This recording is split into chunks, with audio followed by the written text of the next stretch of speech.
start with a hello, YouTube. Welcome on in, whether you're catching us live or catching the VOD. Thanks for being here. We're going to play some Disco Elysium today. I don't know what day this is for me. This has got to be like day 6 or something, but in game, it is day 3. We've just learned a little bit about the Pale, and that's suddenly become the thing that I'm obsessed with in this game. So we've kind of been focused on that rather than solving the murder. I have to believe that there is time for us to do both, so we're gonna find out. But let's go ahead and get Disco Elysium pulled up. Spent your weekend playing Visions of Mana. It's been a blast. I heard they launched that game and then like cut a whole bunch of the staff that worked on it immediately.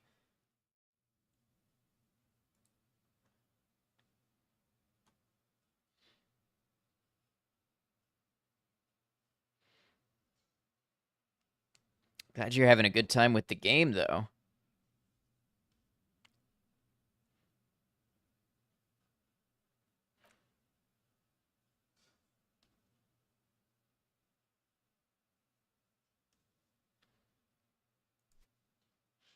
Didn't see that. Square does questionable things sometimes. Is it Square?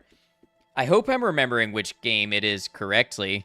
It would be an awful shame if I was out here bad-mouthing a game that didn't do the thing that happened, but I was pretty sure it was Visions of Mana. All right, we're going to pick up here.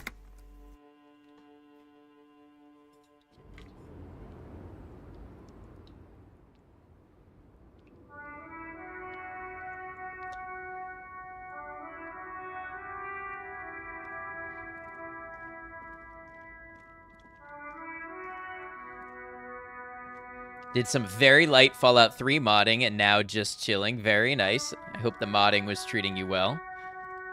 Glad that you're getting into Fallout 3 and enjoying it. Very cool to see you get into Fallout.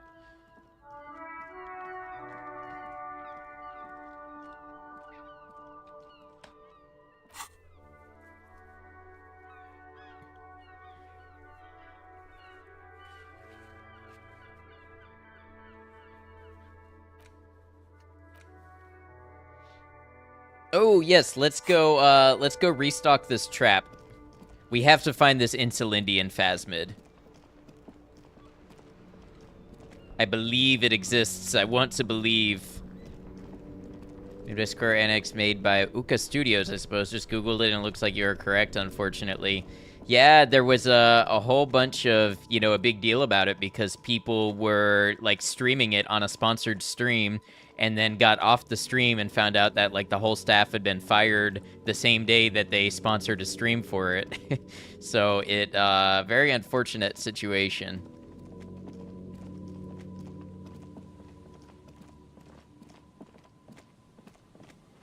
Weird, the series has been running for a very long time and the game has been well received by players overall. I don't pretend to understand it. I just know that apparently the games industry is in a bit of a scary place right now with a lot of that stuff.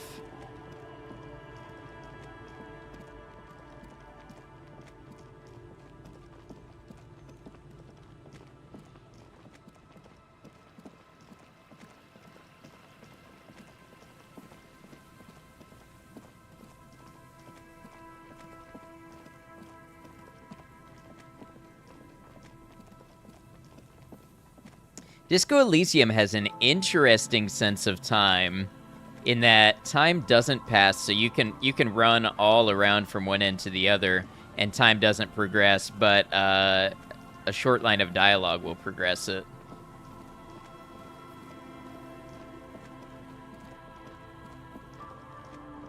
I believe the trap was over this way, the one that we left empty.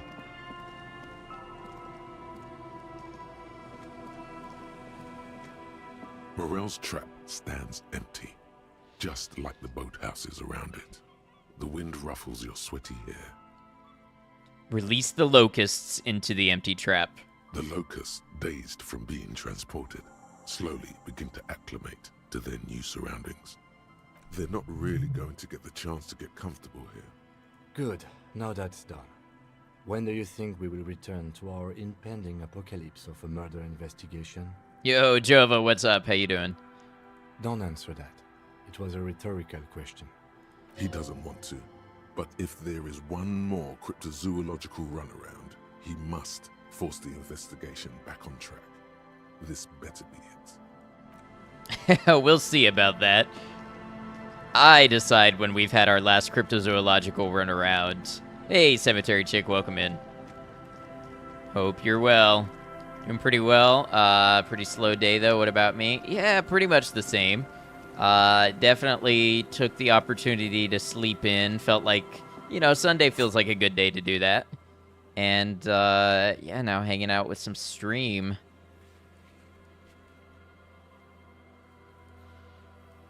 Now, it said at one point that I had, like, fast travel locations, but I don't actually understand how to do that. Sunday is a good day to do a lot of nothing. True.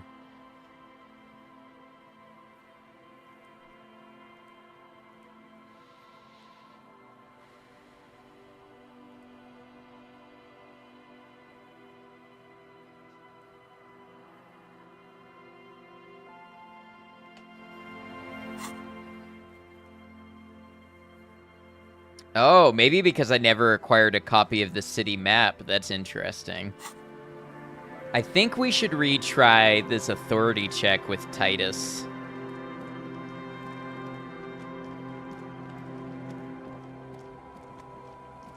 Need a map. Gotcha. Okay.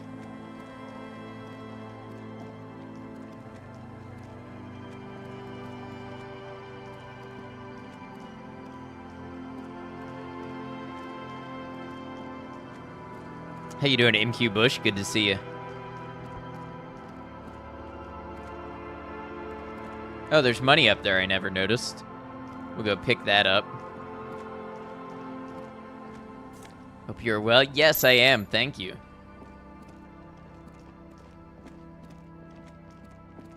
You were a kid, you'd go to church a lot. Every Sunday you'd wake up at like 8 a.m. and be like, why do I do this to myself? Some people are built for it. I am not.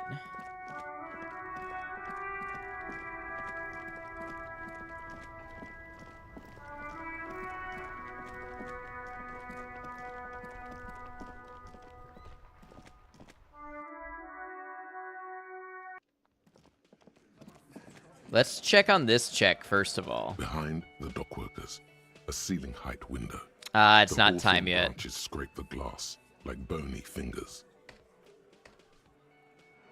Went to church all the time until you got to college, then reprioritized. It happens. It's you again. What is it?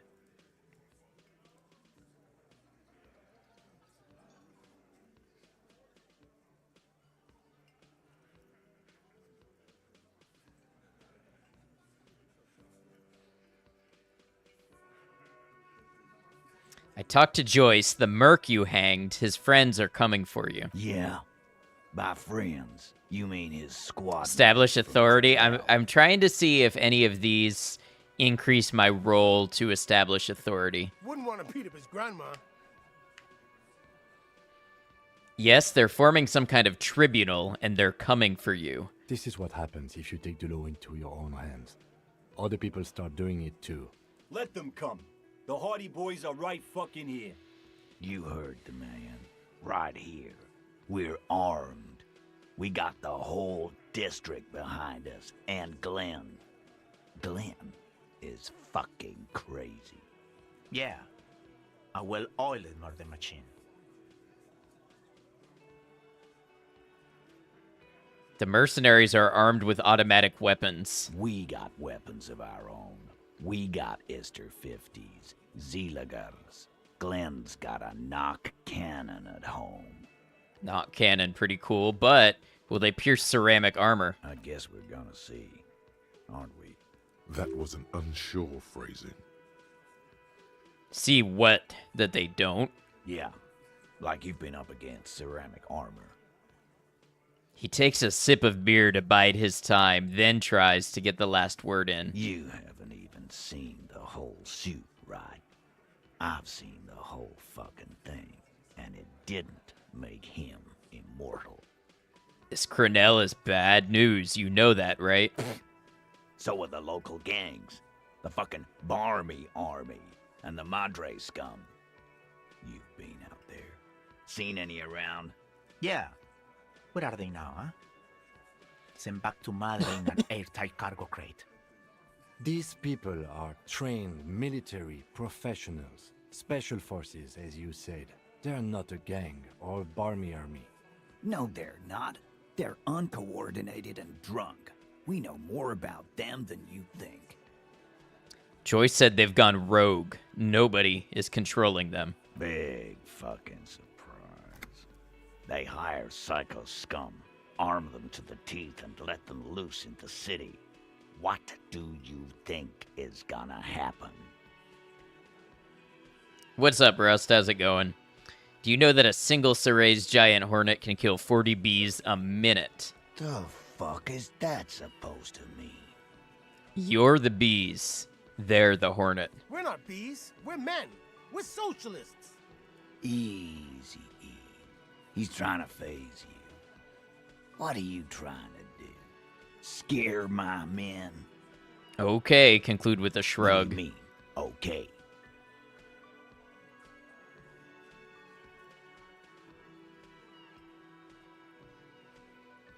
I mean, okay, they're gonna wipe you the fuck out, Titus. No, they won't. Get out of here with your negative energy.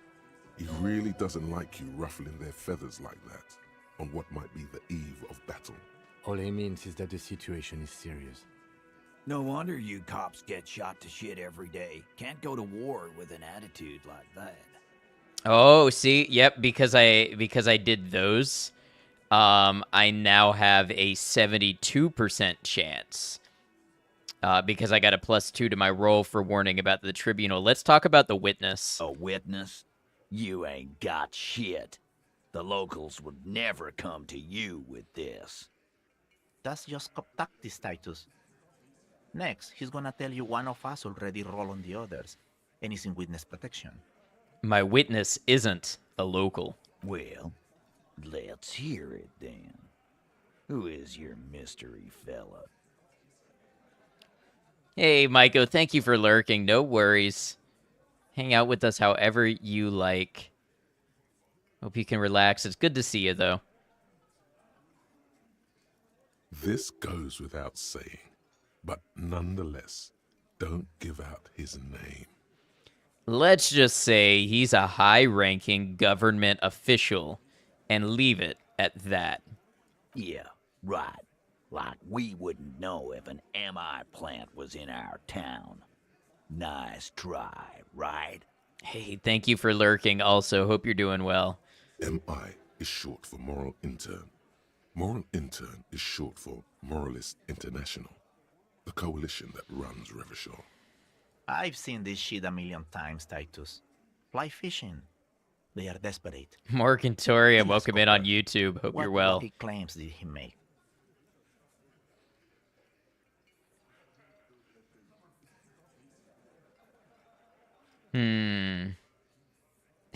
I kind of want to go all Apocalypse Cop on this one.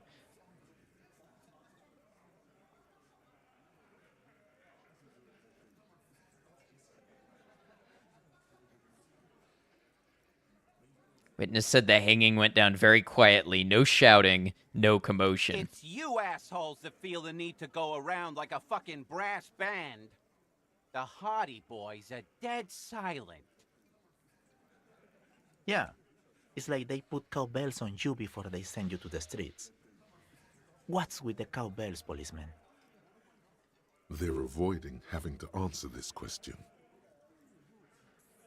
I'd imagined you guys drinking and singing lynching songs. What's with the funeral silence? We were drinking, weren't we, guys? I hit the bottle hard. I was drunk as fuck. Right, I'm convinced, Glenn. Nothing off here. Just a regular hanging. High intellect build? Yes, high intellect and, what's the other one that's like intellect, but is like emotional and imaginative intelligence? High that as well. Bullseye. Glenn looks around uncomfortably. Psyche, yeah, that's the lieutenant hit one. a nerve. Yeah, I suffer for not really being capable of much when it comes to like physical strength or dexterity or anything like that, but I really like the sort of stuff you get with intellect and psyche. The witness said the end is here, the great undoing. We will all be vapor. All right, let's go, Apocalypse Cop. Vapor, huh? Well, that checks out at least. Find this kind of build more fun. Well, this is my first playthrough, but I really do find this build rewarding so far. For the record, which I have to type up later tonight, no apocalypse-related testimony was provided to us by the witness. Check out the stand-up comedians the RCM has. When are we gonna get funny men like that? The witness said he saw 2 people of Aeropagite descent and 1 Mesk. Arabagite? Boss, I think he's trying to say me and Theo. Well, yeah. What is confusing you? Eugene, Theo, and Elaine were there too. I already told you. We were all there. Enough about the witness. Some witness. I pulled the same shit. Came up with some shit, then went and said it to people. Get a reaction. Don't have to go to cop school to try that. You don't have to go to school for shit. I never went to school, and I'm doing great. You're doing a hell of a job, man. Hell of a job. So much bluster to hide the fact that they're uncomfortable with you having this info. Okay, my established authority roll now has an 83%. Come on, let's do this. As you Boom. look around this room full of sweaty men, swearing, drinking, spitting out tobacco, does this look familiar? Where have I seen this before? You believe the place was called Precinct 41. It was also filled with, almost exclusively, men, sitting on desks, talking shit and wasting time. I get it, Titus. You guys really are the authority around here. Huh? You must be. You're just like real cops, drinking beer and sitting around with your dicks in your hand. You've got a problem with beer now. Not quite there yet. Push on.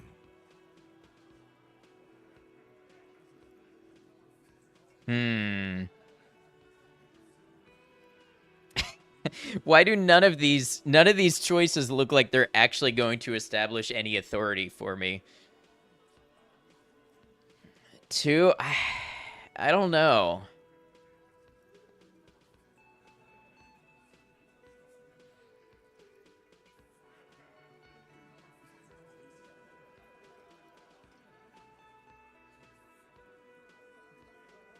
Not 3.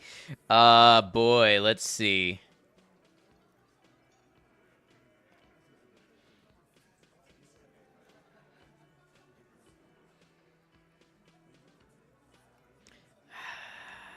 Let's try 2. You saying we don't help people? I've been doing this job for 10 years. Martinez was a dump before we put this outfit together. They don't know, man. They weren't here. We had 3 shootings a week, kids dead, fucking graffito everywhere. You cops haven't shown up since the 30s. Certainly challenging his authority by degrading him with the comparison to cops. It's true. Congratulations on the graffito removal. All I see is you sitting around talking about Monica's titties while there's a rape victim. Yeah, you light him up, Kim. I like Kim. So what? What do you want from me? We took care of that fuck. He picks the beer back up. Don't let him drink that. One more push. Quick. Just don't antagonize him. You have this already. Okay, I think we can level. I think we can just come out and make it about the victim now. I don't think we need to be accusatory. I think he can level with us on caring about the victim. Sometimes all you have to do is get Kim fired up and then he takes care of everything. It's not about who did it, it's about the victim. She needs help. Titus? She stops mid-sentence. That's it. You got him. He's going to give it up, but on his terms. You wanna help her, cop? Fine. I'm gonna let you help her, but you treat her with respect. If you don't, if you question her, harass her, a freight train of pain, buddy. What is her name? Glacia, I'm on due. She's staying here at the Whirling in Rags, a real pretty one. Silvery jumpsuit, blonde. That's I'm on due, with an O-U. Klasha Amandu. Shit. All right. The girl upstairs? Yes. That can't be her. Remember what you said to her? I do remember what I told said to you her. wanna have. I might maybe regret some things now. Oh, it's her! It's definitely her! It's Miss Oranje, disco dancer! Oh, I definitely said the thing. Yeah, I very much said the thing.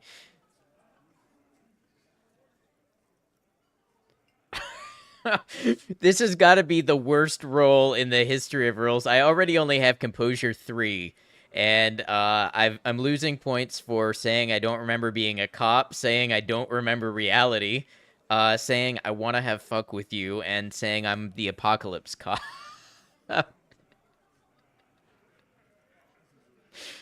Klasha? Yeah, blonde, tall, 2 rooms over from yours. Mr. Anya disco dancer? Sure, why not? All You've right. probably seen her around. Well, here goes the 97% chance of me losing my cool. You inexplicably add cool after the victim's name, with your eyes bulging like some wild beast. Your fingers are fidgeting and sweat starts forming on your brow as Titus looks at you oddly. I don't understand what's so cool here. Nothing. We just have a few more questions. Then we'll be on our way. It sounds like you're having a heart attack. Whatever you said, it couldn't have been that bad. Please relax. This is the single worst series of rolls I have had in this entire game. Never have I lost 2 morale and 1 health back to back. Not like this. Whatever you do not tell him you know her. That would sound off, calm, normal. Try to forget this little hiccup.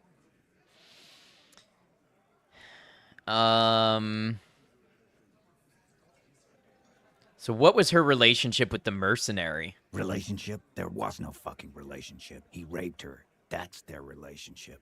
Something is off here. His anger is possessive. Was like that karaoke incident all over again. Or like some of the other girls he was harassing. Okay, enough. All of this is irrelevant to your stated investigation. So the rape, when was that? He did it before we killed him. He's not gonna do it again. So what does it matter? It would help if we establish a timeline. All right. 2 weeks, maybe? I don't know. I need another beer. Here you go, boss.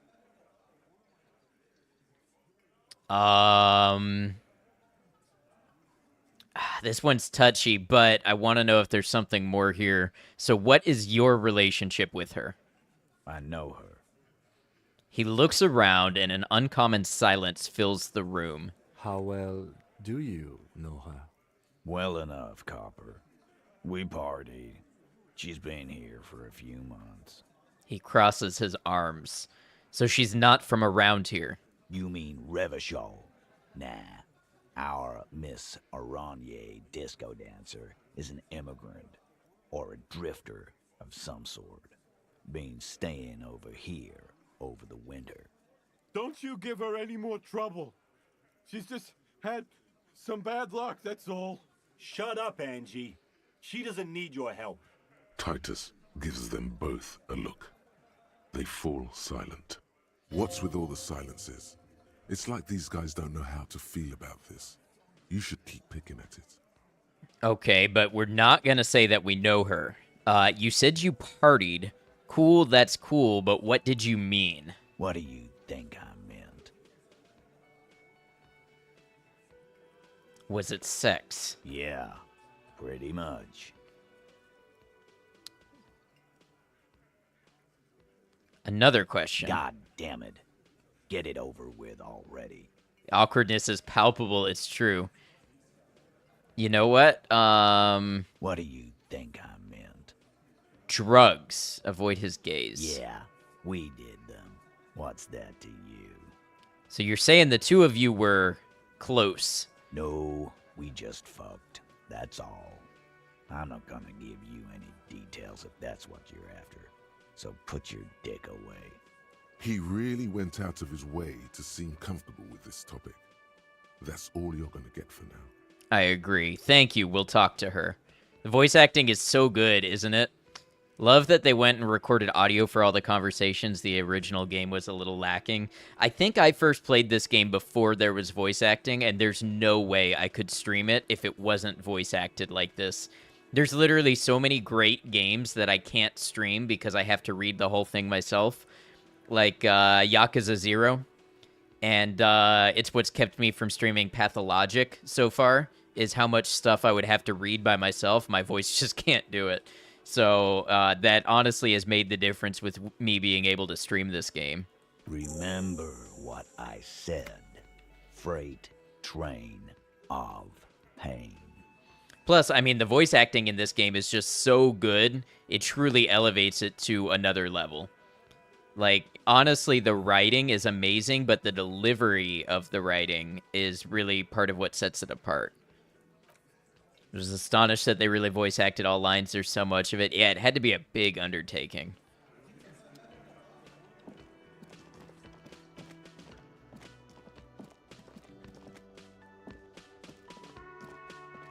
Oh, Kim wants to talk to me. Gave up on being a squirrel. That was just a fun, goofy little game we did yesterday. Maybe we'll come back to it. I'm a little more interested in what's going on with Disco Elysium than Squirrel with a Gun. Way better to have voices for these and not let the reader do it. It gives so much life to the game itself. Absolutely. Officer, what was that? You mean the sweating and the fidgeting when he mentioned her name? Yes. I think I know that woman. The victim? Is there something I should know before we talk to her? Whatever you do, don't say the first thing. I met her in the hallway after I woke up. Understood. You were not in good shape on Monday.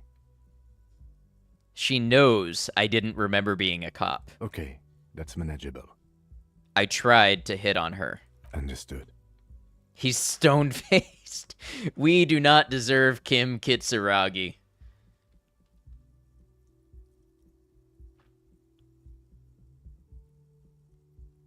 Better not to add anything to that.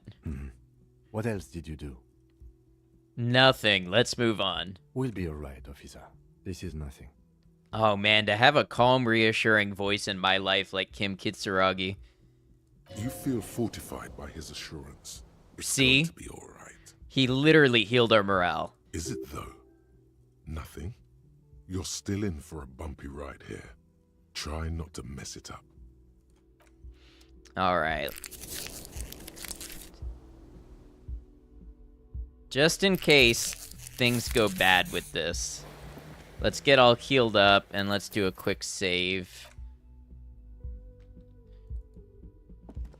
The door is closed. Who is it? A woman's voice answers, muffled by the door. This is the police. Can we come in? Come on up. The door is open. I'm drying my hair. Okay, prepare prepare for potential awkwardness. We should probably not rifle through her personal effects. Hotel bill calculations. Looks like she's had an extended stay.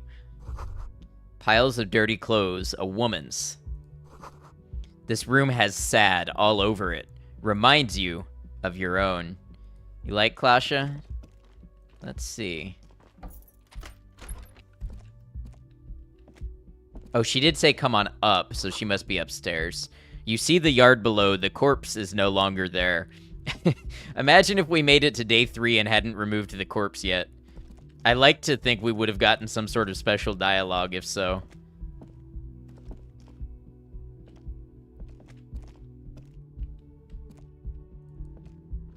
It's probably possible. I have to imagine it is. You feel someone watching you behind the glass door. A woman. The bed has been hastily made. Oh, I always wondered how you got up here on this rooftop to talk to her. Now I understand. She got a fancy rooftop suite. You get special dialogue if you walk around naked for long enough, at least on the first date. You know, I don't doubt that. All right, Klasia, let's see what you got. The young woman has a cigarette in one hand and a cup of coffee in the other. Come on, be shivers. Below her silvery jumpsuit, an athletic young body, built long and lean. I'm sorry for the mess down there. The cleaning lady hasn't come by in days. I'm beginning to wonder if she ever will. Is there a cleaning lady? I think I need one. Oh, yes. Legends of room number 1 have made their way around the building. They say a portal to hell has opened in there. Disco Infernum. They also say that's why the cleaning lady quit. Because of the Infernum. I'm Kim Kitsuragi. I'm a detective from Precinct 57. I believe you have already met my colleague from Precinct 41. Have I ever? This is the fabled cop of the apocalypse. You know, I just want to say I picked Cop of the Apocalypse before I knew about the Pale. Now that I know about the Pale, I don't understand how you can be anything but Cop of the Apocalypse. I mean, I feel like, come on, we're in the end times here. Our reputation precedes us exactly. His arrival is a sign of the end times. All this will come crashing down in mere days.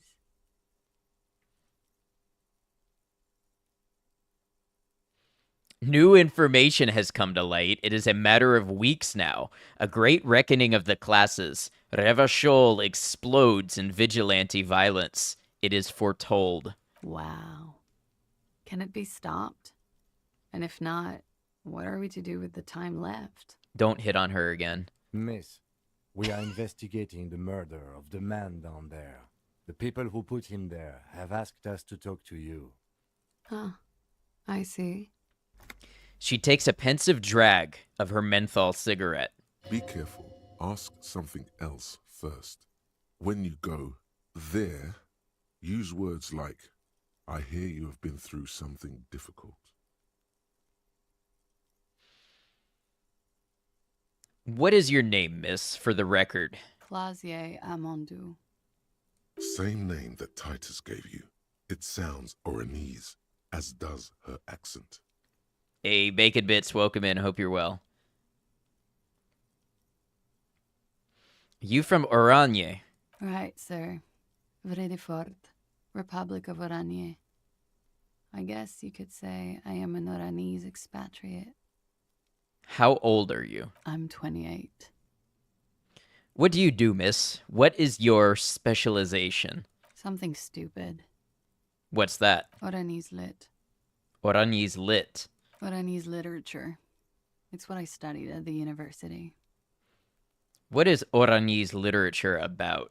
Fear of failure, fear of death, how it sucks to be Oranese. All national literatures are... only the name of the nation changes. What about Revacholian literature? People sometimes reveal things about themselves when they discuss such matters. Revacholian literature, too. No.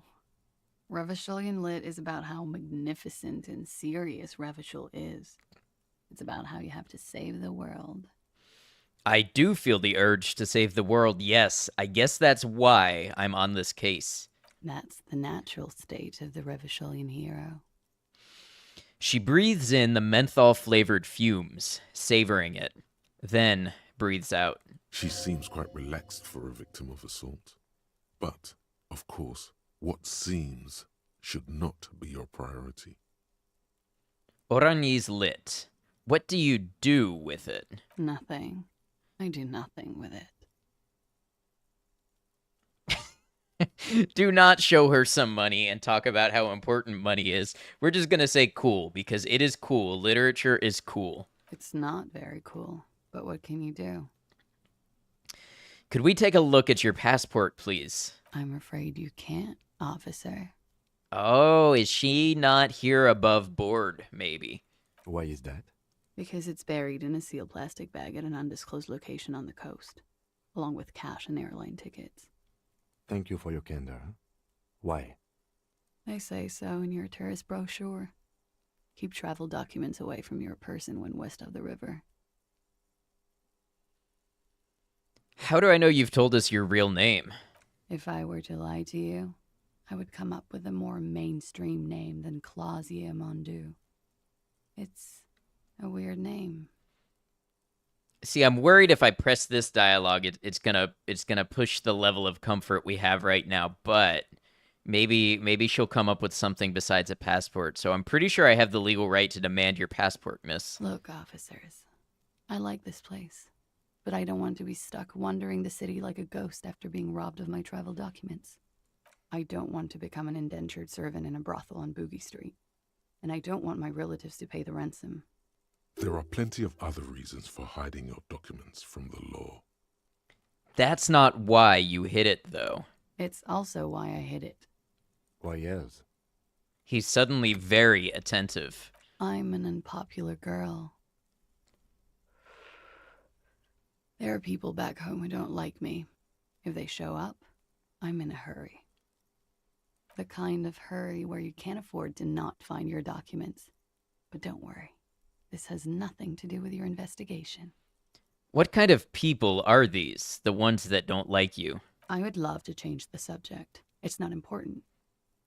Unless I'm some kind of suspect. She arches an eyebrow. Didn't she say you would have to interrogate her before?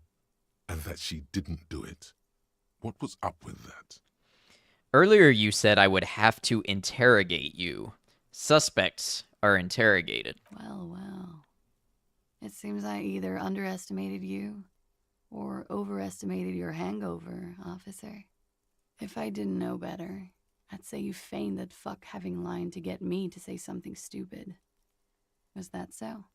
The lieutenant gives you a little look. It's good we discussed your history with her, he thinks. I can play along. Totally. Cool. You told us about the investigation Friday night. Downstairs. At a table full Yeah, of we local played it kids off nice dock and smooth. workers. You told pretty much everyone. After you showed them your gun, that is.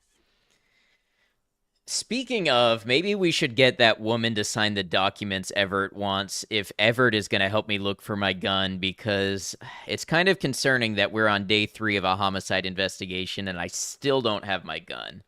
Anyway, I thought it would be funny to say I didn't do it because I knew about your investigation. Does that make me a suspect? I really must stop saying stupid things. No, we've just come to talk. Phew. Playfully. She doesn't seem to be overly distressed. Or distressed at all, really. Okay, then. Okie dokie. Thank you, that's it, for the record. The record. So official. They tell us you've been through something difficult. Something difficult? I've been through at least half a dozen difficult things. Which one do you mean? Were you sexually assaulted, miss? By sexually assaulted, you mean raped? She takes a quick drag, unperturbed. Yes. It's a bit early in the morning for raped, isn't it? She sounds positively buoyant, vivacious, totally unbothered. We'll play along, match the energy. Actually, it's already afternoon. Is it? Squinting, she takes a look around. The spring sun is high in the sky. People pass below. It is afternoon. Time flies, man. So were you? Yeah. I'm gonna go with not raped. I don't want to say that shit about him. By him, she must mean the victim. Tell them it's not my style. They'll have to, if they want to jazz up the charges, they'll have to get someone more, rapeable. By they, she means the Hardy Boys. Are you saying that you were asked to tell us you were assaulted? Not explicitly, but I understood what they meant. It wouldn't hurt to spice things up a bit. some assault and battery, sexual assault maybe. It was clear the latter would be spicier. Yeah, so let's try to get to the bottom of this. What did they hang him for, if not rape? He had something to do with the strike. One has been roiling since I got here. Rotten timing. But you probably know all about it. Continue. And his role in this strike was what? I think he was in a security detail.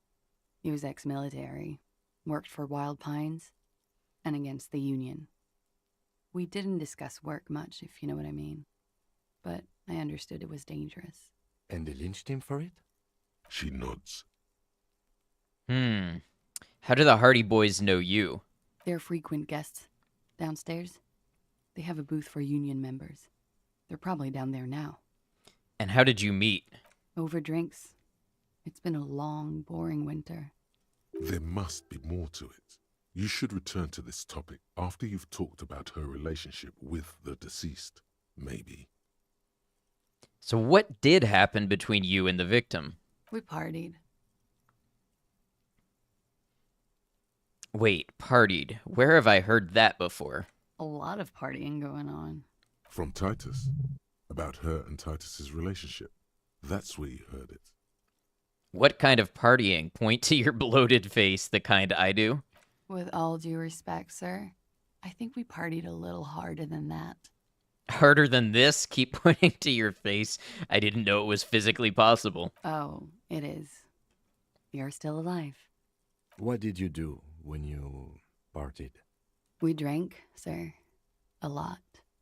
For weeks, basically. We had that effect on each other. We made each other drink harder.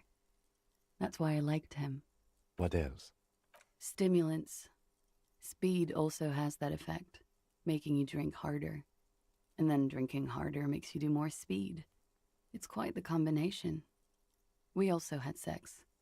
Lady, do you have amnesia? If not, I don't think you partied harder. Yeah, if your necktie is not speaking to you in a strange voice, I think I win the partying competition.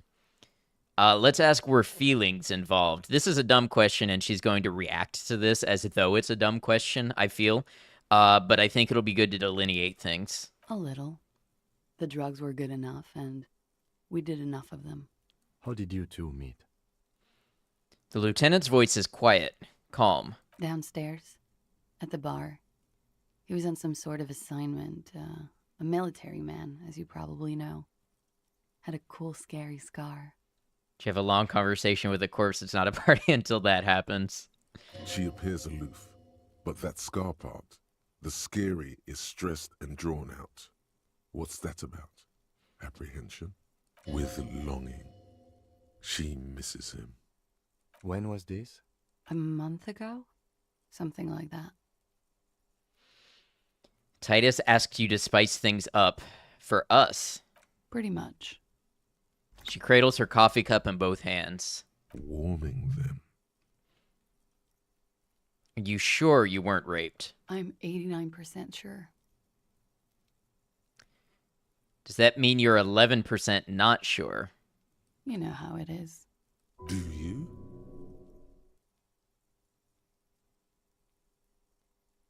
How is it then?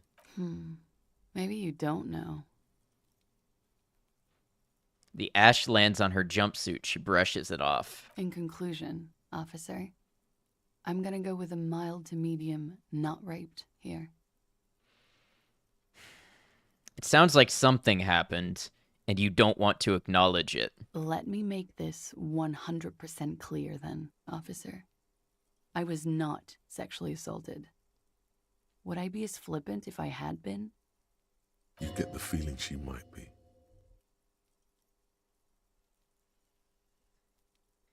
It must have been hard for you, seeing him there. Oh, yes. I've had a great view. From the roof, out of the bathroom window, in my dreams. A bitter cringe.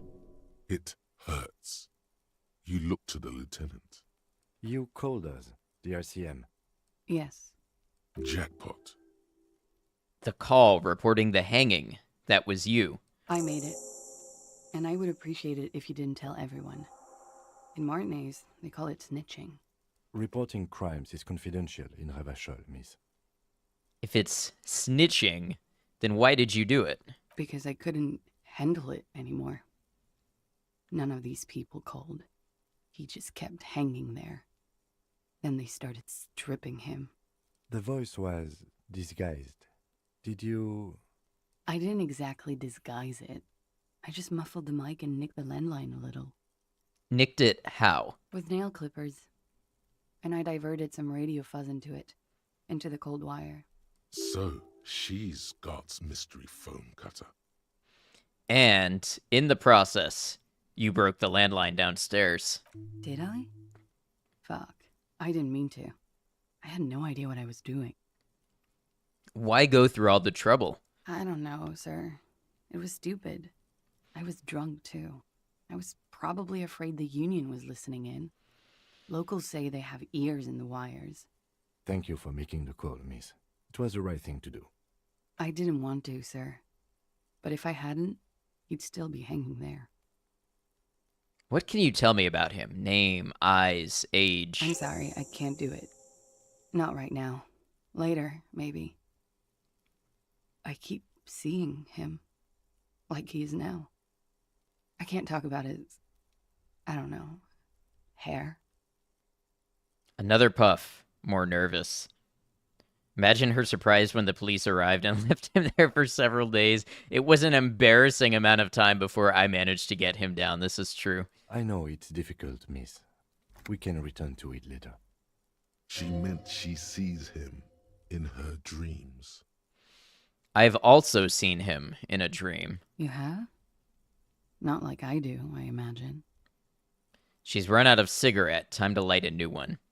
I see him as me. She fishes a cigarette out of her pack and lights it, then looks at you with her lungs full of smoke. I can see the similarity, yes. She breathes out through her nostrils. The air smells of menthol. Funny. Funny how? Nothing. I also saw him. We had a long inspection and that sort of thing sticks with you. Let's move on. Now let's ask again. How do the Hardy Boys know you? Like I said, we met over drinks. Did you party? A little, yeah. Like you partied with the deceased? No, not as hard. I'm sorry to have to ask this, but have you had a physical relationship with any of the Hardy Boys? I have. Which one? Which ones, sir?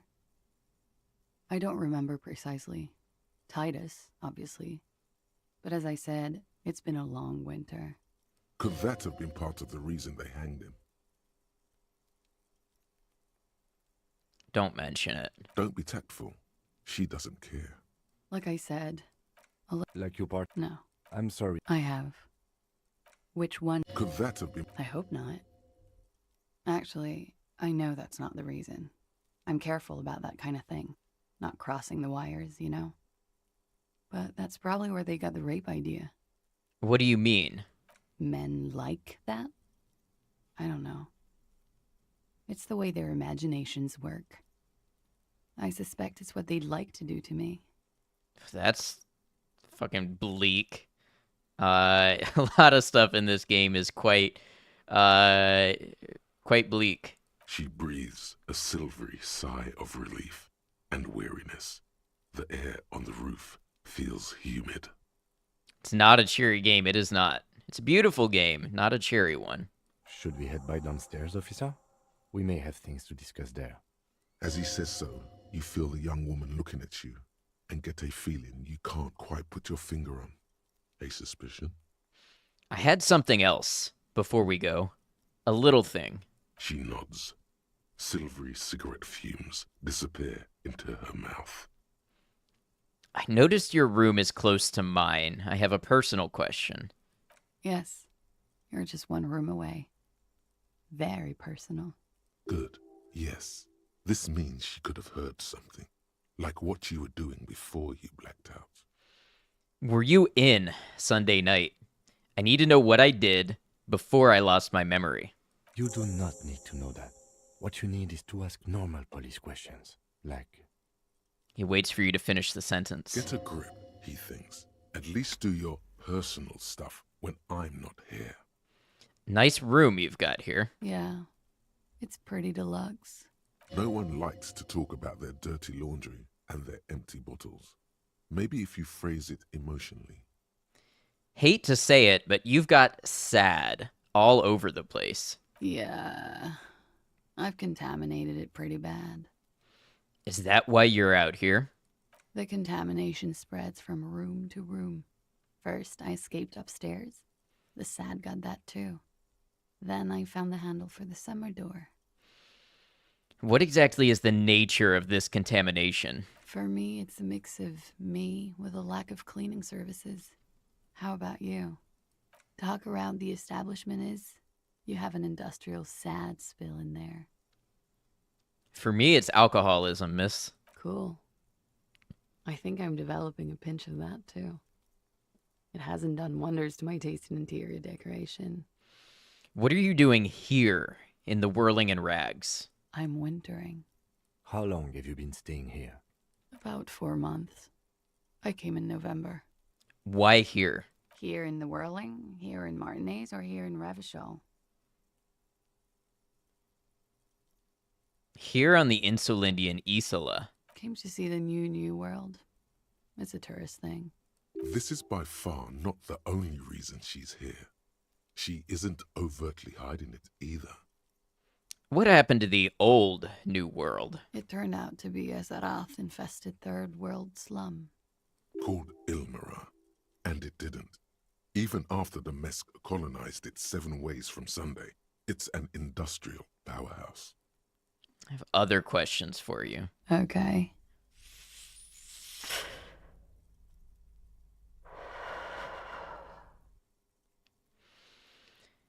%42 chance. Look her in the eye. Find out why. Oh no, the chance is just to look her in the eye.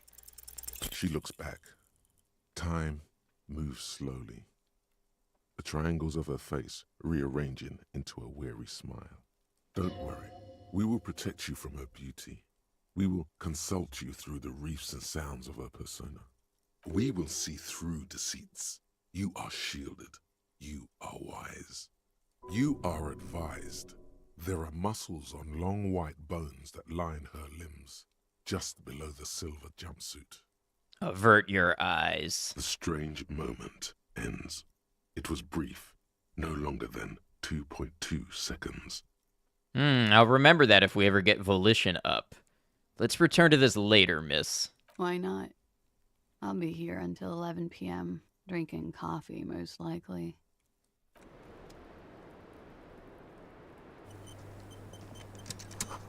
Cold coffee and an ashtray that looks like a hedgehog. Alright, it is about that time. I could use a real quick break, and if you're watching over on Twitch, we're about to have our 3 minutes of ads start up, so I'm going to take a break. I'll probably be gone for like a minute and a half or 2 minutes. I'm just going to run to the restroom, and that'll cut out most of the ads, so you won't miss anything if you're not subscribed, and then I'll be back in just a moment for some more Disco Elysium, so thanks for hanging out with us. We'll see you in just a minute.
All right, thanks for hanging out. We have about a minute and a half left of ads, but we'll go ahead and start to get back into it. I don't know what I'm going to do when I end up partnered on YouTube eventually. I don't know how YouTube runs their ads for streams, but dealing with two separate ad schedules at once sounds like a nightmare.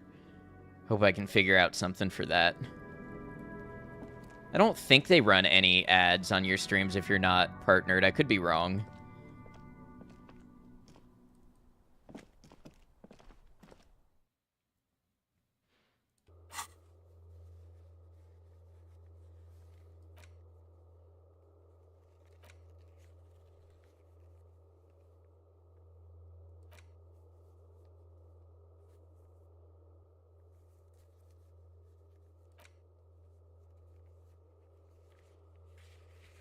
I can call back about info on the armor's owner.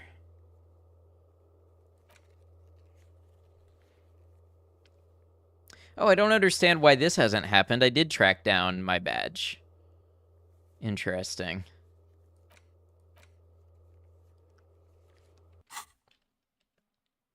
Looks like we have more to discuss with those so-called Hardy Boys.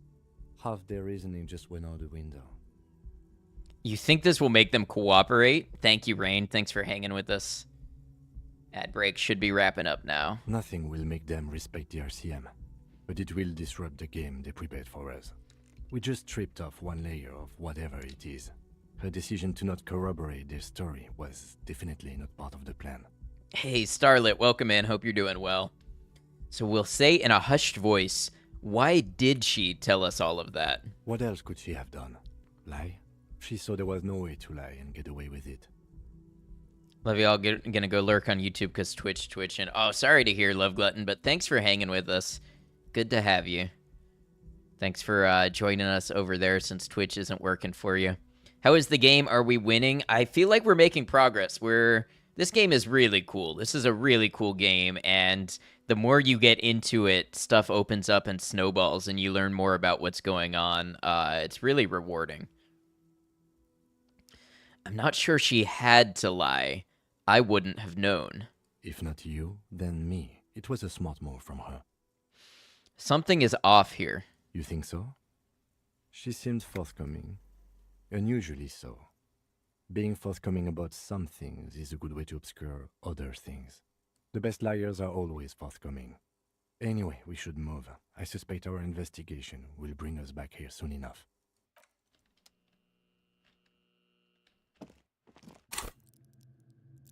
I can level up.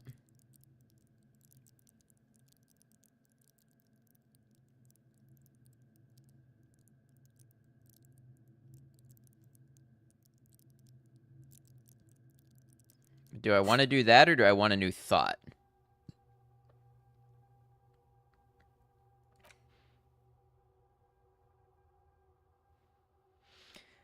I want to know more about the motorway south.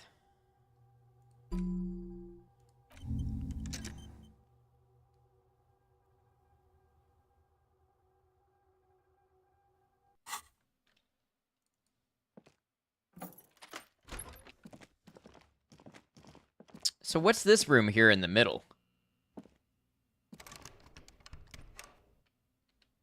Like a supply closet or something? It looks like it fits a whole spare room in here. Also, we just left her door open. We're not going to close it on the way out.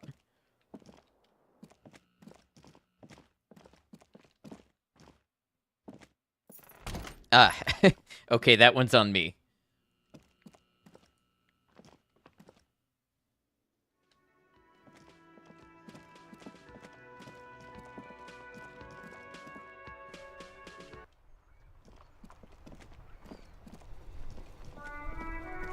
Inside, you see a set of steering levers, a radio microphone. This is Precinct 57. How may I assist you? Did you find out more about the owner of the armored boots? Not yet, but I was able to convince the database people to share private sector information. They promised to get back to me by tomorrow morning. Do you have any other questions? I'm done with the radio for now. 57's over and out. In the cabin, you see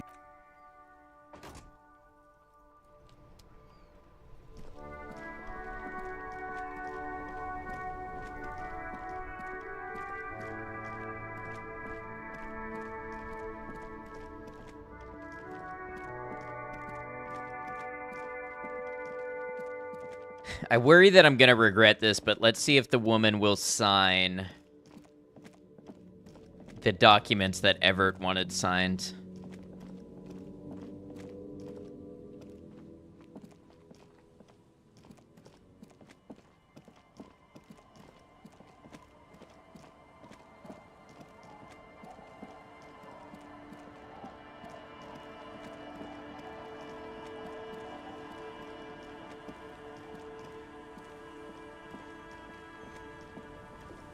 Aye, the sea's gonna calm down soon. I can feel it.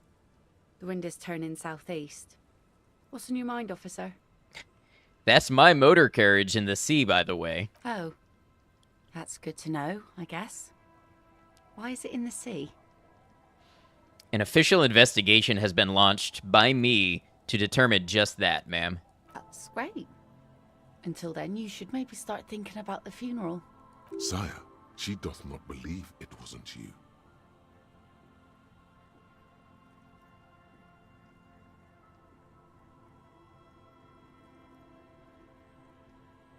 You're suggesting we honor the carcass of my former motor carriage? Aye. Feels deserved, don't you think? Falling in the line of duty like that and all? What an odd thought. Maybe I should. Why odd? Our things are a part of our life world. They're made with our human sweat and they share human history. We should care about them as we care about humans. To some extent, at least. Life world? Someone's been reading up on last century Gotwaldian philosophers. Play it cool now. All right, I'm in, but organizing a funeral takes a lot of time and effort, doesn't it? Oh, yeah. You won't even be able to get it out of the water before early June. And where are you going to bury it? Who to invite? What music to play at the wake? Take it from someone who's been through a few funerals. It's easiest to just leave them there and let nature take care of it.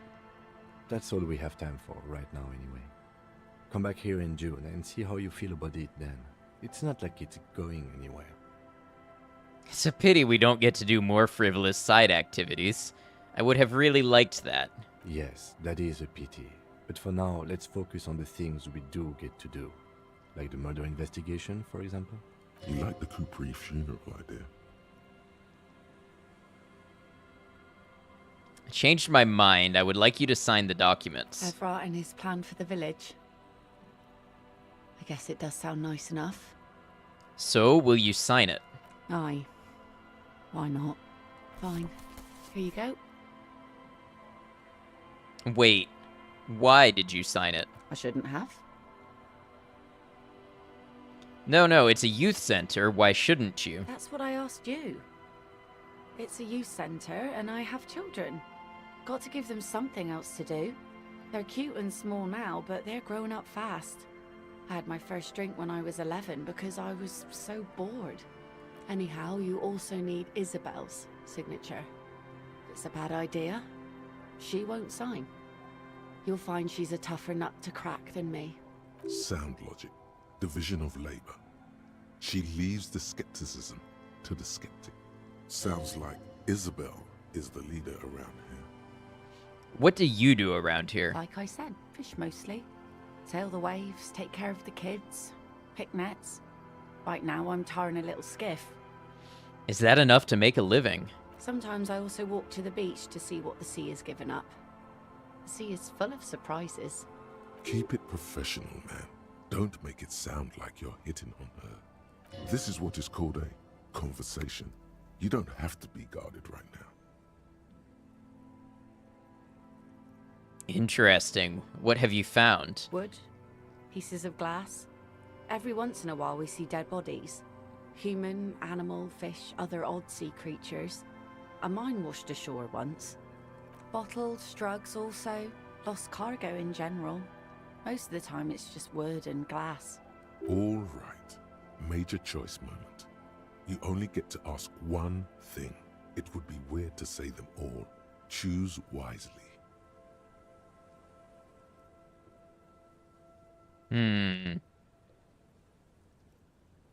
This place looks bad. Why don't you leave? And go where?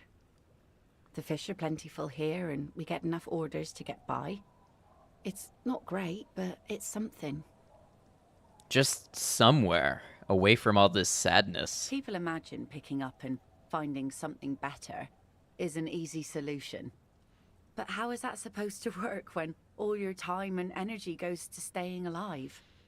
You have almost nothing to set aside to actually fight your way out. I don't mean to complain about my pauper life. We are warm and fed here and... I don't know. There's just something about this shithole. A sudden gust of cold air blows in from the sea. The waves flow and ebb. Around you, the fishing village takes its slow and steady breaths. Its many wooden structures, worn by bitter years of salt and storm. Why would anyone like it here? It's home. I'm looking for someone else, actually. Oh? Oh. Well, how can I assist you then, officer? Be seeing you. Okay, so I need to look for Isabel.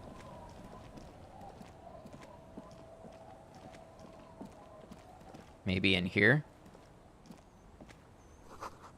It's locked tight.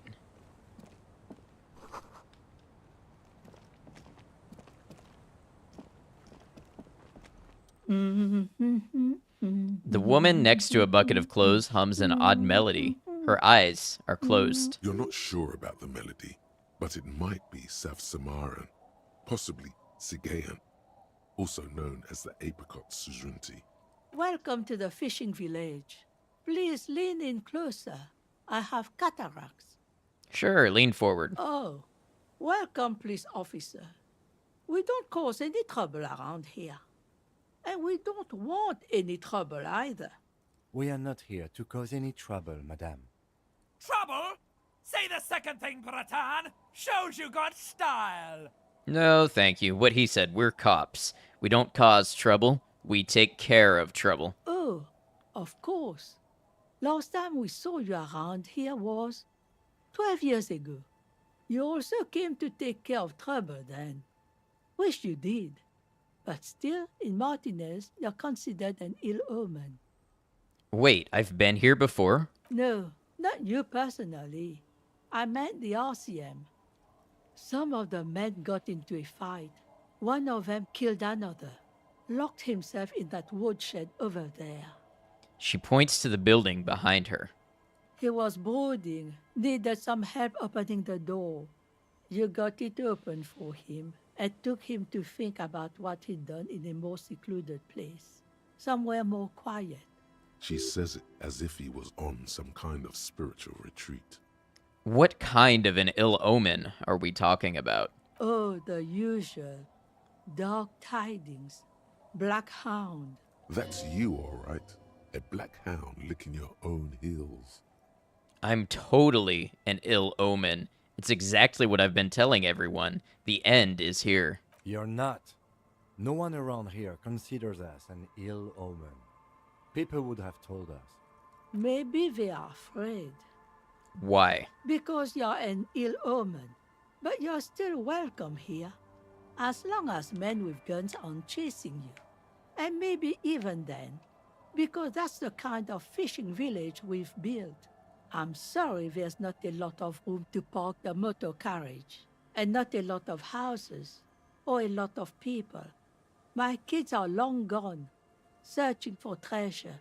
So are others. Ah, look at me ramble on. What brings you to us? Where could someone stay around here? Stay? Most people here are trying to leave. That said, if lodgings is what you're looking for, I've got a free room in the shack. Her soapy thumb points to the building behind her. How much is it? I won't charge you for it. Take it as a gesture of goodwill from the village to the RCM. I'm not sure it's appropriate for the RCM to accept free accommodations. Oh, don't. It's your choice. No skin off my teeth.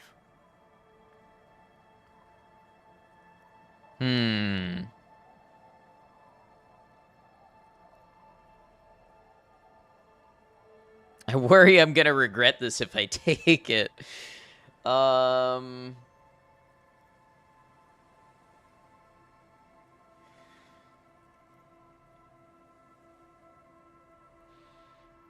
But it does mean that I'll have a place to stay.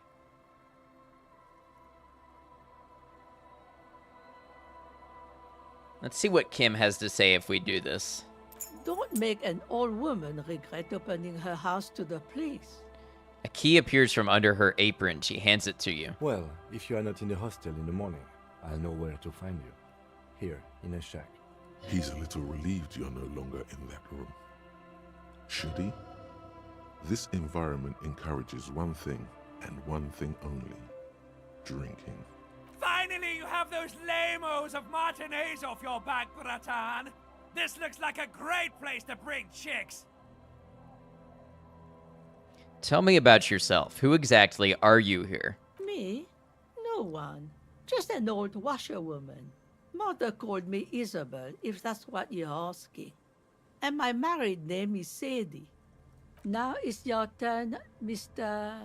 Call me Harry. Why, I guess I will, Harry.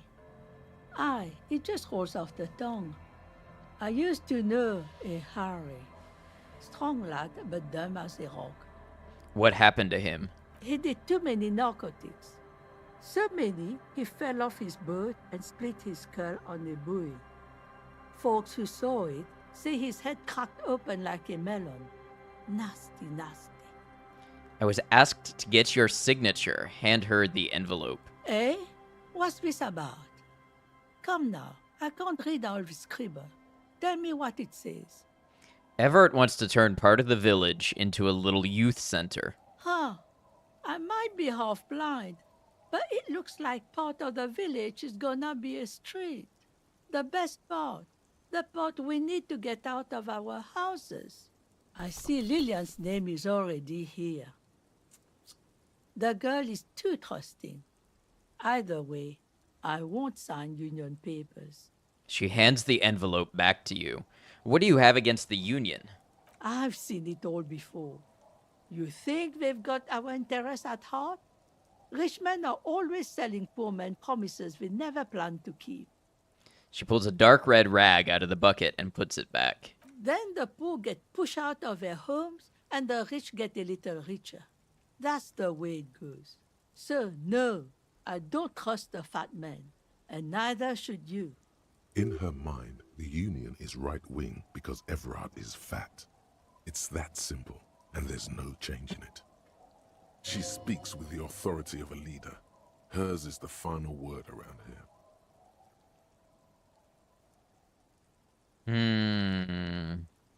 28% chance.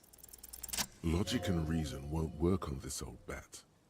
Better go for shameless emotional manipulation. What's the grandmother's deepest vulnerability? The children. Does this feel like a good thing, though?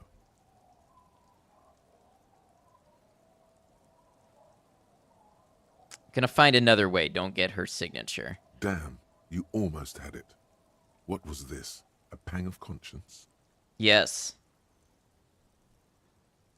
I don't know. I mean, I feel like this is a significant way to push something forward in the game. I just don't know if it's a good one in a good way. I don't trust Everett. I don't want to see these people's way of life ruined by what he plans to do with it to benefit his own, his own things. I don't know. I think I got to sit on that one. I rolled the check, though, so I'll be able to. Let's go tell Lena that we rebaited the trap.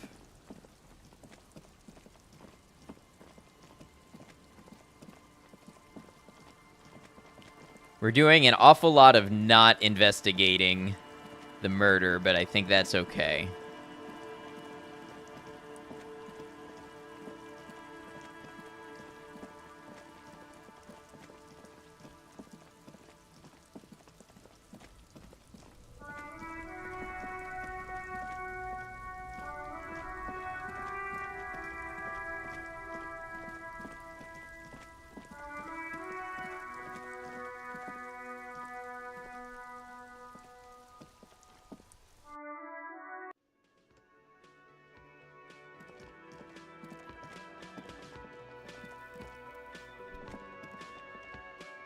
Hello, dear.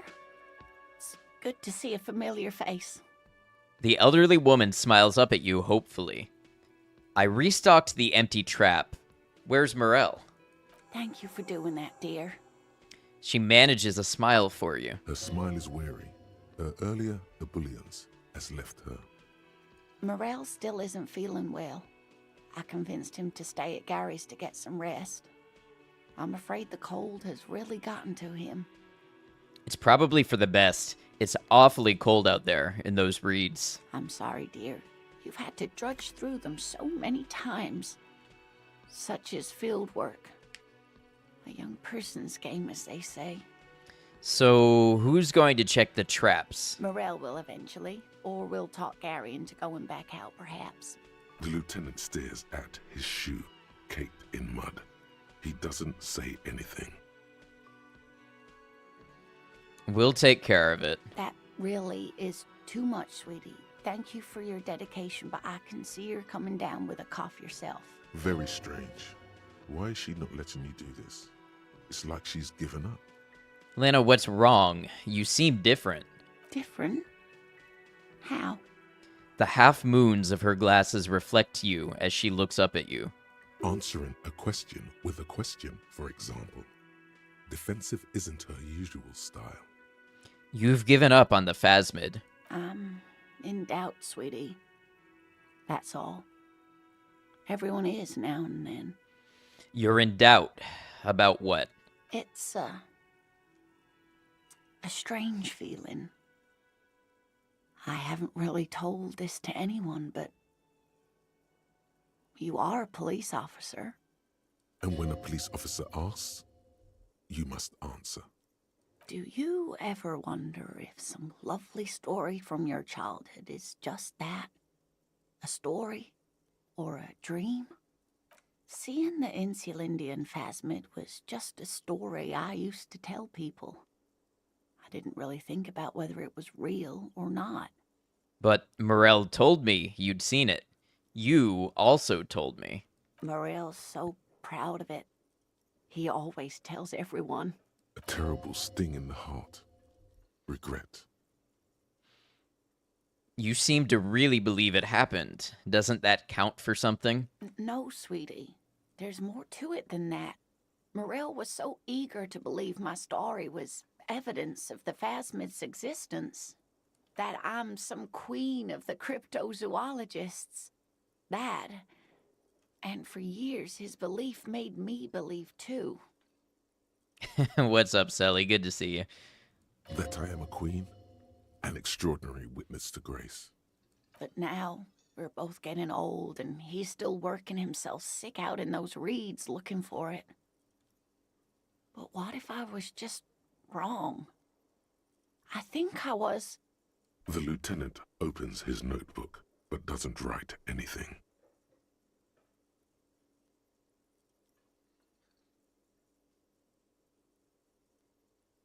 First, tell her that her marriage hasn't been a lie. I have a 72% chance. An acorn is not the same as the tree. That requires time, diligence, and care. And I need something good here. All qualities these two seem to share in abundance. And well, just laundry and prepping for work this week. Oh, very nice. I hope it goes well. Wrong or not, your relationship with Morel isn't just about the phasmid. But it is. We've spent years searching for the phasmid, hunting it together. Without it, what are we? Just another pathetic old couple. If I hadn't led him down this path, he could have a steady job lecturing at a university. You know, this reminds you of the Pericarnassian theory of love. In essence, love is a relay out of death. Generation by generation, our love remains in our progeny. Lay some of that on her. You know, the Pericarnassians theorized that love was the key to immortality. Oh, sweetie, I don't think the Pericarnassians were thinking of people in my situation. She looks down at her legs. Work should be fine. Work Monday, Thursday, Saturday. I see. Migraine letting up a little. Thanks for the chill vibes. Yeah, I'm glad you're feeling better, and continue to chill. Don't feel like you have to be super active or anything, but glad you're feeling better, and thanks for hanging out with us. I was a paraplegic before we met.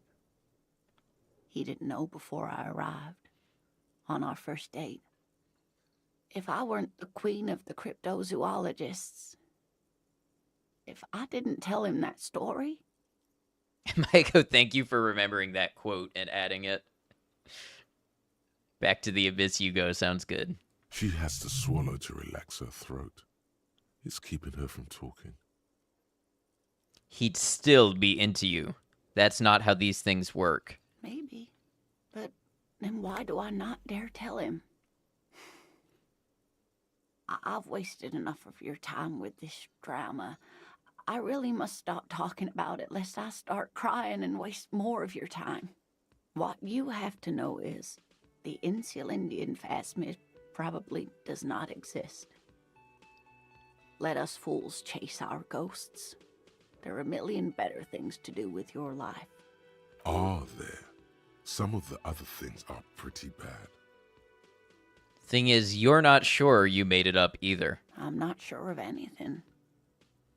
Sometimes I still see it, you know. The real memory. Not the memory of the memory, but it's so hard to tell the two apart. Rising, unfolding from the reeds on a hot summer's day, like a benevolent god. Either way, I should go. Poor Morel is running a fever, and I need to get him home to Jamrock before we overstay our welcome with Gary. You do that. I'll check the traps one more time. Really? Oh, sweetie. Please don't get stuck on a dream. Take it from me and Morel. Can I have your address, just in case there's news? Okay. It's 1113 Tabernacle Road, Jamrock, but... A sigh. She doesn't think you'll need it. Are you sure you don't need help getting to Gary's? Oh no, thank you, but I can get there on my own. This old thing is gas-powered. And then a taxi home. It's not so bad. It's been a pleasure, ma'am. Likewise, sweetie. Thank you for everything. Truly. Even though it turned out to be a... The sentence remains unfinished. A waste of time. A dream. Like that, she drives off. The gas engine putters quietly as she gets to the doors, then pushes them open. Outside, it's raining. We should go too. You know, you could just choose to do the investigation and not even take part in that. But it feels good the way these side quests, like, wrap back around, and I don't know, it's just well written, it's very engaging. It keeps me wanting to do more and see more of the game.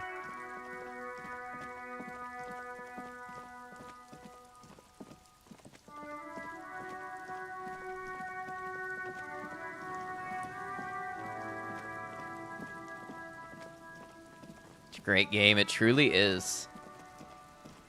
We're gonna check this trap again because we know that walking doesn't spend time.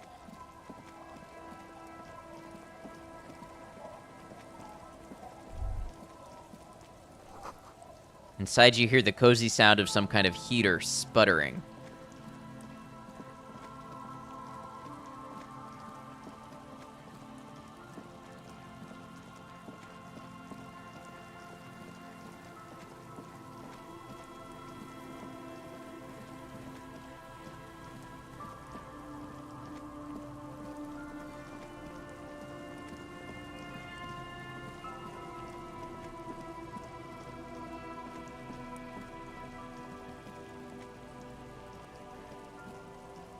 The trap is filled with dead and dying locusts. Most of them aren't moving anymore. You still can't see a phasmid anywhere. Poor things. The trap is filled. Poor thing. Well, I guess that's that.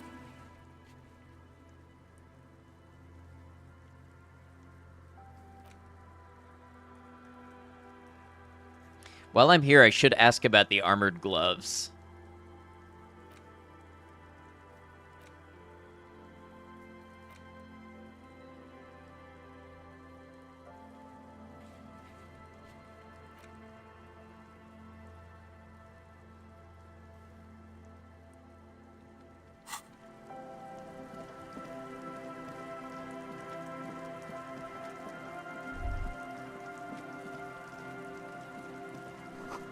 People paid money to park here?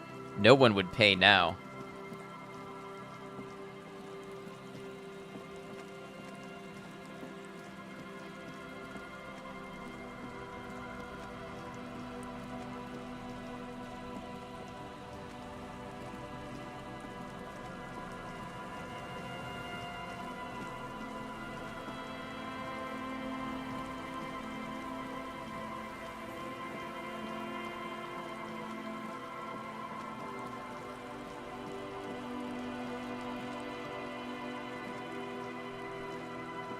Curious what all this is, but I haven't found a good way to get to it. So there's a little girl in the fishing village down the coast. Haven't run into a little girl yet. There's the twins.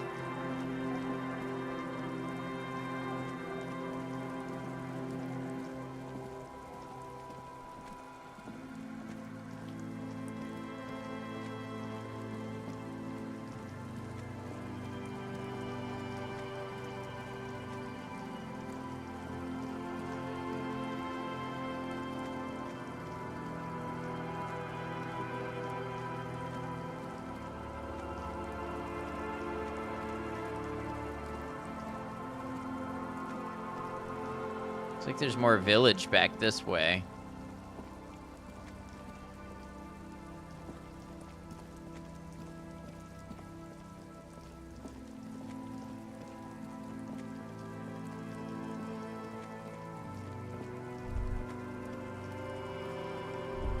A drop in temperature, an easy flow there. An empty street. Before you, a thoroughfare unjammed with lorries. No more drivers smoking on hitch steps. Just silence. What did the smoke smell like? Chemically sweetened.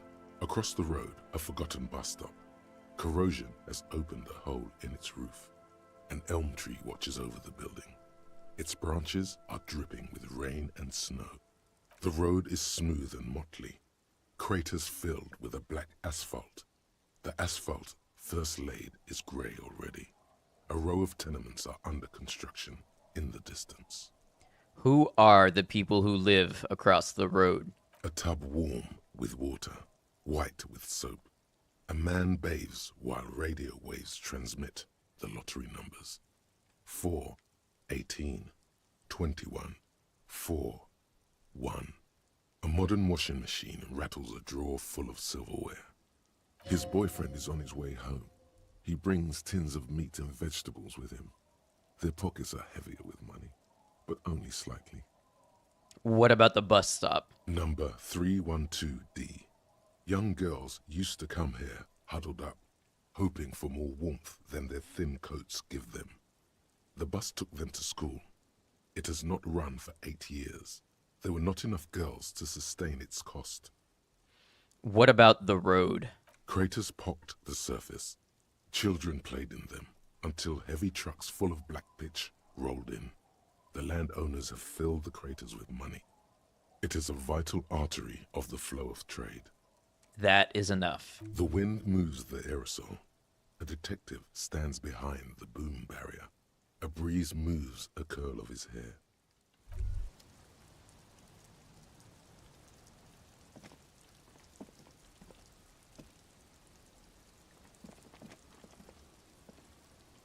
So I guess there really is no way over there.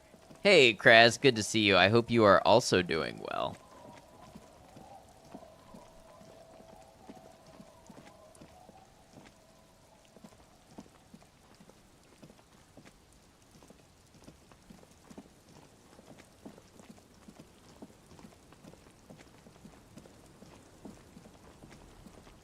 So I'm looking for a young girl who would have been playing with some body armor.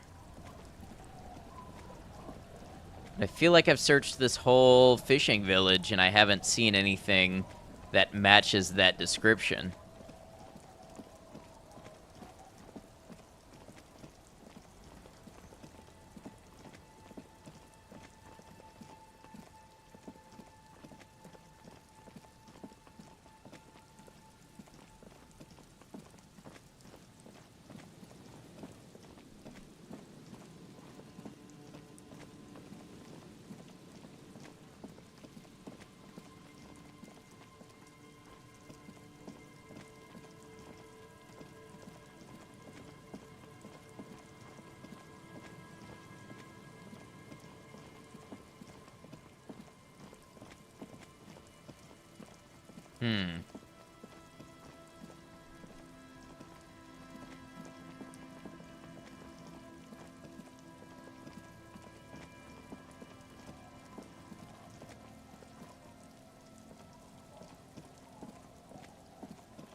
Inter-Estellary Trousers.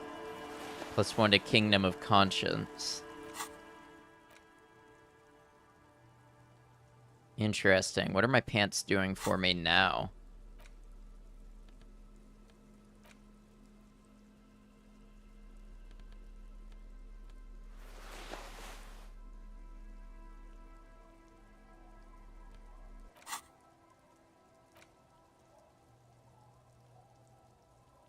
Some moralist pants. I mean, honestly, I've kind of been playing a moralist. Tailsteak, welcome in. These are some wonderfully regular pants. Not too tight, not too loose, moderate in every sense. You'll blend right in at some pleasant dinner party. I like regular, normal things. I know you do. These Inter-Estellari pants are like wearing a perfect compromise in your nether regions. No one will call the moral intern on you like this, that's for sure. You're a little more moralist now, buddy. A little more normal, even if you didn't want to be. Interesting. I wonder what effects that has. What is this blue over here?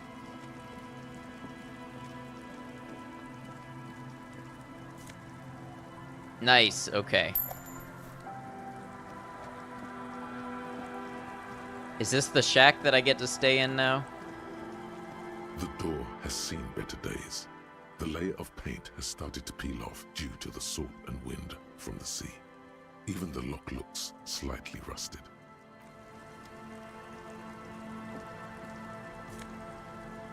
You're just taking these poor people's money. I don't even need it anymore now that I have a free place to stay.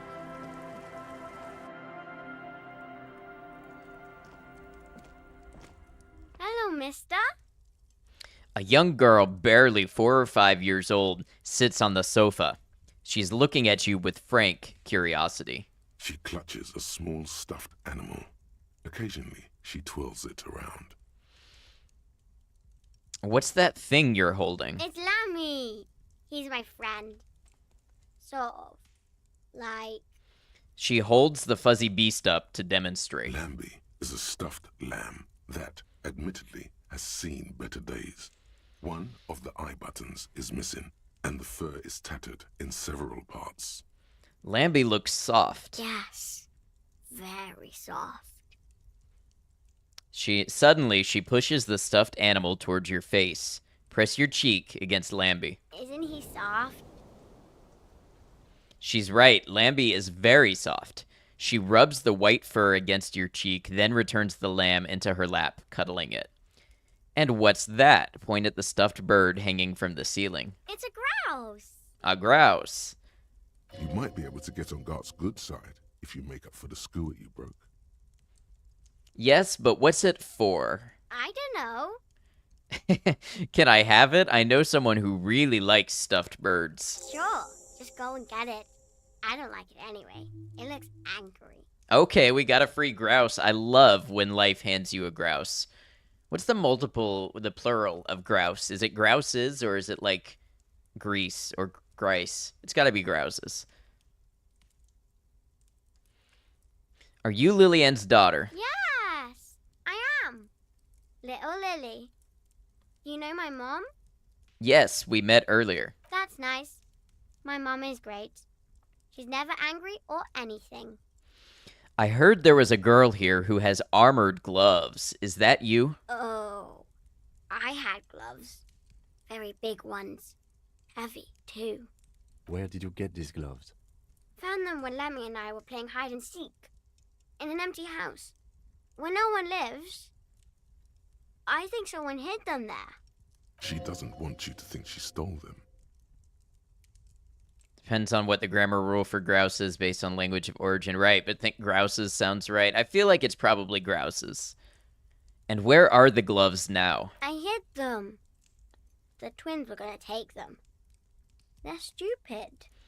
She lifts her stuffed toy up and looks into its one remaining eye, as though searching for confirmation. Google says grouses is right. Okay, thank you for checking. We are going to need those gloves. It's for important police business. He enunciates the last two words carefully. Oh, you can also just say grouse as plural. Okay, that does make sense. Oh.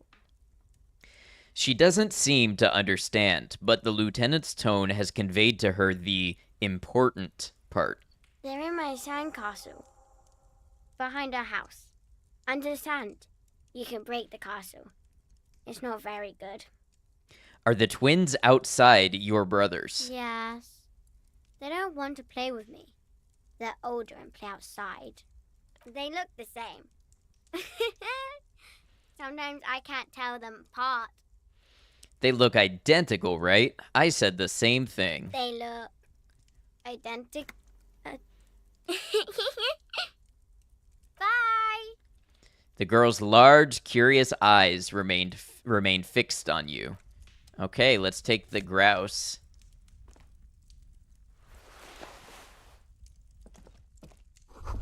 Industrial coal pellets burn with an orange glow. Is that the phasmid? It looks like the phasmid, leaning against the wall. Try to sneak up to the phasmid. It's not the phasmid. It's not even organic. It's a fire iron. How disappointing. Of course that wasn't the phasmid. It's way too big. Don't be too hard on yourself. You couldn't have known that for sure. And besides, finding this phasmid is your special destiny. You can feel it. Give the dream of discovering the Insulindian phasmid a rest. For now. Oh, I don't want to give up my dream. Okay, sandcastle out back.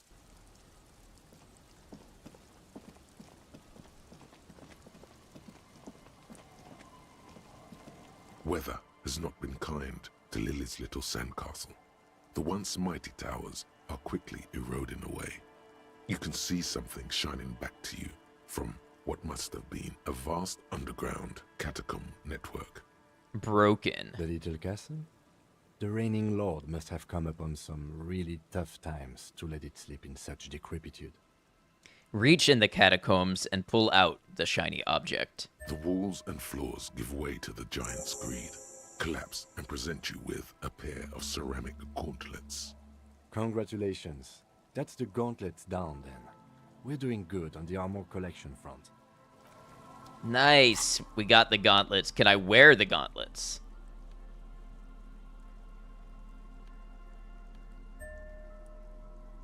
+2 interfacing. That's just free. I will 100% take that.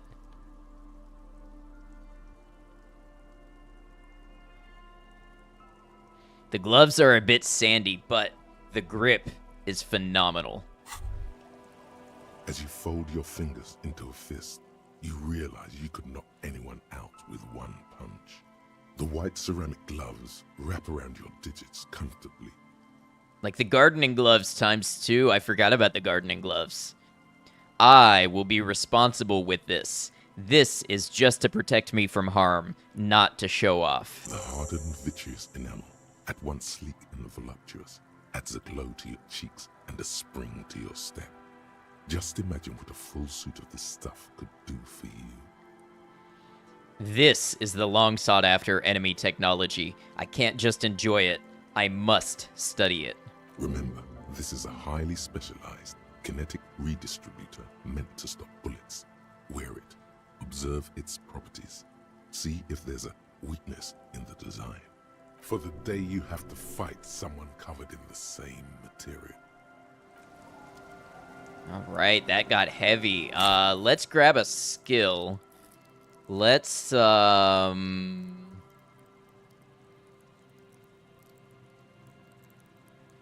have any checks? Rhetoric.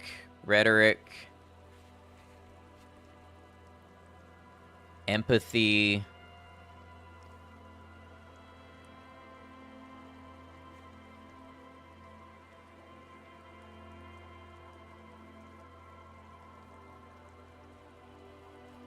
Volition.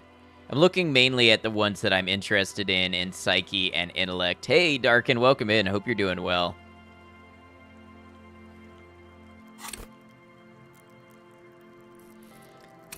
Suggestion is feeling a little weak.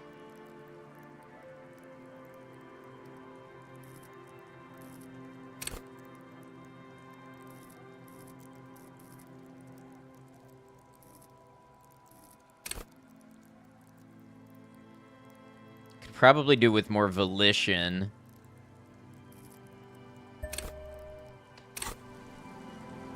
Thought you'd stop by before getting some sleep. How you doing, Purple? Good to see you. Okay, I am prepared to regret this, but I'm going to get this signed. Our tenant, the police, eh? What's this about? Huh, I see Lillian's name. I've seen. Then In her mind, she speaks with the authority of a leader. Hers is the final word around here. Eh? What's this about? Huh, I see Lillian. Oh, did I lose my opportunity? In her mind, she speaks with the authority of a leader. Hers is the final. Eh? A deal with who? Thought so. Huh. I see Lillian's name is already here.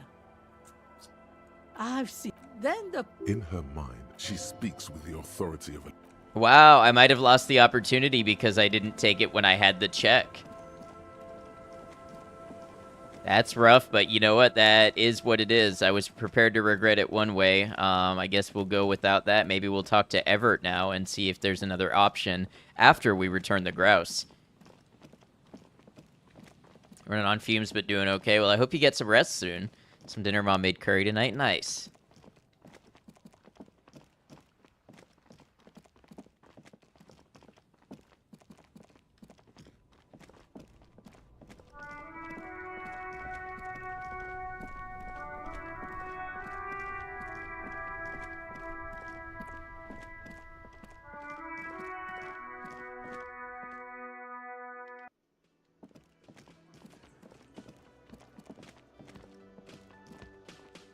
Can I help you? Gart, I found a new bird for the whirling. Give him the ruffed grouse. How was Squirrel with the Gun? It was sad you missed my stream that day. Squirrel with the Gun is pretty cool. Very whimsical. A lot of fun.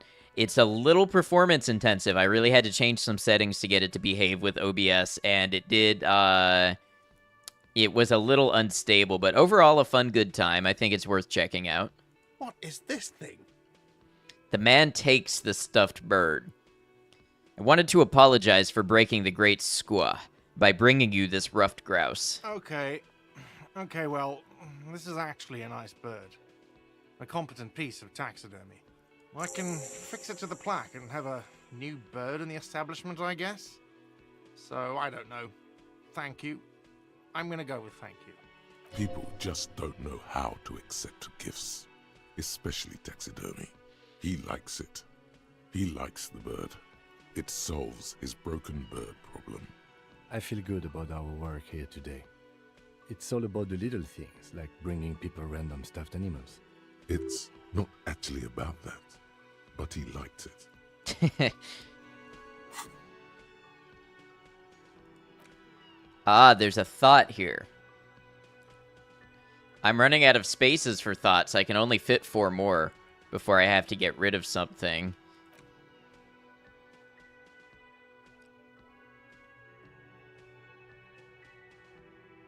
Probably get rid of volumetric shit compressor.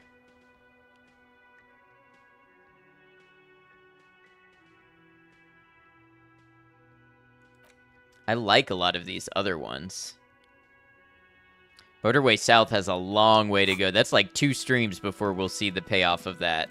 I wonder how much longer we've got in the game as a whole. I think there's an interfacing check I can do in my room up here now that I've got these gloves on.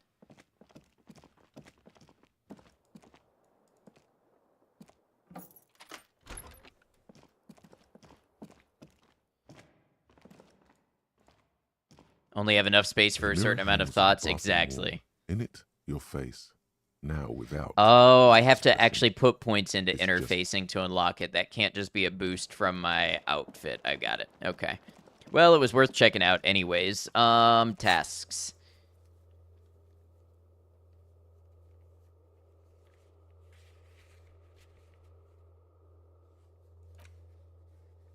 I haven't found anybody who will tell me about the tattoo's meaning, but there is a whole, like, section of people I haven't interacted with in a minute.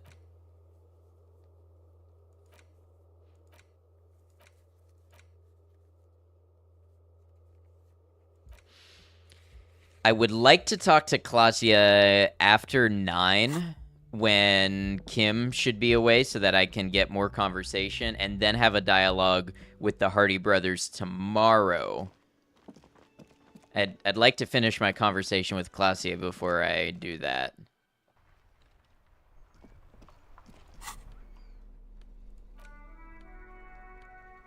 Oh, I never interacted with my badge. Maybe that's why.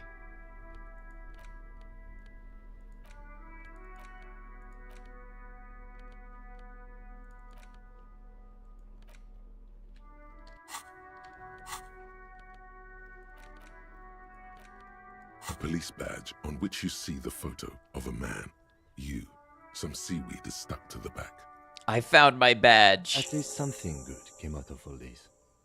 The lieutenant glances at the badge in your hands. We study the badge. Encased between 2 durable plastic sheets is a bluish card with lines of information and a watermark in the shape of the street grid of Revachol West. Is there any indication of how far into the game you are? No. And I don't necessarily want anybody to tell me, but what I do know is I'm on day 3, and we're a lot of hours in on day 3. And there was an indication, one character gave me kind of a foreboding message that I may not have a full week's time from day 2 in order to solve the murder. So that tells me I may not have a full 7 days. So I'm kind of getting a little curious to see what's going to start happening around day 5. But other than that, I have no indication. I could be like a quarter into the game, or I could be like 90% into the game, and I wouldn't know. You see a photo, a name, a rank, a document number, the date of issue, and in the lower right corner, your precinct. Look at the photo. The man keeps winking at you with his green-gray eyes. The photo is old, no doubt about that. But the badge is new. You used an old photo for a new badge. So I must have lost a badge. Good choice. A newer photo would look different. How old? 8, maybe 10 years. The guy in the picture is rather good looking. He's got a nice haircut and is distinctly lacking in massive sideburns. And he's winking. Why? What do you think? His face is already contorted by the expression, although it looks less grotesque on him than it did on you. It looks like you had quite the charming face way back then. Your hair is brown and slightly curly. Your eyes seem more clear somehow. Spooky little foreboding message. That's quite common in this game. The lack of alcohol swelling is a bonus. though there's a pinch of that in your cheeks already. Don't be fooled. The bad times have already begun. The badge in your hand shines as you rotate it, catching light. You see lines of information on it, and a shining watermark. Name, Harrier Dubois. Harrier? That's long for Harry. So you are Harry. Evrard was half right. Probably not a lot of people know your full name. Whoever told him you're Harry Dubois didn't. Harrier Dubois it is then. Accept it. Pleased to make your acquaintance, Harrier Dubois. He's not going to call you Harrier. He'll keep calling you officer when he's angry with you, and detective when he's not. The badge in your hands shines as you rotate it, catching light. You see lines of information. Rank, Lieutenant 2 JFR. Lieutenant W. Freighter. W. Freighter. What is a Lieutenant W. Freighter? The lieutenant is a rank above sergeant and below captain. It's the highest rank in the RCM that still does field work. I am a lieutenant. And W. Freighter? The title of Freighter is added to your rank when you decline a promotion to a higher rank. In your case, captain. You have declined twice, thus you're W. Freighter.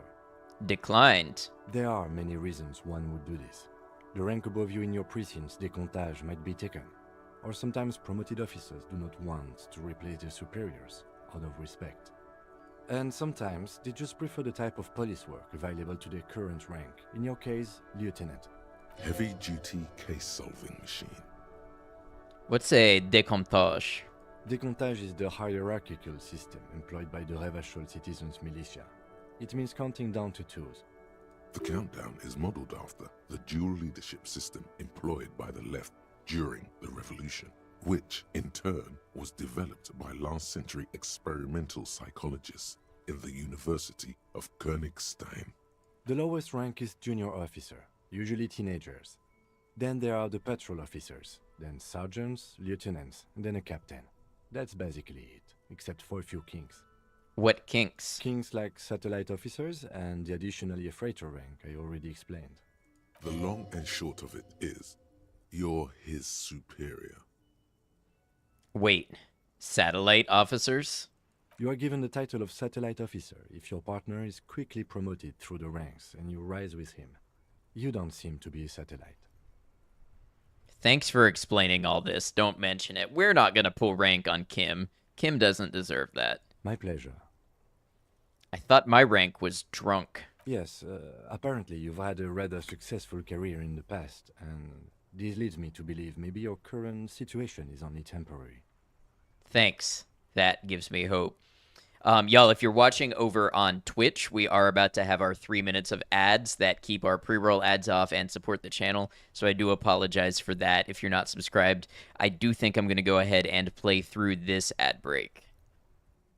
Yeah, thanks. That gives me hope. Good. Turn back to the document. Such a small yet precious serial. That's just the serial number. Revachol, Jamrock, Precinct 41, with some numbers thrown in there for good measure. Date of issue, 7th of November, 50. 4 months ago. I'm guessing that's when you were promoted to the rank of Lieutenant W. Freighter. A new badge usually comes with a new rank. You seem to have been doing well then. You're pretty sure you weren't doing well, but better?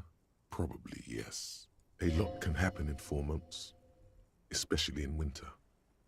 The winters are never easy on you, of that you are sure. I remember that time!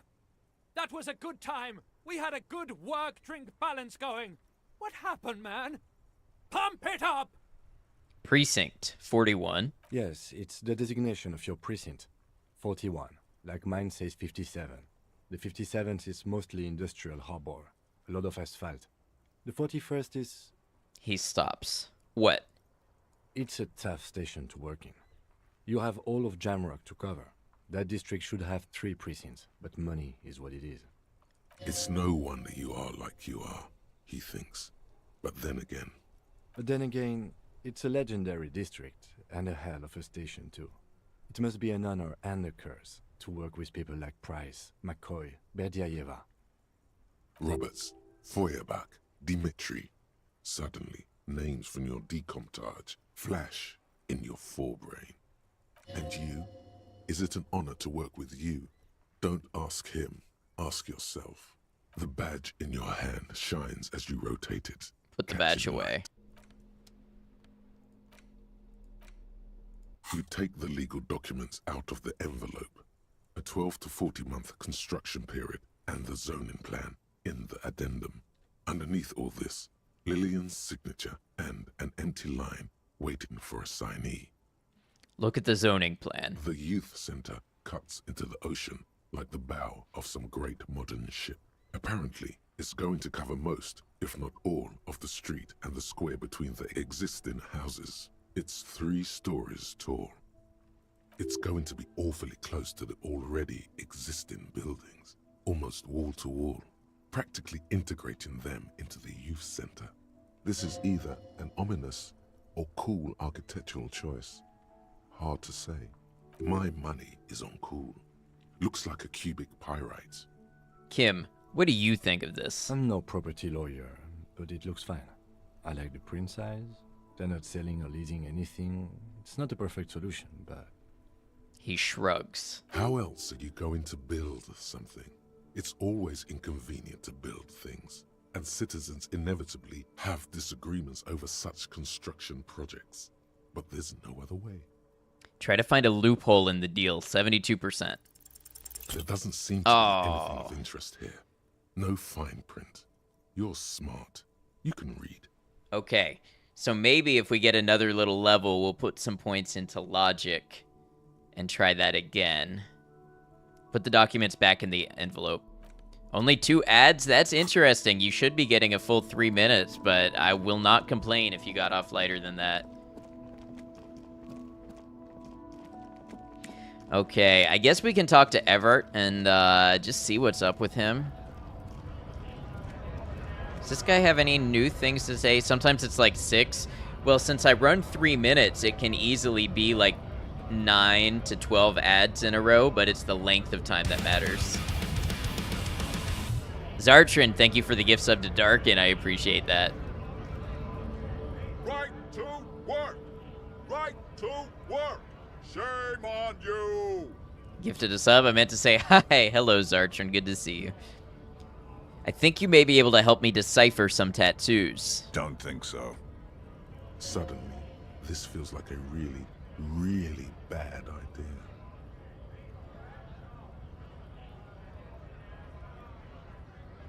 Of course, yes, forget about it. Let's discuss something else. I think we should maybe even get going now. He clearly does not think poking the hornet's nest is a wise plan anymore. I'm just going to leave now. Zartrin, hope you're well. Wonder about mañana. Hola, wandering man. Nope, nothing to see here. Did I ever increase my rhetoric? Can I try that check again? Thank you all for hanging out during the ads on Twitch. I appreciate it. Oh, this way. Okay.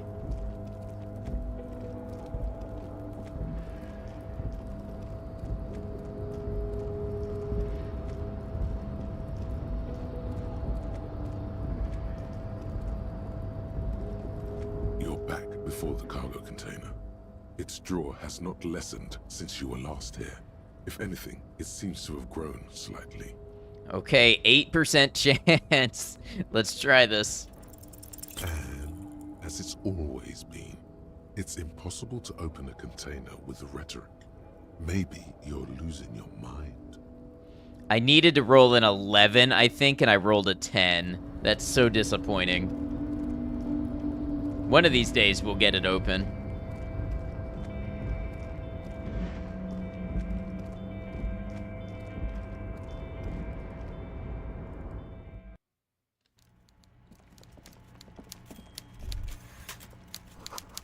It's not a fishing rod, is it? It's what?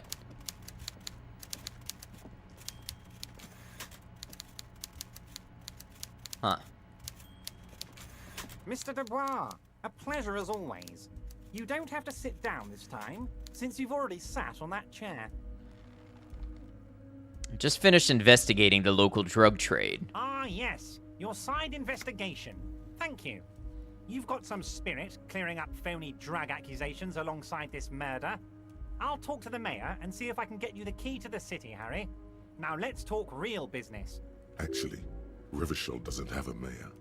He refuses to discuss it further.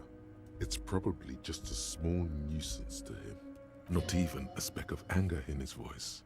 That's that then. I don't want to lie about this yet. I want to get my logic up and try the check again to see if there is a loophole, so we're going to leave for now.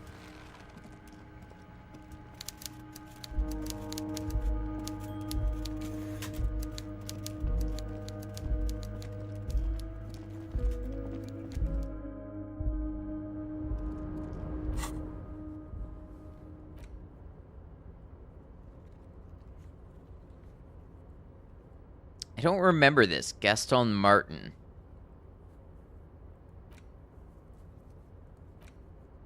Don't remember that check.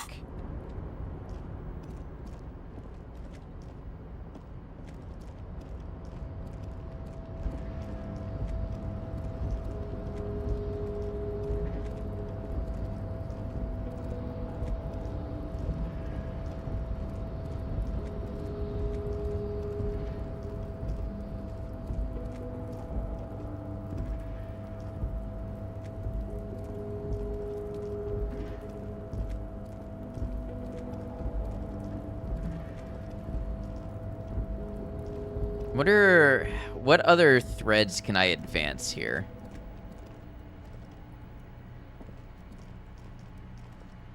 The file cabinet stacked a drawer. So yeah, we already checked that.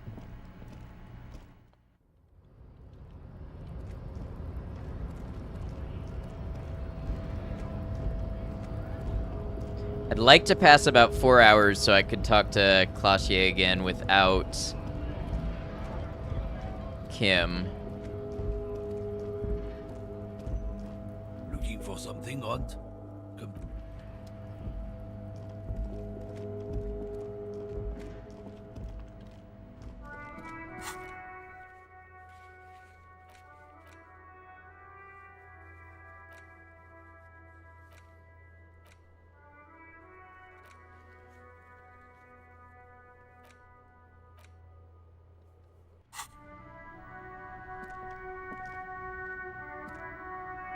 Yes? I guess we'll exhaust Kim's dialogue right now. That could be useful. no response. He's having trouble processing it, believing it even. I feel like I must repeat this. I don't remember anything. There was heavy drinking involved. Have you tried concentrating on something other than your personal affairs? There is a sudden, harsh edge to his voice, like he's tired of hearing about your personal affairs. I'm afraid this is a medical situation. Really? You look fine to me. Lurking while playing Baldur's Gate 3. Have fun, odd girls. Hope you're well. Good to see you. I'm talking serious, unbelievable damage here. I saw myself in the mirror and had no idea who I was. This psychodrama is unbecoming of an officer. Clearly, he prefers to think you're malingering. He cannot fathom that anyone could drink so much as to retroactively erase their entire life. It's not psychological. Some sort of major brain damage has occurred on an unprecedented scale. Then you should consider seeking medical attention. You can use the radio in my kinema to call your station's Lazareth. A Was there Lazareth? anything else you wanted? Any connection to Lazarus? That's an interesting word that I've never heard of before. Snow covers the white on blue police livery of the motor carriage. The white colors nearly meld together. Weirdest thing just happened. You thought my stream got hijacked. It was auto-playing another stream in the background even though you were in mine. Guess it's a mobile app bug. Yeah, I've heard the mobile app is horrendous, and I've heard things like that happen. Wait, why am I even thinking about this? Wasn't I supposed to... Do something important? Something murder-related? There's always something important. Doesn't mean you can't take a moment to admire this piece of machinery.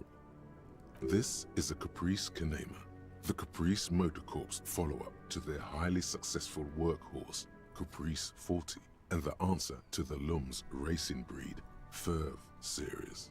Crunch, you've had 2 of the same stream play at the same time on mobile. That's wild. How you doing, Crunch? Good to see you.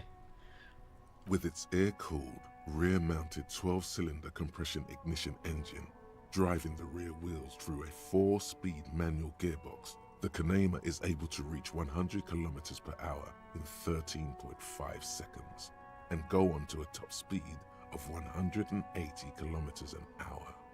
Won't it roll over in the first sharp corner? The high center of balance is offset by a large battery bank mounted at the bottom of the cabin, feeding all the auxiliary systems and making the Kanema effectively a mobile power plant.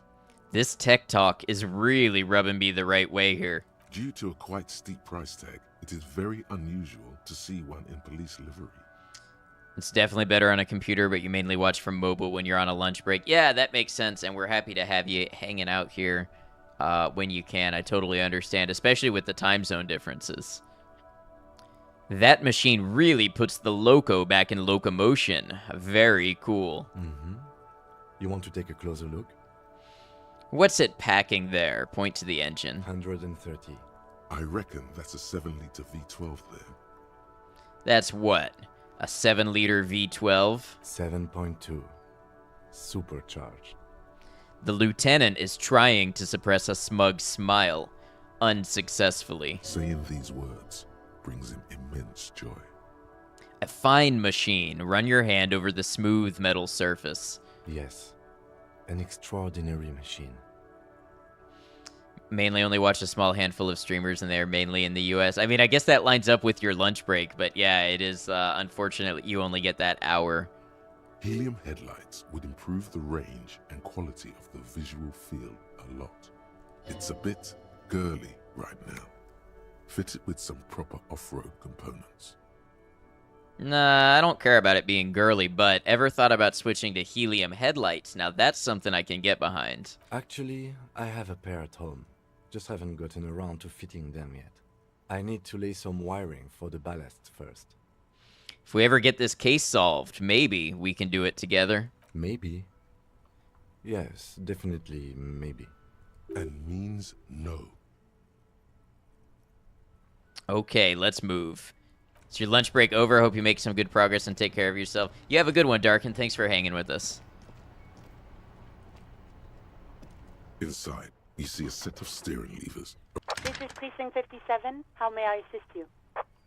Alice, please connect me to Station 41's Lazareth. It will take just a moment, officer. Her voices fade out into the familiar radio static. Gottlieb, what do you want? He's carelessly chewing on a piece of hard candy. I'm in a bad way, Doc. A real bad way. Oh, it's you. Was that a snarl or a suppressed groan? No love for you here. You know who I am? Yes, there's no end to the misfortunes fate has seen fit to rain upon me. Sure, but can you tell me about myself, as in who I am? Who? You are? You lost your human visage a while back. Now let's get on with it. I've got more important things to do. I couldn't reach up and grab a tie from a spinning fan without unbearable pain shooting through my arm. Hard to tell exactly what it was over the phone. Could be a combination of peripheral neuralgia and high blood pressure. Could be that you were having a heart attack. Or, actually, it could be both, given your profile. Of Nick Gottlieb's name. Wait, both, but that sounds bad. Yep.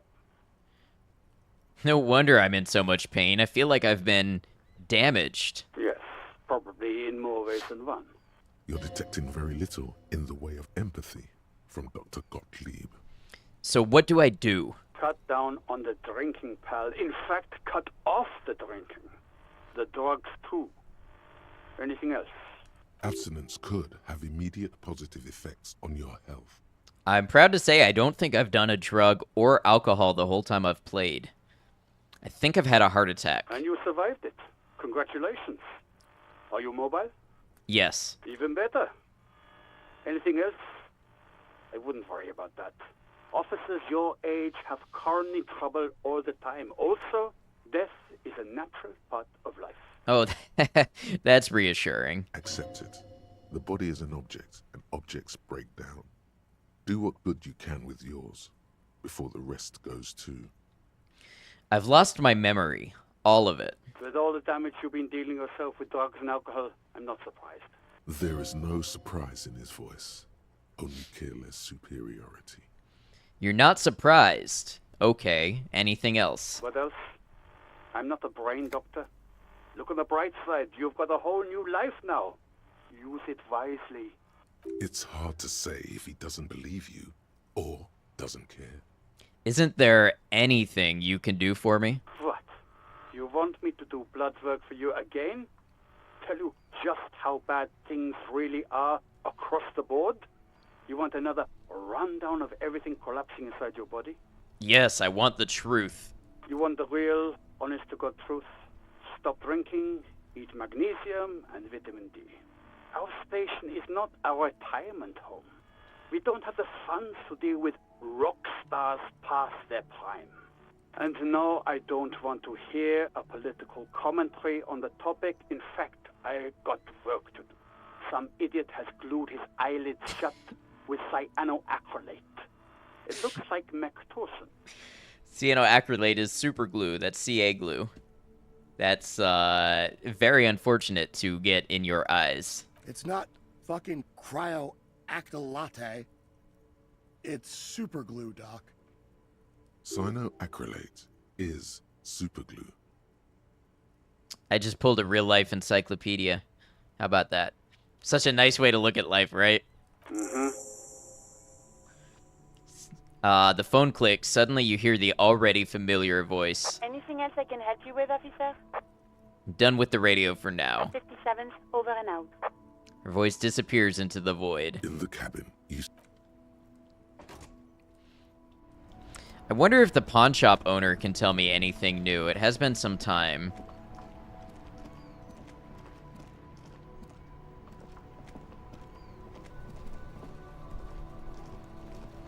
You know, if I can just find my way around.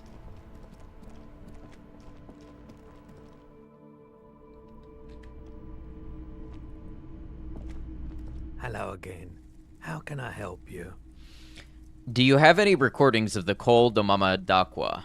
The Col de Mamadakwa? Sorry, I would never have guessed that you were that interested in ultrasonic sounds. Or birds, for that matter.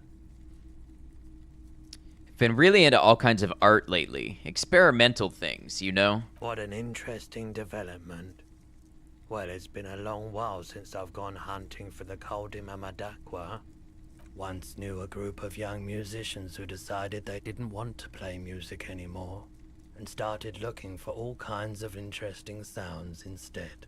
That sounds so cool. Cool or not, one of them was obsessed with recording the Col de Mamadakwa. And he was one of those passionate people who know a lot about all kinds of strange things. So he got the rest of us to join in his search. And did you ever find it? We thought we did. We got together all these recordings of unusual sound patterns, compared them, cut them up and combined them into the Symphonia Col de Mamadakwa. Can I listen to it? Unfortunately, I don't have any recordings from my old life. None at all. But I do have a tape with some ultrasonic sounds that might be what you're looking for. He starts rummaging through some tapes behind the counter. Do we really have time for this? Yes, it's absolutely necessary for my research. This recording comes from down the coast. Wasn't looking to record anything specific. Just left a recording device there one morning. Keep in mind, I have to slow this one down enough to make sounds well over 200 kilohertz audible to the human ear. It will be strange. He switches on the tape player. The speakers begin to emit a low hum. As the hum grows louder, modulating but always unnaturally uncomfortably low, like it's coming not from the speakers, but also from inside your chest. Breathing is becoming difficult. Not good, not good. You're about to start suffocating. You have to stop this. There's a growing sense of dread. The sound is coming from inside you, but also surrounding you. It feels as though someone is standing just outside your range of vision and watching you, doing this to you. He nods to you, reassuringly, just as more diverse, higher-pitched sounds, some random, some appearing to form patterns, hit your eardrums. Seabirds most likely, gulls and such. Seagulls. And skewers, but He raises a pointer finger and inclines his head toward the speakers. A new high-pitched, shivering sound. A low range of sounds is easier to handle with a focal point, but still troubling. You are mesmerized by the sounds, but also feel nausea welling up as the motif continues, then begins to recede, dissolving in what must be the sound of water lapping at the bank. you know, now that I've listened to it on these new speakers, it's not the cold Mamadakwa. Wrong patterns, wrong photons. Probably some insect trying to sing higher than its predators can hear. Still, fascinating, aren't they? Early morning sounds. I have something else to sell. Sure, let me have a look. Check my pockets. Anything else you're thinking of selling?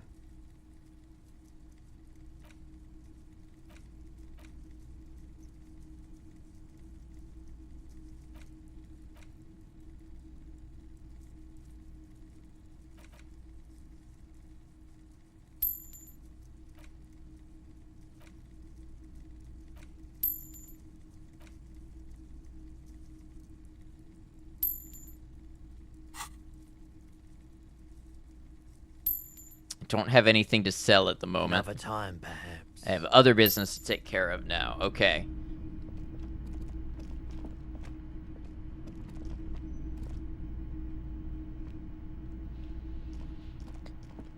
All right, what else can we do today, I wonder?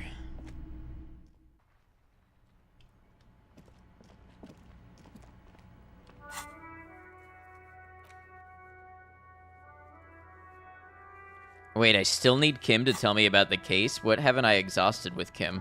Yes? Rain, thank you for hanging with us. I appreciate it. You seem to be following me. Excuse me? Nothing, just an observation. You have a distinctive way of walking. If I were to walk in front of you, we would surely collide. What do you mean, distinctive? I hope you don't take this the wrong way. It's just a collegial observation. In the 57th, we call it the Jamrock Shuffle. Officers from Jamrock's 41st Precinct tend to move a bit erratically. How's that? They say it's a scene-clearing technique developed by one of your lieutenants for gathering evidence. It's erratic, yet thorough. Prioritizes containers. Yes, but containers contain things. Shiny things. They're interesting. Okay, then. He simply nods. Passing along frivolous interdepartmental stereotypes is not usually his oeuvre. He regrets bringing it up. Nothing. Still wants me to ask Kim about the case. Yes? What do you want to know? What did your preliminary information say about it before you came here? You mean like a brief? Do you want me to brief you? Brief, yes, that sounds good. 3 days ago, the RCM Emergencies Desk received a report about a security guard who was found hanged in Martinez. An anonymous caller said there was a dead body behind the Whirling in Rags hostel cafeteria. The cadaver had been there for 4 days. No one had come to investigate. During that time, the victim had been stripped of his belongings. The caller did not identify him, but used the word lynching. There is an ongoing labor dispute between the local dock workers and the logistics company Wild Pines. I was told we should approach the death as part of this dispute. Why didn't we know anything about the caller? They, classier as we've come to suspect, didn't identify themselves in any way. The tone was muffled using a device of some sort. The desk could identify neither the caller's age nor sex.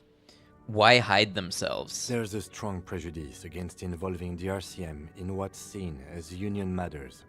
The dock workers' union is the de facto police in Martinez. Now it appears they've started executing too. We cannot allow that. Of course, yes. I understand everything now. Just to be clear, we are police officers. It's our job to find the killer. That's the case. Uncover and arrest the killer. Okay, I have all I need for now.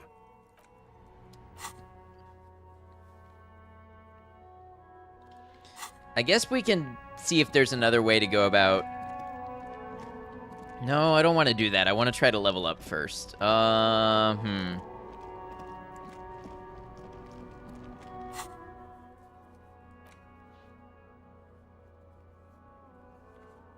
wonder who I would ask about the tattoo's meaning. We know we don't want to poke the hornet's nest, as they say.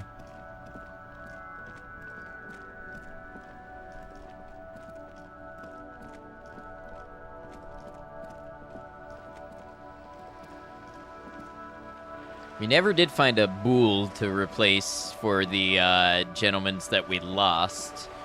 Wonder if they have anything new to say. It's been a minute since we checked in with them.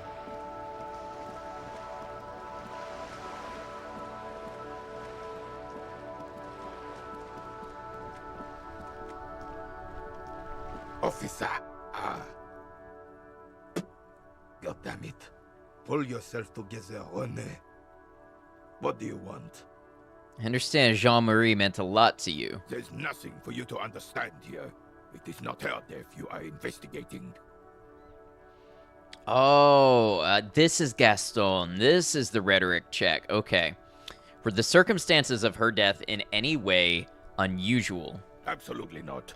She died of pneumonia in her bed at the age of 79. This is highly usual. Where was the photo of you two taken? Reverchal Fair of 91 in the Faubourg district. A parade was held to honor Guillaume Le Lion's name day, and the Carabineers marched in the place of honor. You looked happy in the picture, smiling. This was the happiest day of my life. This is said in such a matter-of-fact tone, it leaves no room for doubt. What happened with you, Gaston, and Jean-Marie? I was 22 when I returned from King Guillaume's Akira operation in the south, and found my sweetheart in the arms of this wretch. The Ikeda operation was a 7-year campaign, during which Suzerain Guillaume's army forcefully united the people in the southeastern part of La Petite Continent, collectively known as the Ikeda tribes, under the Revercholian banner. I won her back, but while I was dealing with some issues... You were like a dark cloud sucking the joy out of every living thing around you. And you hurt her. Dark cloud. That sounds unpleasantly familiar.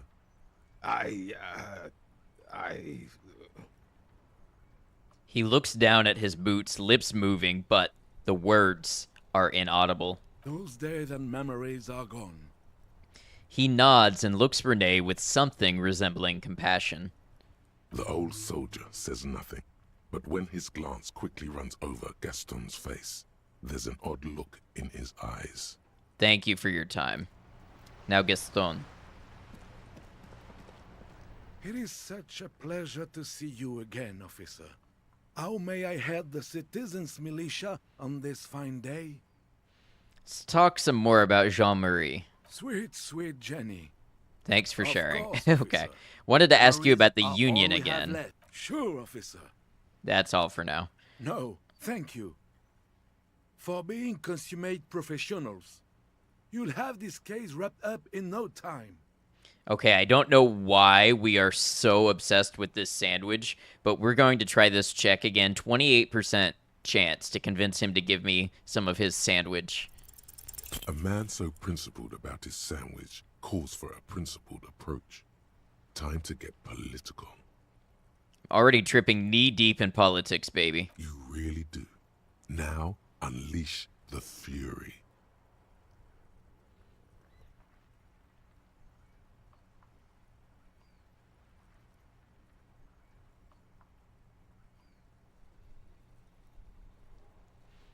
Well, I really don't want to be a fascist. I don't want to say this other thing. But I don't want to be a fascist, and I don't want the game to make fun of me for being a centrist again. Your blood sandwich is a tool of the oppressors designed to keep the proletariat docile. What? What oppressors? I am not going to listen to this scummy gunnery. He utters through clenched teeth and turns his back to you. Huh? Look, comrade, the overabundance this sandwich embodies is inherently evil. I really don't understand how my sandwich could. I don't either, but wouldn't you rather eat a sandwich free of the bourgeois guilt baggage? I would rather just have this one, officer. It's really good. Tell this lost comrade what the people's sandwich would be like. Distill the essence of the working man in a sandwich. But imagine a sandwich absolutely minimal in design. Sleek, efficient, simple. The skepticism emanating from the Merry Senior could be sensed all the way to the Seminine Isles. He's not imagining it.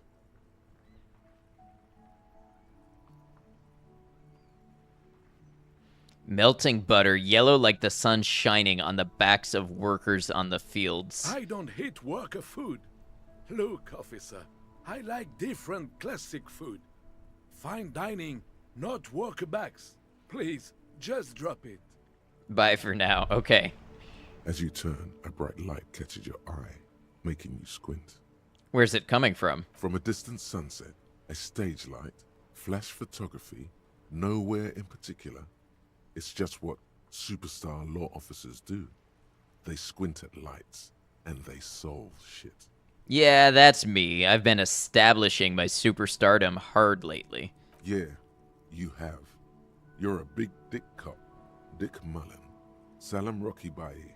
Badass on-the-edge disco cop. Time to recede into a ludicrous fantasy world. Here we go. Camera. Lights. Action. With a sudden flash, the world freezes around you, and you along with it. In an iconic monochrome solution, a black silhouette against a rasterized orange world. It's on. Some kind of superstar. I don't know if we're going to go with that one. I do like the idea that we are a superstar apocalypse cop, because then that kind of makes us like action movie hero territory, you know what I mean? But I don't know.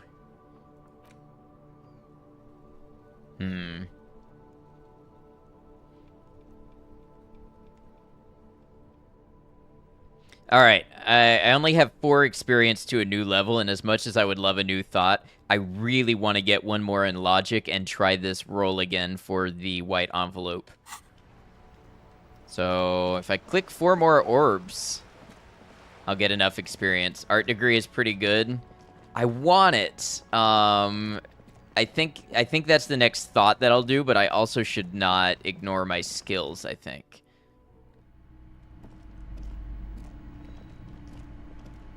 Any orbs to click in here? I don't think so. Wonder if Joyce has any new dialogue.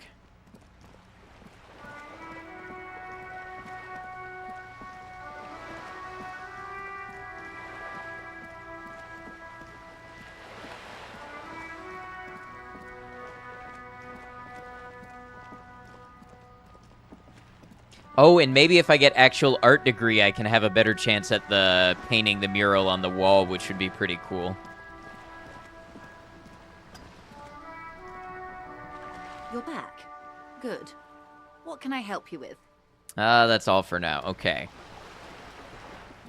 So, here's the thing. I want Kim to leave me alone, and I think Kim leaves me alone at 9, at 2100 hours, so... How do I want to pass more than 3 hours?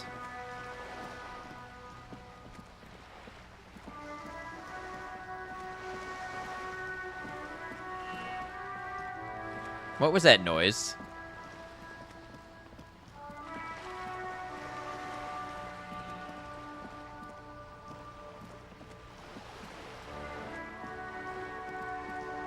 Interesting. Game has me thinking any noise is a cryptid.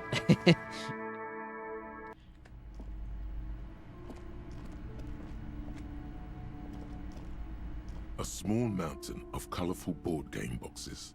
There are numerous types of games for all ages. A lot of shelf space seems to be taken up by Wirral-related merchandise.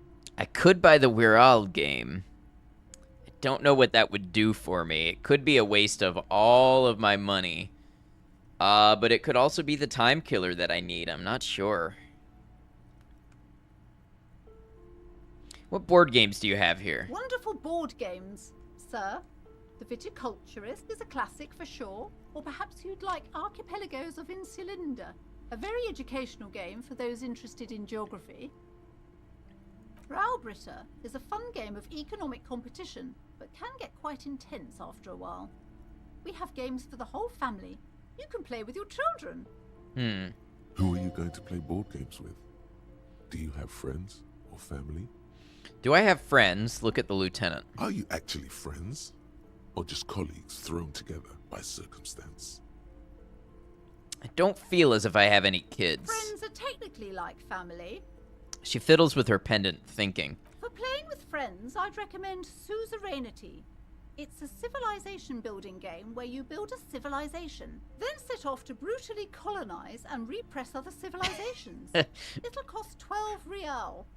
What about all these Wirral things? Lousy auras there. No, role-playing games are popular among those types. You know, who are into those kind of things. Personally, I don't like it. Not at all. I've heard they turn people into occult enthusiasts. That they have rituals where they try to summon entities. Highly immoral stuff. You can still buy them, though. Okay, you know what? I'm gonna take a chance. I'm gonna buy the Wirral game. I just feel like it's going to open something up. If you say so, but you better stay away from those immoral occult rituals. No, that sounds like exactly the type of thing that I want to get into. Have I been able to smash the bookseller's back door? No. Which, by the way, phrasing. No, my pain tolerance has just not been high enough. A heavy door with a missing handle stands before you, covered in dozens.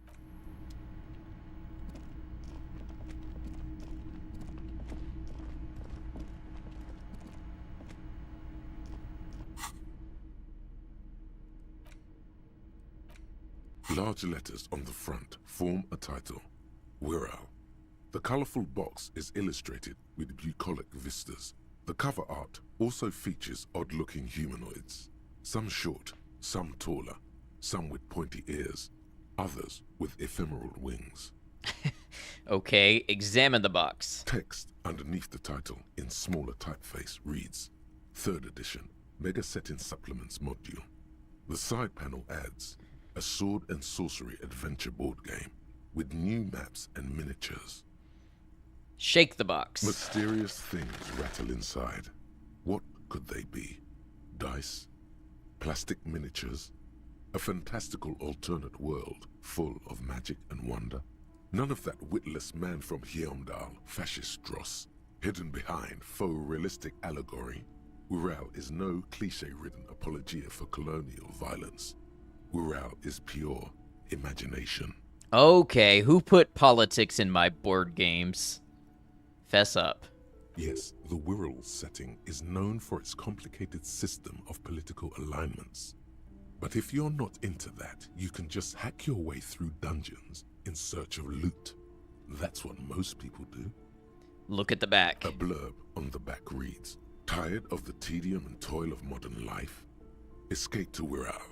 Leave behind Isolas and nations with their petty squabbles. Discard electricity, magnets, and boring technological widgets. Succumb to a world of high pasternal fantastique. Unleash your imagination and create an adventure of endless possibilities. Discover the terrible secret threatening Wirral. Can your band of adventurers save the world? Yes, we're ready to take on this challenge. Exactly. That's the spirit. All you have to do is read an intricate rulebook, study an assortment of maps, unfold the illustrated game board, and start rolling dice. In no time, you could be romping through grasslands with low-level characters, hunted by Iskala riders, or battling unspeakable monsters in endless dungeons fraught with danger and despair, conjuring up forceful magics to aid your quest. Magix. Yeah, they ought to make this We're All game its own spin-off game. Open the box. You pry open the box. Inside, you find a folded-up map, a small booklet, a 24-sided die, and a little plastic figurine. Look at the map. A reprint of a crude hand-drawn map. The top left corner reads, Lands of Wirral. The map features both small villages and mid-sized towns with odd names, in addition to meadows, forests, hills, lakes, and seas, also with odd names. It doesn't seem to correspond with anything you've seen thus far. It's not a very helpful map. Look at the booklet. A quick guide to the magical races of Wirral. Create your own hero, choosing from any of these completely unique and fantastical backgrounds. The options are in order of importance. The Welkin, the Tweog, the humans, the fairy folk, and the pygmies. Read about the Welkin. The Welkin, tall, lithe, and graceful, with long flowing hair and pointy ears. They're known for being powerful magic users, but can also hold their own in a brawn-driven fight. The Welkin come with a variety of exciting sub-races. High Welkin, Forest Welkin, Lake Welkin, and Snow Welkin. But if you're not feeling experimental, a basic Welkin will always do. Read about the Dweor. A grand race of industrious mountain people. They're short. This is eating up our time. That's what I needed. And enjoy digging for gold and other precious minerals. They're also well versed in the art of combat, where they prefer to use axes and hammers. The Tweog also come in a few different sub-races. Hill Tweog, Shield Tweog, and Dark Tweog. Read about the humans. They're just humans. What else is there to tell? They're average in all stats, and jacks of all trades. Read about the fairy folk. A very small race of flying people, known for being mischievous, full of trickery.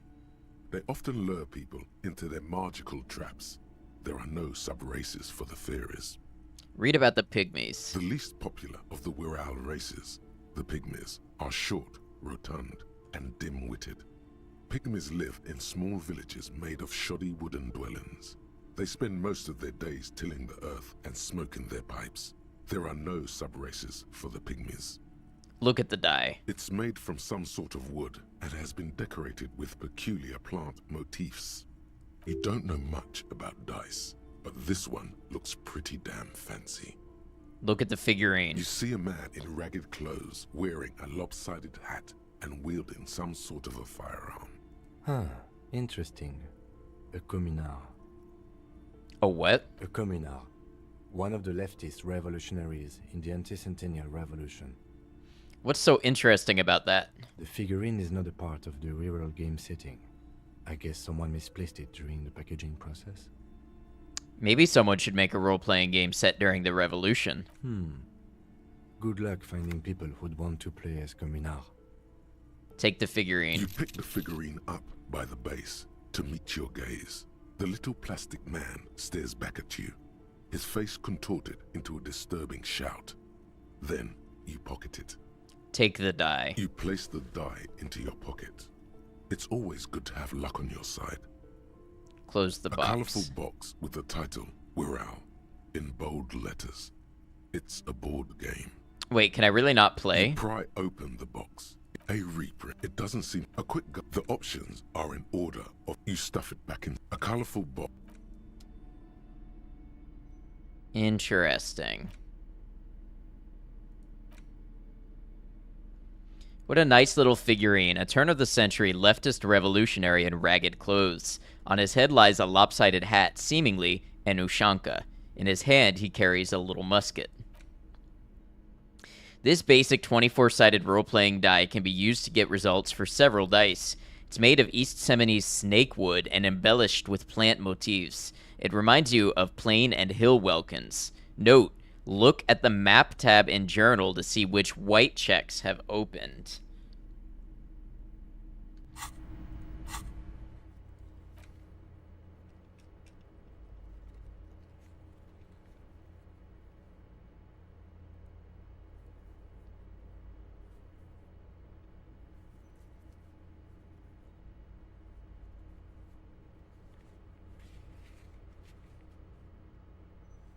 So there was an exclamation point next to Klasia. Oh, and the cargo container door. That's white again. Okay. Well, that's two things we can check on to spend some time.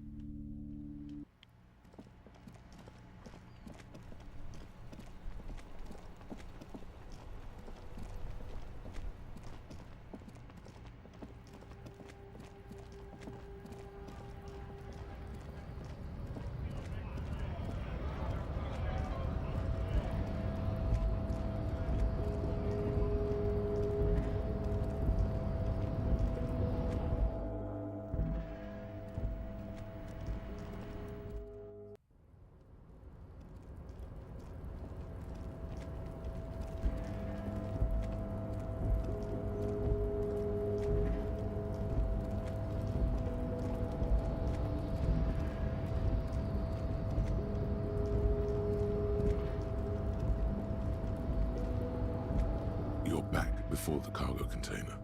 Its draw has not lessened since you were last here. If anything, it seems to have grown slightly. Come on, 17%. Let's go. Come on. And as it's always been, it's impossible to open a container with rhetoric. Maybe you're losing your mind.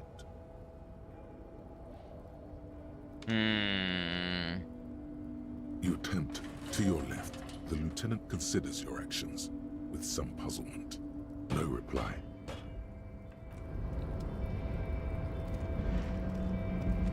Okay, maybe if we increase rhetoric. I know, Rain, I was really hoping. I want to know the secret of the cargo container door.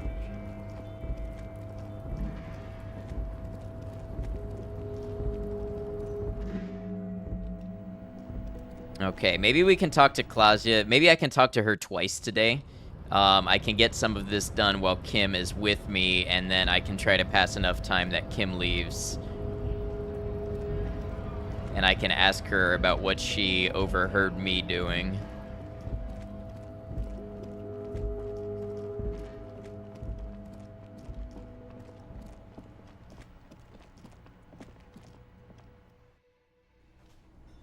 So I'm just curious. Behind the dockworkers, a ceiling height window. The hawthorn branches scrape the glass like bony fingers. You see, I still, even though I don't have the -12 debuff, I still only have a 3% chance.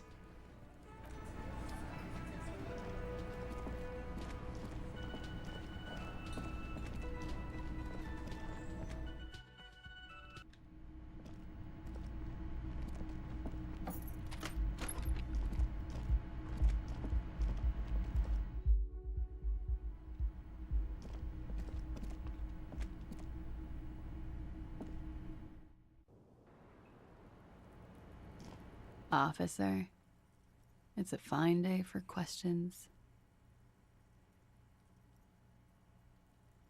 Oh, maybe the die allows you to re-roll a certain amount. 58% chance. I've got to have a chance at this again, right? Soft, light brown eyes look back at you, directly into the space behind your eye sockets. You see the smoke rise from between her painted red lips. She's beautiful. I have bad news for you. Oh no, what? You know these guys? Who? Me? Yes, you. He's talking about you, you boring stiff. You too. Me? What did I do? These guys are compromised. She's got them singing along to her tune. The little bleeps and bloops you trust for info. You can't trust them anymore. I knew something was off. I'm sorry I didn't catch it sooner. It takes conscious effort on your part. Which ones exactly are affected? There's no way of knowing. At the moment, I'm afraid it's best to assume all of them. How did this happen? How it always does. Through subtlety. What can I do? There's nothing you can do about it. You are how you are, and she is how she is. Things will go as they do. Can't you turn them normal again? No. What use is this then? It's better to know you're being played than to be played without knowing it, is it not? Does this mean she's been lying to me? I think it's safe to assume, yes. Mr. Thespian here hasn't been speaking up. If he were, I suspect there would be paeans to her truthfulness. Like this, she is a lady, most fair and just. In his defense, to reduce him to such inadequacy, she probably had to employ half-truths more often than outright lies. That is correct. And omissions too. Can I trust that guy? A little. They're all still of limited use, interpreting things to the best of their ability. Maybe they add flair or something. I wouldn't know. I don't add flair. But when it comes to assessments of character and factual accuracy, they are not to be trusted. Not with her. Can I trust any of them ever again? Don't be melodramatic. You can trust them.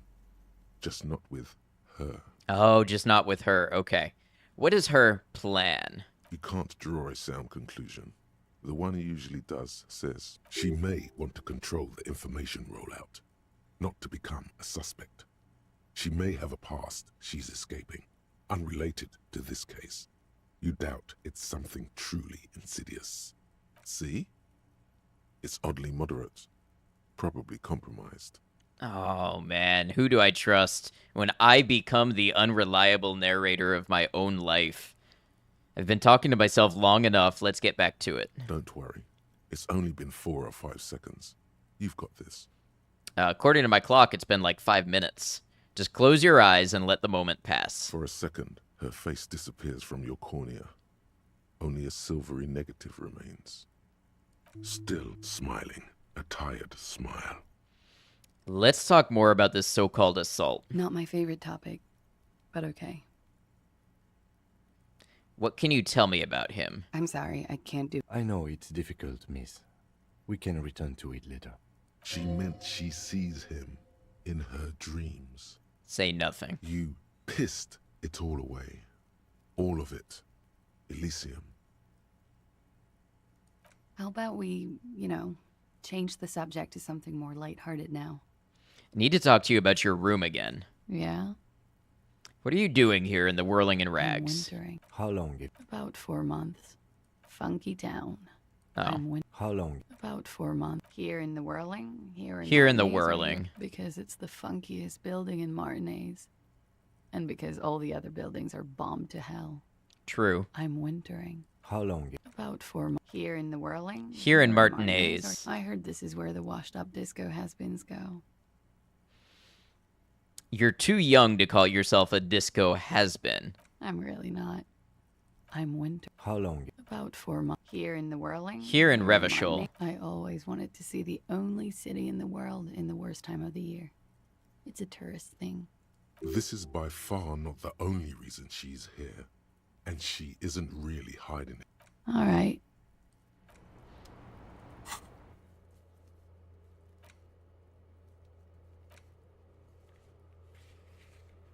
Ask a little later when she has collected herself. Okay, well, let's go ahead and get... we're going to get a point in logic. And then we're going to try this envelope again. You take the legal documents out of the envelope. 83%. Come on, come on, come on. There yes. is no loophole. The simple truth is, the current residents are going to lose their street access. And for the next 12 to 14 months, their lives will be dominated by constant construction noise right next door. Wait, what are the ramifications of this? Once the construction starts, it will probably take a few months, a year maybe, for even the most stubborn occupants to get tired of living like this. After that, they'll sell their property for cheap and move out. Look, Kim, these people are going to have to move away because of the noise. Of course, I should have seen it. The lieutenant frowns as he reads over the document again. Eval probably has eyes on us, but if the second signature were to be somehow wrong?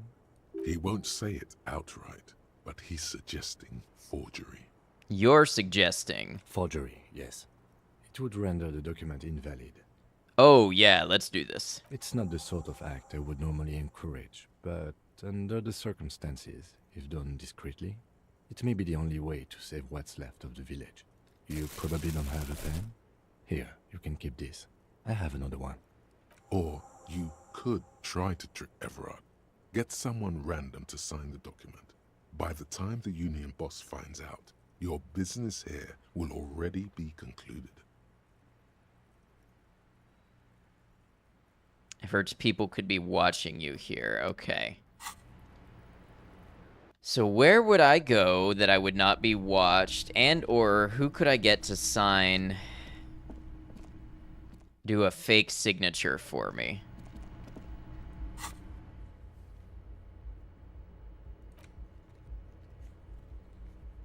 Somewhere private where you feel safe enough to sleep.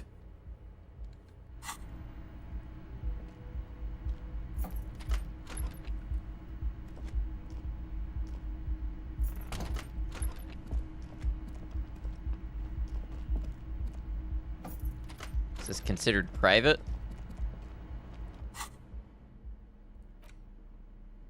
You take the legal documents out of the envelope. A 12 to 40 month construction period and the zoning plan in the addendum. Underneath all this, Lillian's signature and an empty line waiting for a signee. Okay, so I only have a 42% chance even with my fancy gloves. Let's see if we can find somebody else to sign for us. I wonder if Glacia would do it.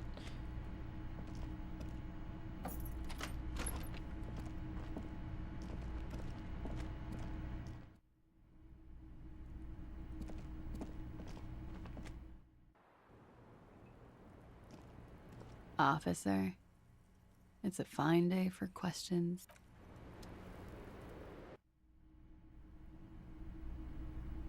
Would Kim do it? Yes? Or Joyce, maybe. Maybe Joyce would do it.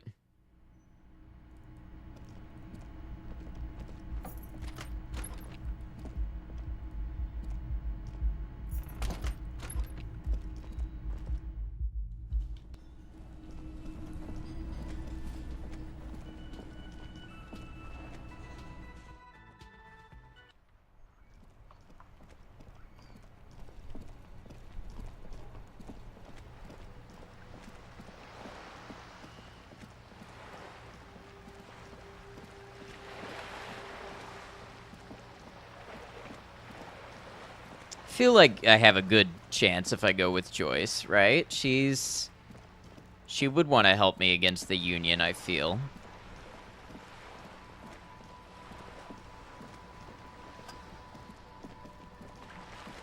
You're back. Good. So I've been dealing with Everett again. She's not even asking you anything. It's so easy to just say. He asked me to deliver an envelope. Sounds like he has you running errands, Ah, yes. With longing. Clear and simple longing. Strange. Why does she want to go there? He wants to build a youth... you're quite fond of this village, aren't you? I should be. In my youth, I had a brief dalliance here in Martinez. Friends watching on Twitch, we do have more ads coming up in about 45 seconds. So if you are on Twitch, that is incoming. I'm going to go ahead and play through this ad break as well. So thank you for dealing with that. It's either ads during stream or ads when you join the stream. So I appreciate you. He's probably dead by now. Yes. Not out. We told... Oh no. She's sentimental, all right. If you say so. I'm over-radiated, Harry. I do silly things sometimes. Out of Pale-related illness. Like take this job. The moral of the story is... So it was a factor in her coming to Martinez in the first place. Interesting. Do not spend 22 days a year in Pale Transit. Don't waste your 20s slumming it with your stupid friends. And don't deliver Everard Clare's mail. Her bony finger is pointed like an arrow at your chest. Satisfied, detective? What else can you tell me about your mail delivery quest for Everard? Do you think it will improve the place? He wants to build a youth center here for the children of Martinez. A youth center with Edgar Clare's statue on top of it. Her eyes run across the water remorsefully. Go ahead. Help him. Make it so. I have no power to stop him. I really feel like this should be an option to have Joyce do the forged signature here. So you're sad you can't buy the place. Yes. I'm sad I'll never have the time, detective. I've always wanted a dilapidating fishing village. She is more defensive about it than usual. Full of ghosts and ancient memories. Has this errand yielded you any information?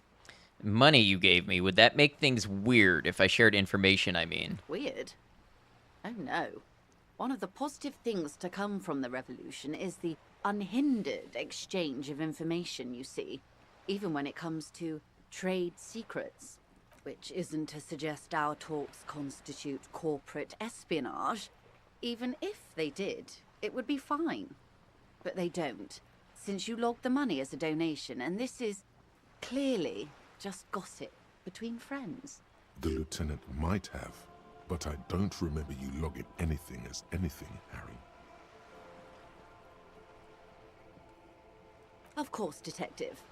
You can always drop by later, should something come up. Now. It's all for now. Yeah, I am minorly disappointed that there didn't seem to be a way to ask Joyce to be the fake signature we needed, because she's clearly emotionally invested in that village and doesn't want the thing to happen. I don't know, maybe she's too important a character to be caught up in, like, forgery, but,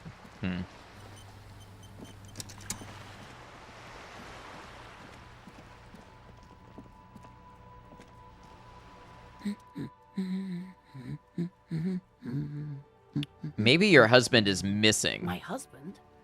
No, he's not. So where could he be? I don't know. At home now? Out drinking with his friends? Working? Where is this going, officer? So what I'm hearing is, you don't really know where your husband is. Yes, but I don't really need to know where my husband is. Not all the time.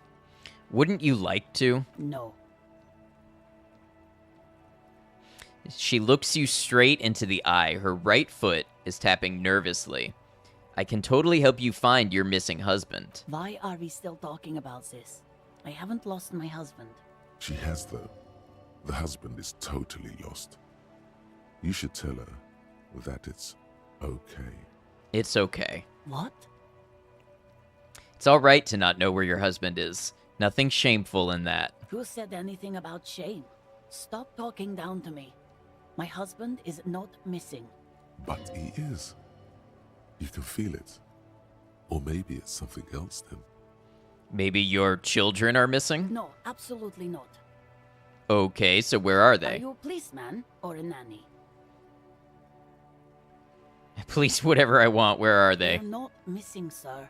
What if something horrible has happened? What if they're dead?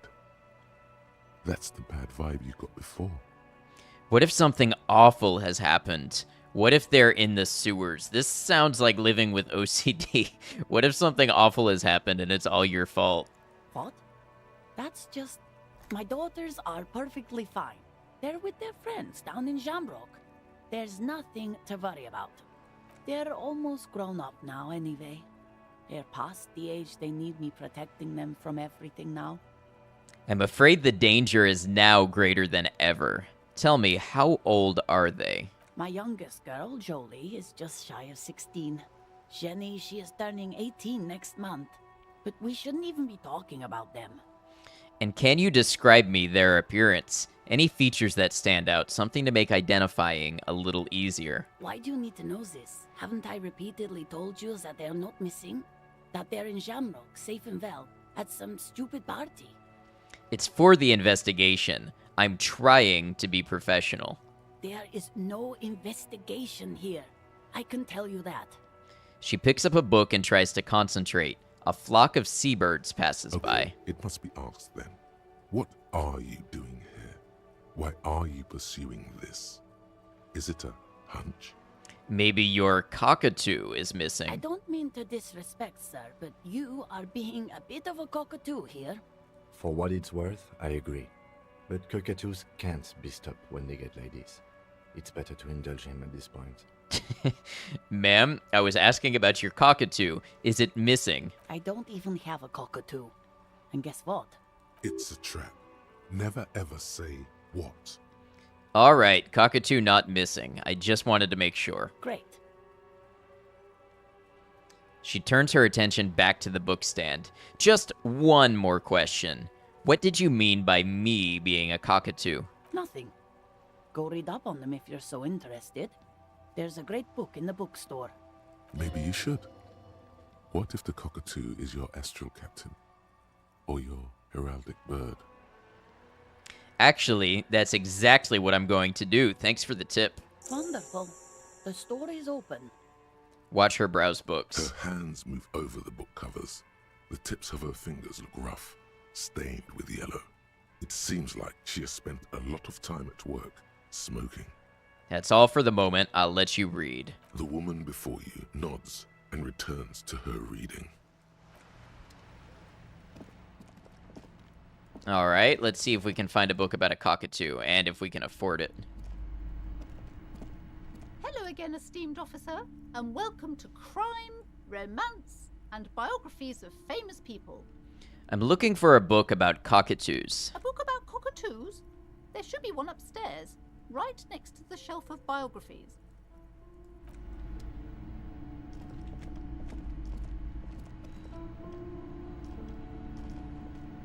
A sulfur-crested cockatoo sits on the cover, its beak slightly open. It looks as if the bird is calling out the book title, From A to Zurich, a guide to a well-behaved cockatoo. Everybody likes a well-behaved cockatoo. Flip through the pages. Turns out that there are so many different cockatoo species, and they all have behavioral problems. What about this guide to cockatoos, storekeeper? It's a must-have if you own a cockatoo. I've heard they're quite capricious. 58% chance to steal it. We roll the dice. Slowly, damn it, you move your hand toward the tome of cockatoos. Before you reach the book, you're interrupted. Do we really need to do this? I think not. Okay, hold on. This is a task, and tasks mean time, and time means I can do things more efficiently, so I want to pursue this. I feel like the pawn shop owner would be interested in the Communard model that I found.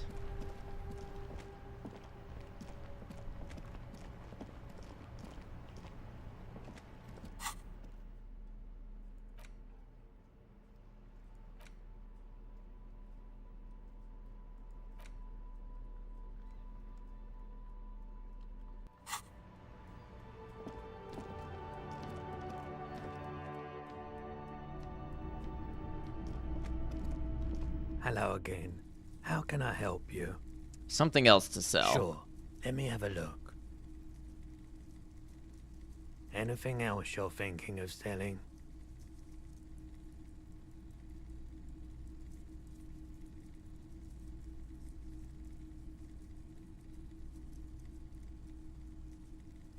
Sell the photo of a happy couple.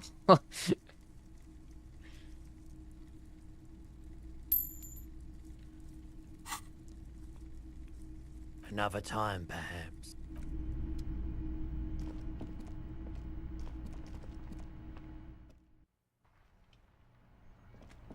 Alright, now I can buy the book on cockatoos, and reading that should pass some time.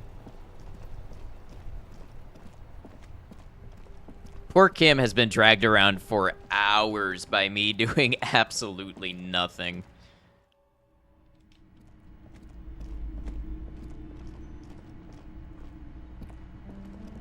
A sulfur-crested cockatoo sits... I want to buy the guide to cockatoos. Oh, a nature enthusiast. Good choice.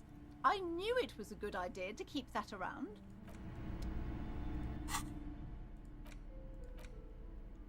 A cockatoo is a parrot with an erectile crest, found on the Seminine Islands and in southern Fas a la Mer. Known for their intelligence and general precociousness, cockatoos are popular birds in aviculture. However, they often exhibit various behavioral issues. Okay, what more? This book talks about the delicate nature of toos, as well as introducing some of the most popular species among the bird enthusiasts. The funeral cockatoo, the major majestic cockatoo, and the most common bang bang cockatoo. It's colorfully illustrated. All right, what problems do these birds have? Where to even begin?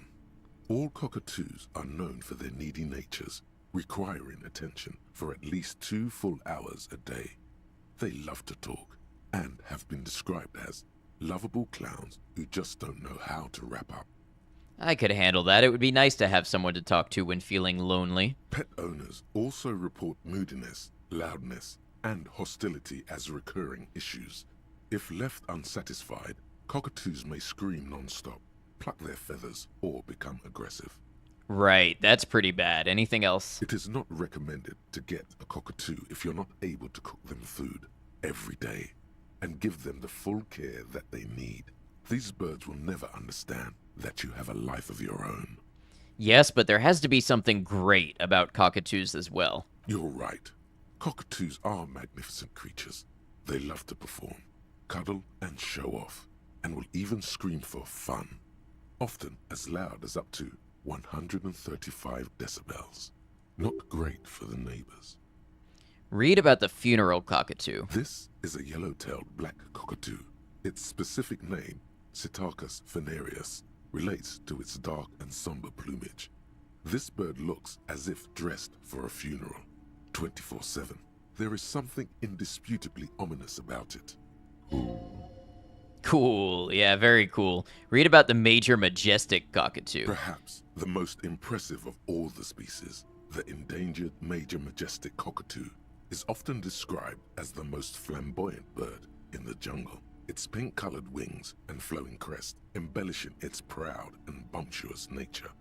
In the words of poet-explorer Sir James Fournier, few birds more enliven the monotonous hues of the verdant forest than this big, bold, and beautiful species. Read about the most common bang-bang cockatoo. Despite its banging name, the bang-bang cockatoo is actually the shyest of the species, common in almost all Seminoles forests, as well as zoos and homes all over the world.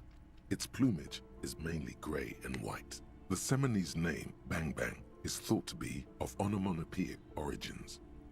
Honestly, this bird does sound a bit like me. Yes, but all those cockatoo species are so different. Which one are you? Only the funeral cockatoo in its darkness can truly grasp the depths of my doom-laden soul. You're right. You're Psittacus venereus embodied. This ominous bird belongs on your heraldry. I got an achievement for warning of the impending end times 8 times in a row, or not in a row, but 8 times total. Put the book away. Okay. Well, that was a nice hour, and is that a thought or something?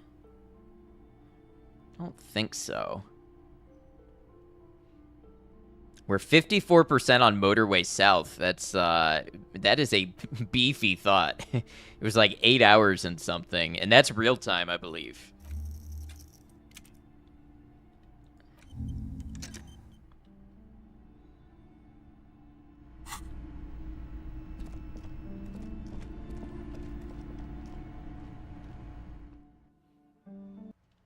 Okay, 52 minutes I need to pass. There.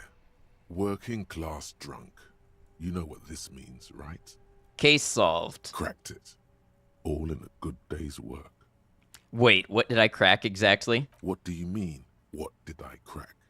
Look at how working class that drunk is. It's her husband, the missing husband. Yes, and you found him. Now go and tell the working class woman. Protect and serve, recruit. Didn't she repeatedly tell you her husband isn't missing though? But he is missing. You heard her. The worry in her voice. Give me champagne, I'm going in. There's no need for champagne when there's honor, recruit. Go and tell the working class woman what you found right now.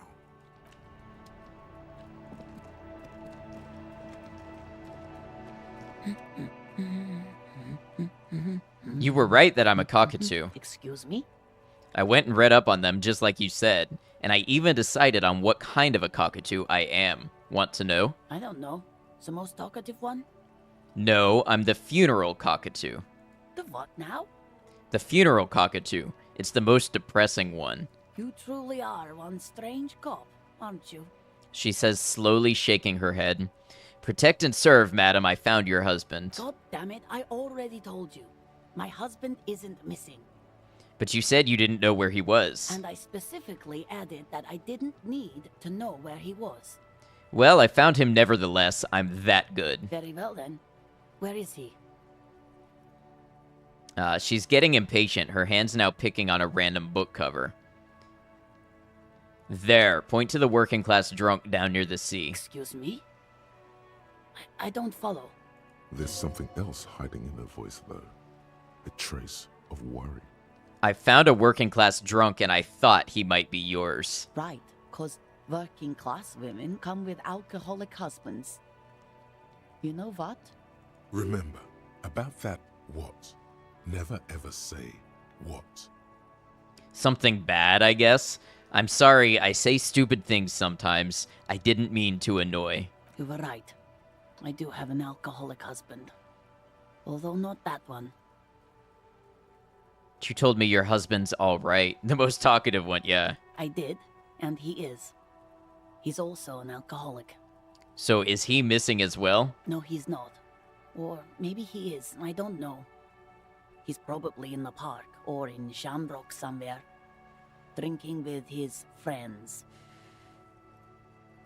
Oh, I might have an idea. She looks away. I haven't seen him for... Well, to hell with him. She has completely forgotten about her books, staring blank into the distance instead. There. She's worried now. Kim, is it just me or do we have a missing persons case here? I wouldn't be so sure. He replies before turning to face the working class woman. Man, just to be completely clear, do you want to report it to the police? Report what? He's just out drinking with his friends. I'm sure the police has better things to do than to chase down local goofballs. Honestly, I just think missing persons cases are mysterious. They're not all they're cracked up to be, officer. Why not? Because people either show up on their own, or you never find them. Well, I still want one. I want a missing persons case. All right, then. He has questions now. What kind of questions? What does your husband look like? Honestly, not that different from you. Like a late-stage alcoholic, then. That's one way to put it, yes. No offense. I'd also add he's a little bit chubby. I see. What else? What else? He was wearing a dark brown leather jacket with a bright blue inner lining. The lining is hand-sewn. I made it myself. She sighs, her voice slightly quivering when she adds. It's his cool jacket. God knows it's too cold to run around in this, but he refuses to change. I even tried throwing it away once, but he just dug it out of the bin. Can you believe it? He took it out of the bin? Wow, that's filthy. Well, what can you do? I hope that at least that extra lining helps him keep warm at night. I wouldn't like him to catch cold. She's thinking about him out in the cold, in some park, or on the coast. And it's making her more and more worried. When did you last see him? Yesterday morning. He went to the library. He went to retrieve my book, and he promised he'd walk straight back home. Because we talked about this. We talked about not wandering off again. I don't know what to do. I honestly don't know what to do with his addiction. Just makes me feel weak. Good morning, Kian. Good to see you. Hope you slept well. Gone for around 36 hours then. Damn, this is a missing persons case. She turns away from you in an attempt to recover. I think I got it. Thanks. So you are going to look for him? She genuinely wants you to now. Don't make her ask. Yes, I will bring him back home to you. Take the case. Thank you. Please do. Even though I'm sure he will return home by himself. I'm still sure of that. She tries to maintain a brave front, even though her eyes reveal the opposite.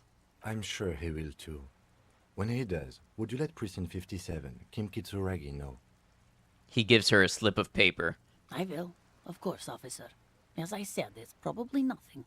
The woman takes the slip of paper. It's a phone number. Thanks, I'll get going then. Okay, so I have an immediate thought for where to check. Drinking somewhere with his buddies. We know where there's a couple of buddies drinking. So let's go check that way. We're getting awfully close to the 9 p.m. that I need it to be. This is great. Really feels like maximizing your time is a key component of this game.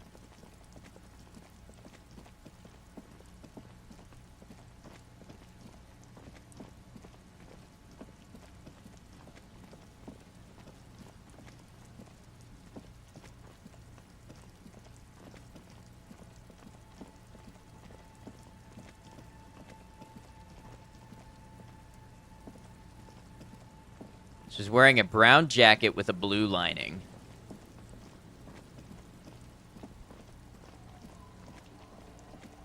Any of these fellas happen to be wearing that?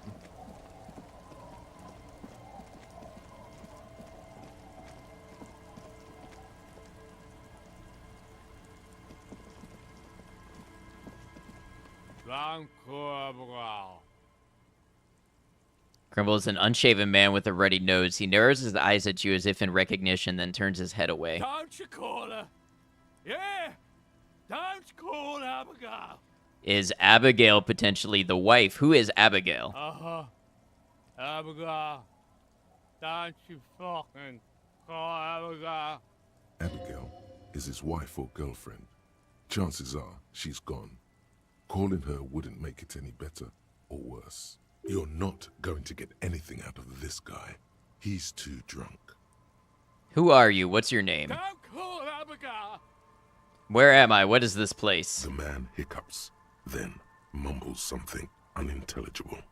Why shouldn't I call Abigail? He snorts and beckons you to lean in closer. I bet he's gonna, like, burp in my face. Lean in. Don't call Abigail. Don't call Abigail. He then waves his hand as if shooing you away. Hey, welcome in on YouTube. Watch the backlog later, but YouTube recommended this stream to you, and you're always down for a Disco Elysium playthrough. Very nice. Glad to have you, and very cool that YouTube is recommending to you. I don't think all of my Disco Elysium playthrough is on YouTube, because I only recently started streaming on YouTube, and that was halfway through my playthrough. Before that, it was on Twitch. But I'll try to link. I might have the VOD saved on another YouTube channel, so I'll try to link that. But welcome on in. It's good to have you. We're actually just killing time right now, so even though I know that this isn't going to end in anything, I'm going to say this. I'm on an important official investigation. I demand you answer my questions. There's no use in yelling at drunks. He's barely holding it together. The VODs are available on Twitch. You can check them out there, too. They should be. Yeah, I'm Adnocta Media on Twitch. It should be in the description. And I have VODs for 60 days, so I'm pretty sure they should all be saved. The drunk man starts coughing, a really disgusting, hacking cough.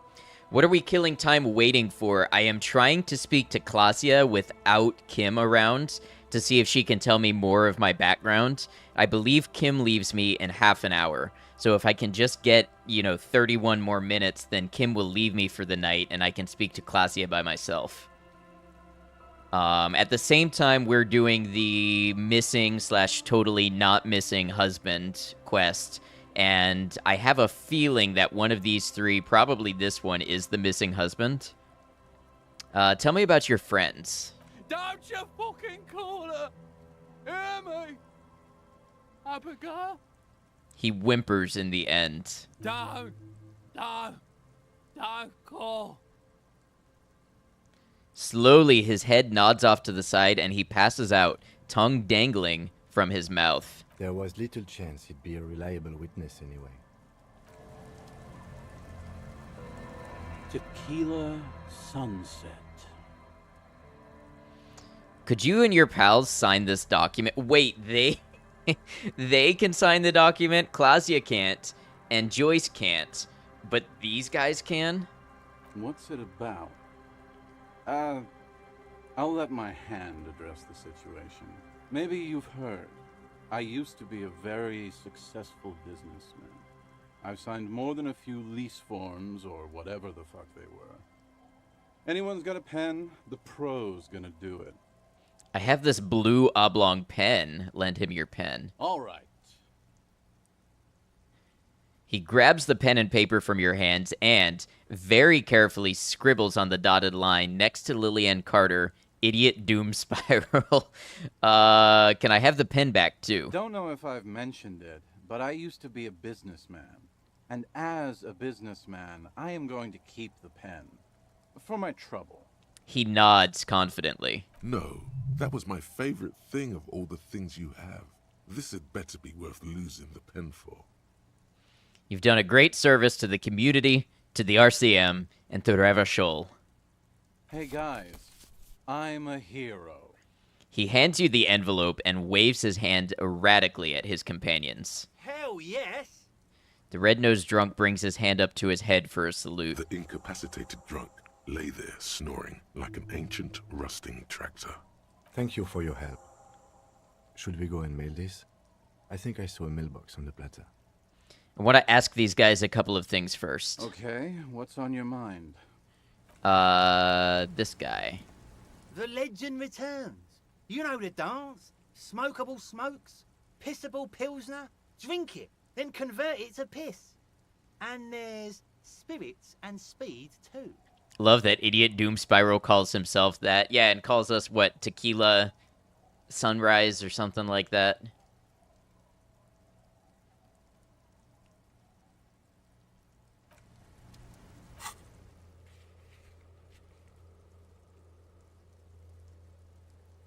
I really feel like this guy is the drinking working class husband. He's got a brown jacket. I can't see the lining of it to see if it's blue, but...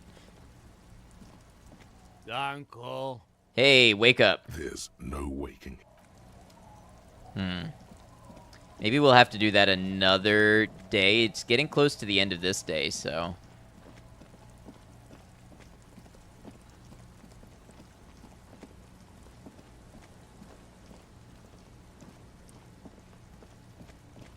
There's a bench here. I wonder if I can sit and talk with Kim for 25 minutes. The planks of the bench do not look overly comforting. We can sit on benches after we've solved the murder. Let's go. You can revisit the bench if you ever need to pass the time when Lieutenant Kitsuragi is gone. Oh, really? When Lieutenant Kitsuragi is gone. Got it.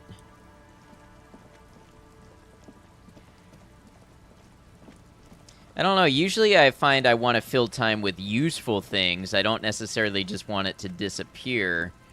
Like, obviously, there's times when you do need time to pass. I guess if I really needed it, that could be an option. Then again, I don't even know if I'm working with an overarching time limit in the game.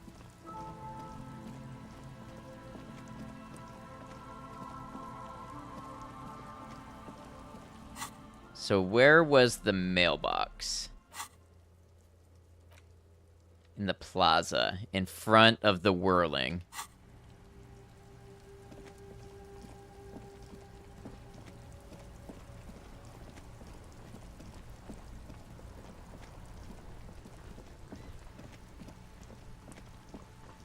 Is this a mailbox? This Post Lavatorie mail collection box has been heavily vandalized with graffito. A closer inspection reveals 2 bullet holes in the front. Good mail delivery box.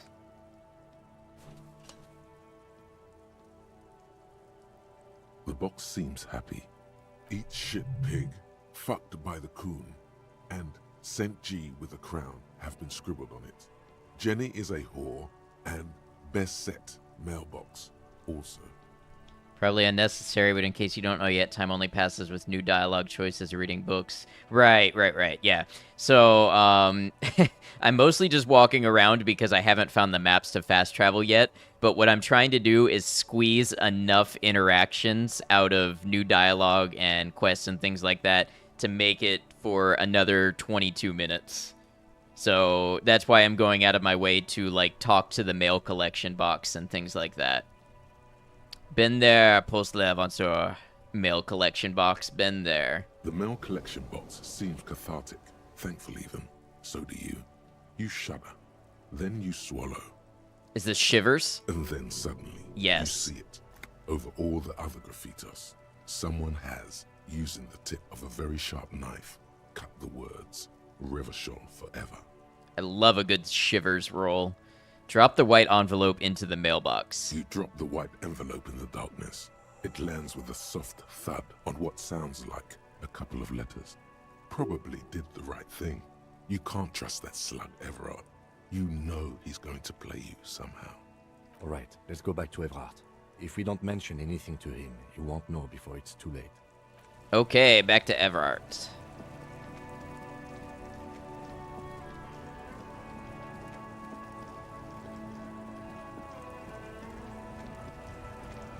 And meanwhile, I'll keep an eye out for any group of guys drinking.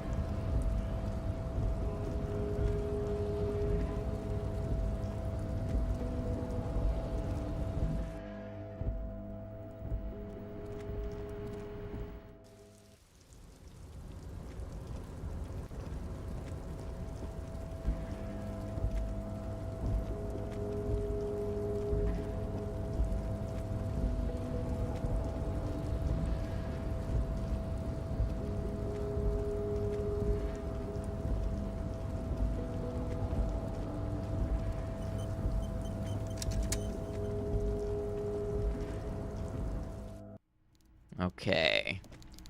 Maybe Everett's got a lead on my gun? Mr. Dubois, a pleasure as always. You don't have to sit down this time, since you've already sat on that chair. It's done. I mailed the signatures you asked me to mail. The Golden Boy returns once more. Wonderful. Simply wonderful, Harry.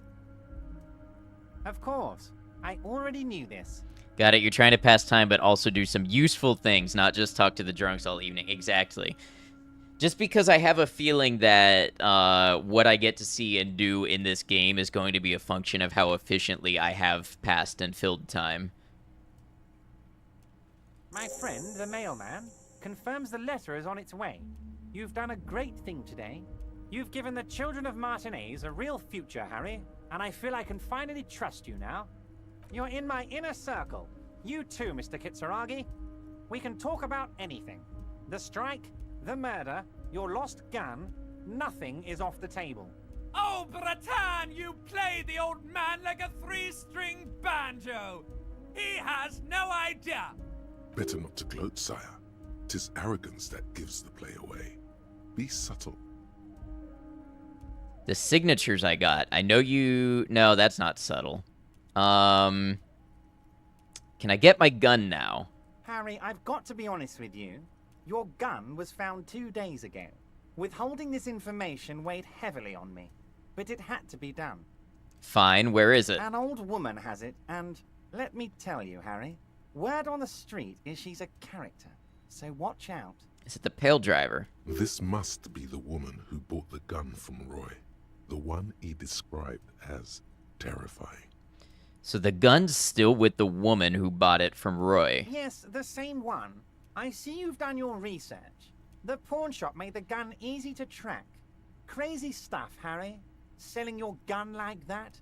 Wild. Anyway... Union Boy's gonna help you fix it. He winks at you. Don't worry, Harry. The neighbors of this old woman contacted my men because they trust me and the Debarders Union. Apparently, she was waving it around at the entrance to her building. She was waving it around at people? As I said, she's a character. I didn't have time for details. It sounds like she's unstable, but don't worry. No one got hurt. Who is this old woman? Unfortunately, I don't know anymore. You're gonna have to go in blind, Harry. But she's an old lady. How dangerous can she possibly be? Oh, and she calls herself the Pigs. There it is again. The Pigs. Like Roy said, not good at all. I, for one, find it refreshing. Finally, someone calls themselves a pig. I love Kim. A smile flickers in the corner of his mouth. It actually sounds extremely bad, but let's not give him the satisfaction. Can you set up a meeting? I already have. Tonight, starting 10 o'clock, near the old fish market on the coast. The one on the boardwalk, a little past the fishing village. Be careful, Harry. I would never set you up for anything dangerous, but you did ask for this. Now, back to the fun stuff. Well, that's awesome, because now that sets me up. I can talk to Klasia, then I can go meet at 10 p.m. and hopefully get my gun back. I'm sure that's going to go as planned. She will be there from 2200 hours till 0200 hours. Oh, that's perfect. Okay. More fun stuff. Seems like we already have fun stuff to do. Signatures I got. I know you plan to force them out with the construction noise. Harry, by now you should know I would never do anything tricky like that. However, if the construction noise and limited street access makes some people consider moving, well, let's just say there'll be freshly renovated buildings near the roundabout where those poor people can finally enjoy a significant uptick in quality of life. I'm talking real affordable workers' palaces. So the village is doomed. The lieutenant says grimly. You were there, you saw the place, a wasteland, there's nothing left. But mark my words, officers, we are going to reset it. Reset! I have big plans for Martinez, and they do not include humans living in those pig sheds on the coast. That land will be used for municipal buildings and commerce.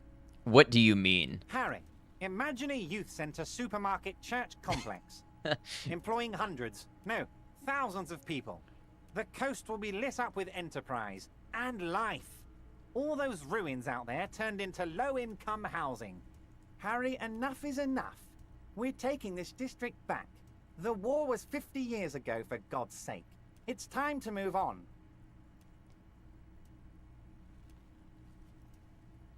Youth supermarket church complex. You know what? We're going to play along with them because we don't want to be too bold. Low-income housing, if even part of that is true, then why not? I accept your salute, Harry. All of it is true. I've got the center, I've got room for a retail complex, and in 4 years I'll get the church too. The wheels are turning, Harry. The wheels of progress. This post-war limbo, I won't stand for it. There are kids practically playing with their own feces out there. It cannot go on. There is true indignation in his voice when he speaks about the state of things, and even a touch of pain. Wait, but will you erect a statue to yourself? I'm not a symbolist, Harry. I'm a realist. My statue will be Martinez rebuilt. 5-story building complexes, workers on welfare, and landowners in Azon hating me.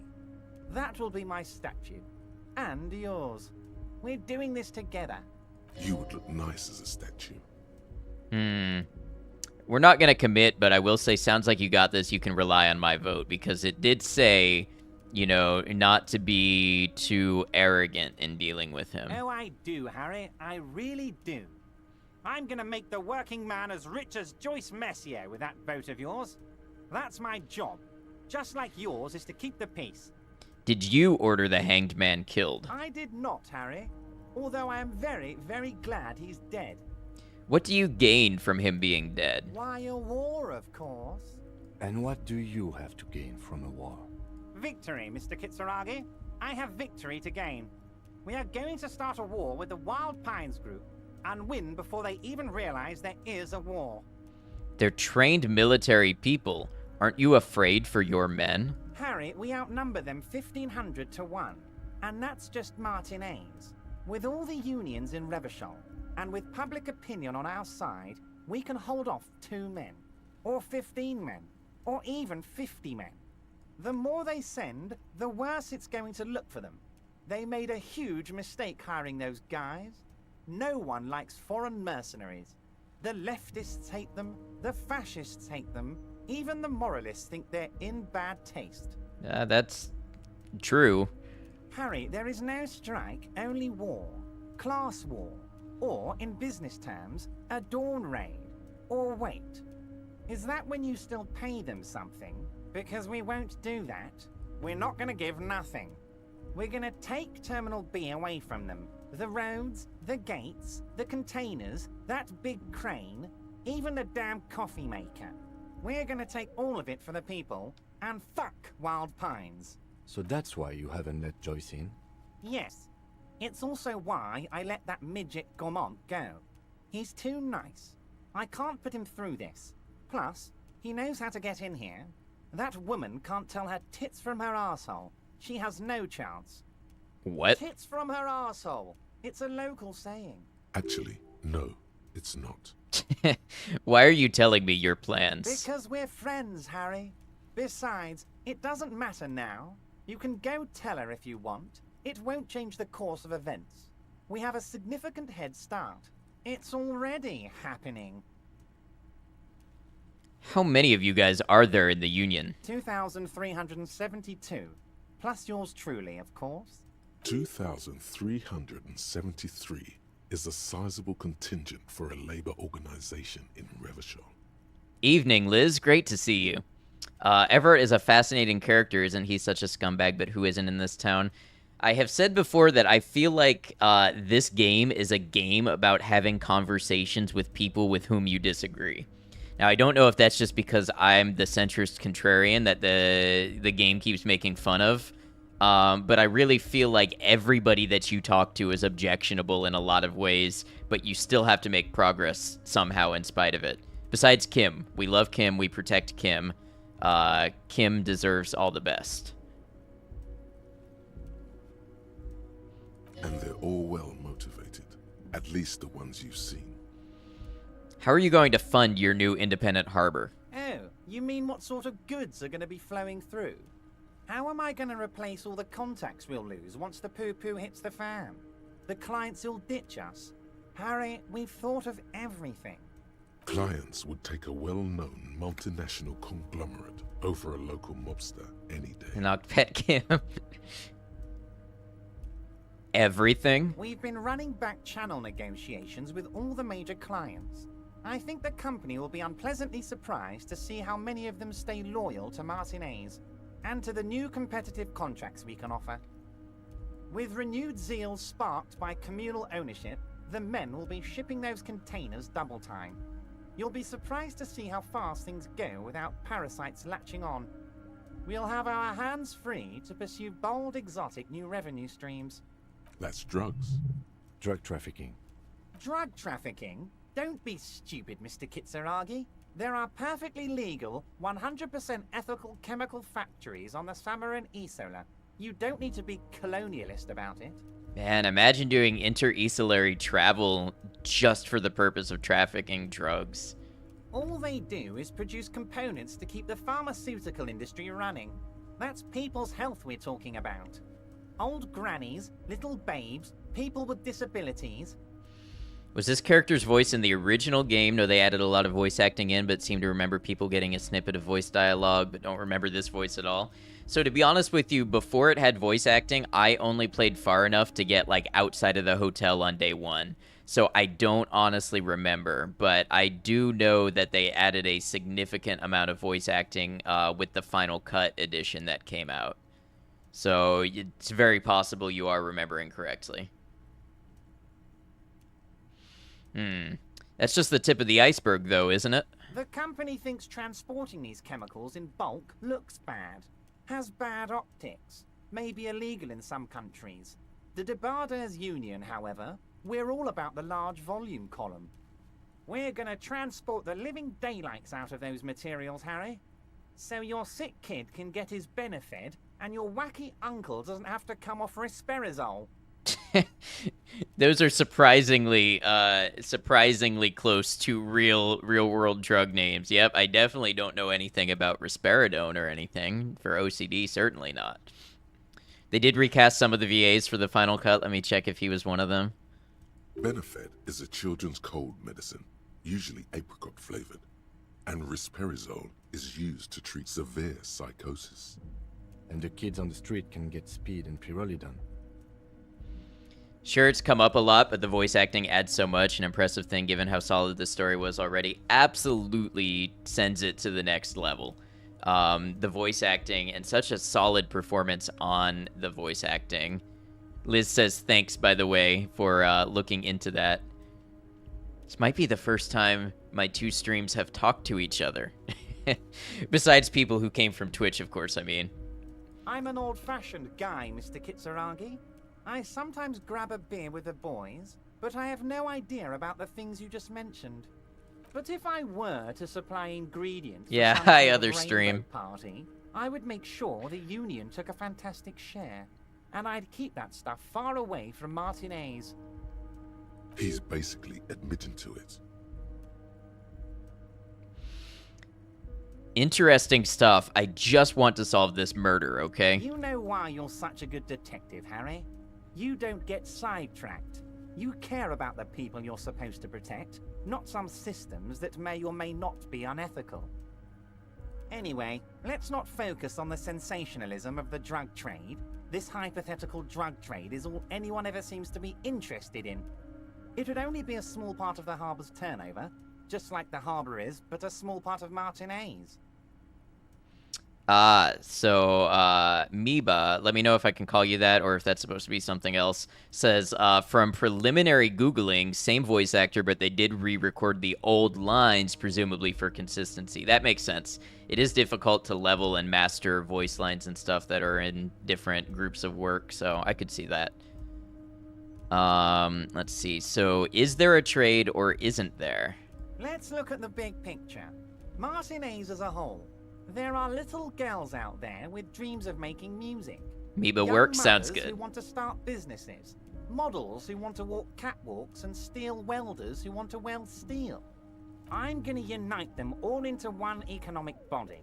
We're gonna incorporate this place. Yeah, to thanks for Kingdom looking that Come. up. That's good to know. Everyone's gonna be in on the wealth, and everyone's gonna pull their weight.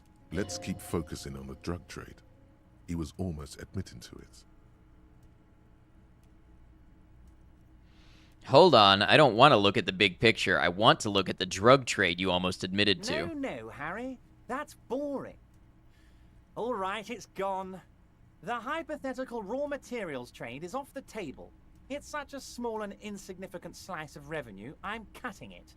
Boys, Harry felt queasy about it. We're not doing it. Can we talk about my beautiful incorporated Martinez and its many-sided business ventures now? This bold new vision of incorporated socialism I'm offering?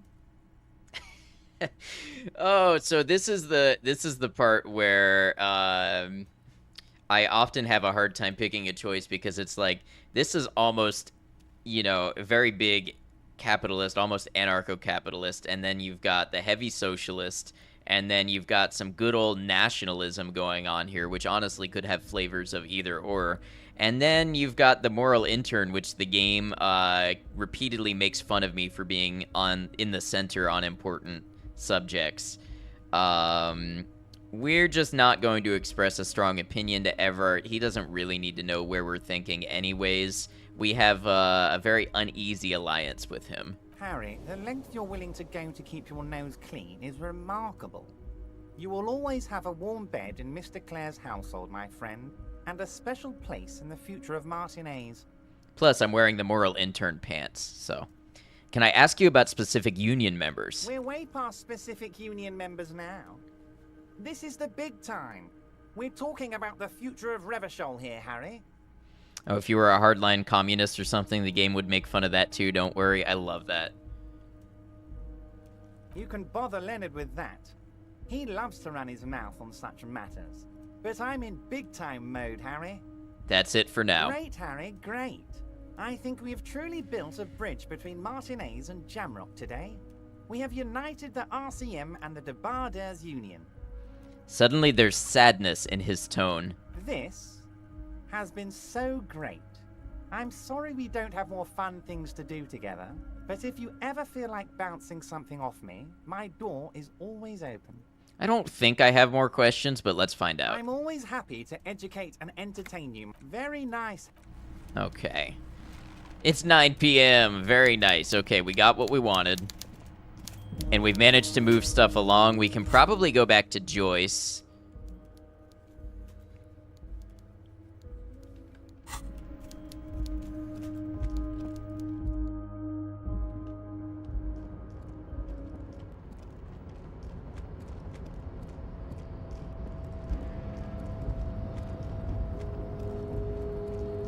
What if we talk to Kim? Anything? Yes? Nothing. Down the stairs, please. Yes. Nope. Down the stairs, please.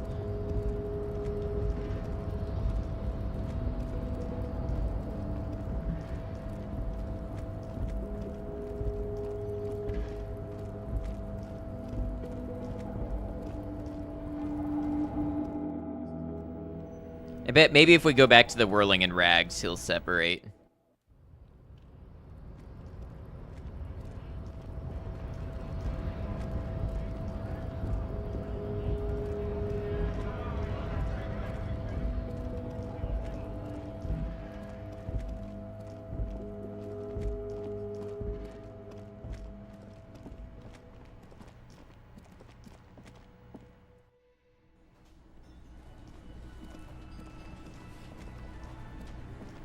Oh, do I have a new level?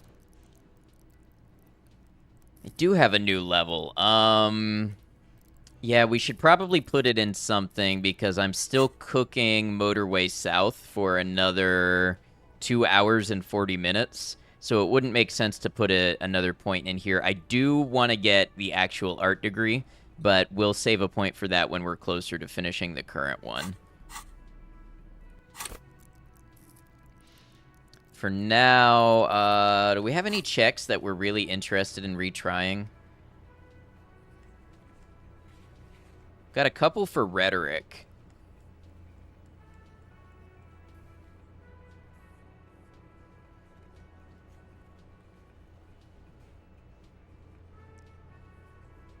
I wouldn't mind having a little more rhetoric.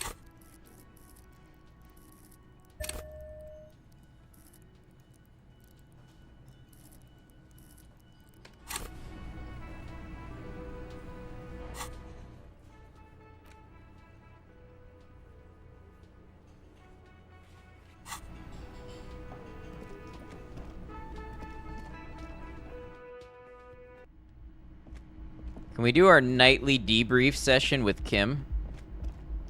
I remember we did that one night, and then he was gone. Yes? Not quite sure how we wrap up. I thought Kim was supposed to stop following after 9.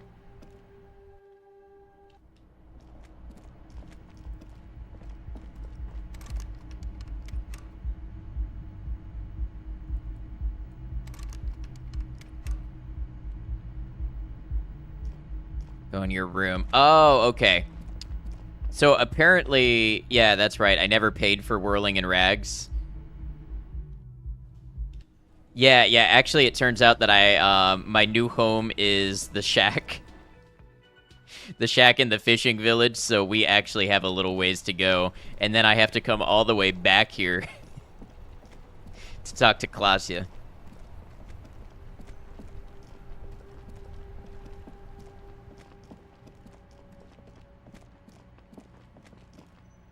That's alright, a little nighttime running around never hurt anybody.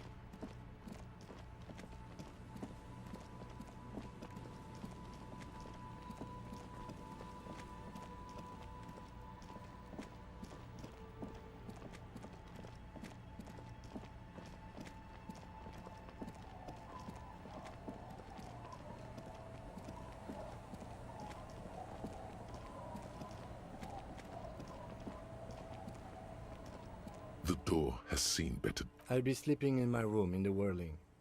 We'll meet in front of the shack in the morning.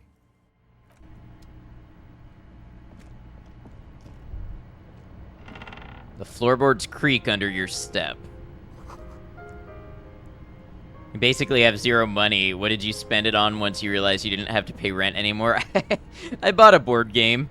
I bought the We're All board game because I was really tempted. I thought it would open up some new path of, like, occultism or something like that. So I was like, yeah, since I don't have to pay rent anymore, I'm gonna buy this board game. Old science fiction magazines, books about bird watching, and Almanac from 39. Oh, and we bought a book about cockatoos. I found out that I'm a funeral cockatoo. A brisk coastal wind still howls against the window of the shack. Occasionally, the waves crawl in under the foundation, producing a low hum. Listen. The room feels muffled, like you pulled your hat over your ears. Outside, it is cold and windy, but you're inside, and it feels safe and warm. What is this place to you?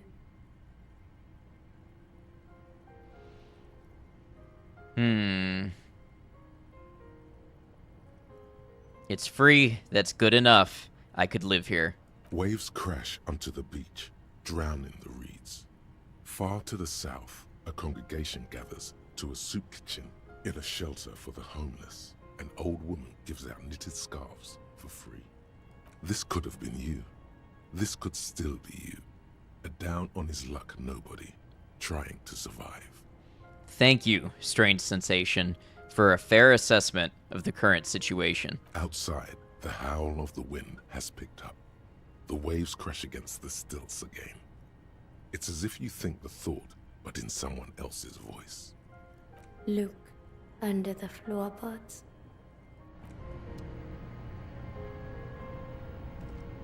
How do I do that?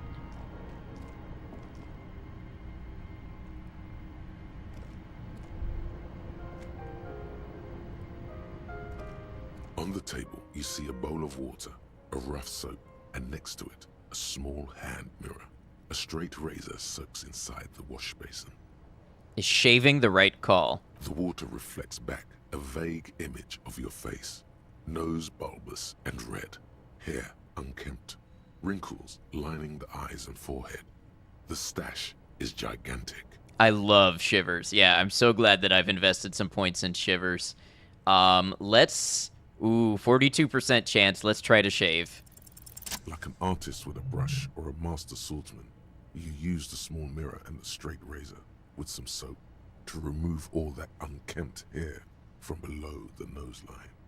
The sharp blade chafes against your skin, producing a scratching sound. The surface underneath the beard feels tender, the air brushing against it chilly.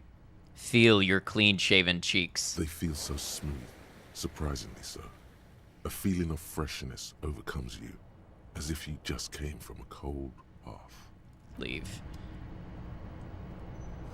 You see the waves, the sea, a church. An old mirror hangs on the wall.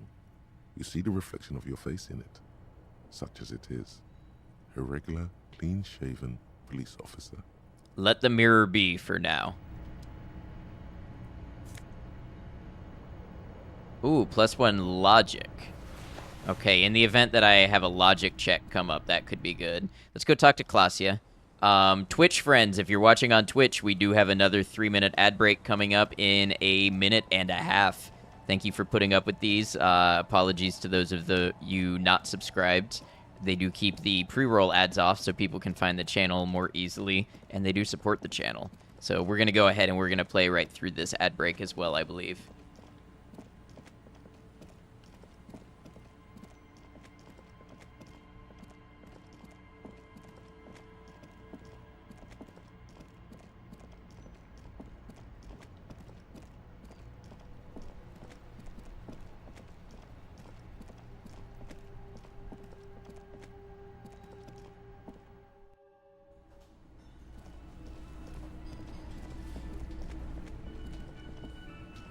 Okay, let's find out what Klasia remembers about us on that Sunday night when we first arrived.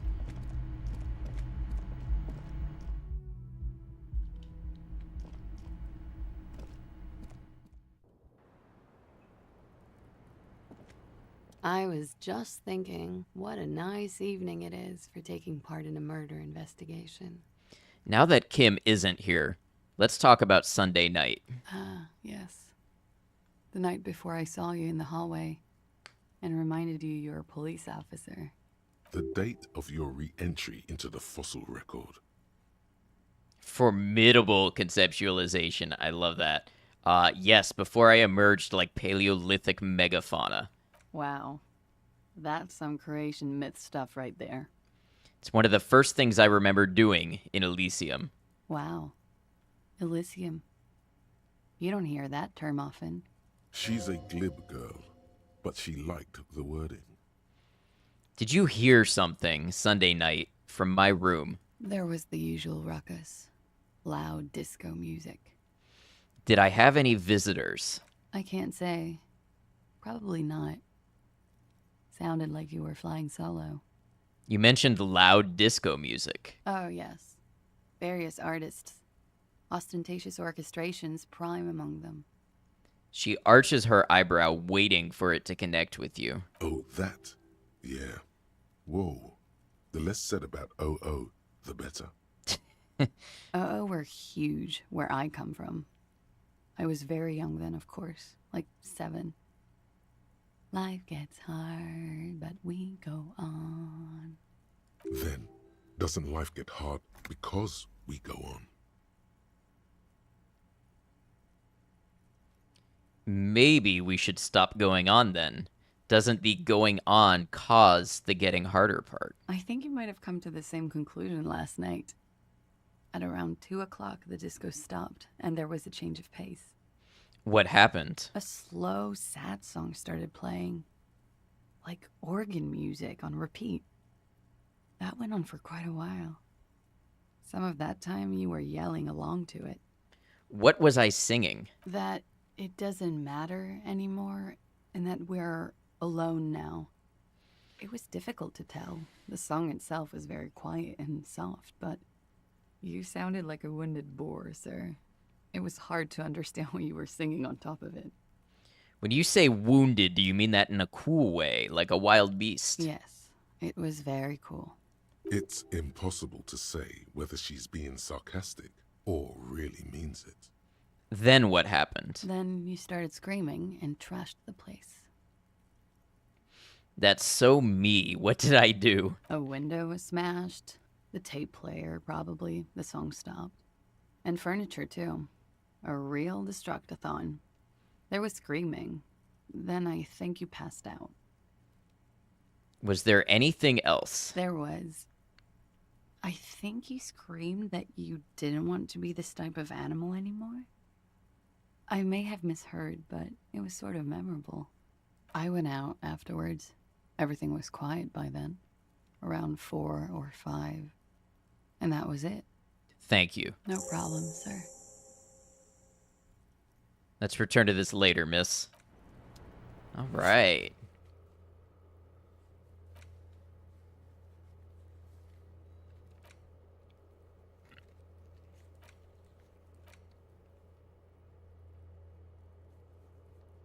Well,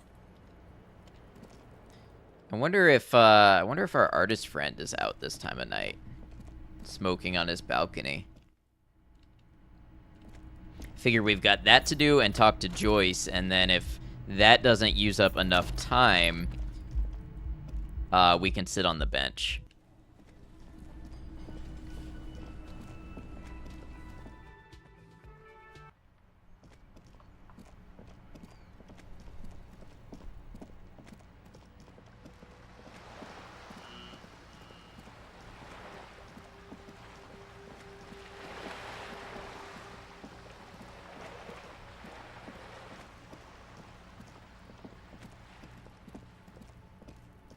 Thank you all for sitting through the ad break. I appreciate you.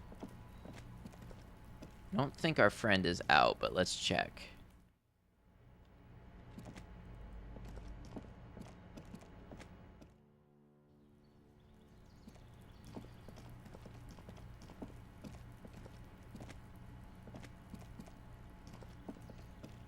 This door is made of metal, and no one answers.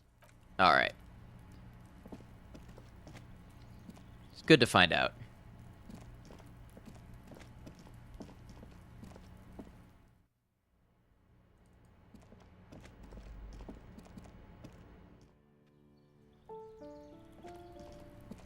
Ooh, that's a nice little synth lead. I like that. Little plucked sound. Maybe not a synth. Maybe it's just a soft piano.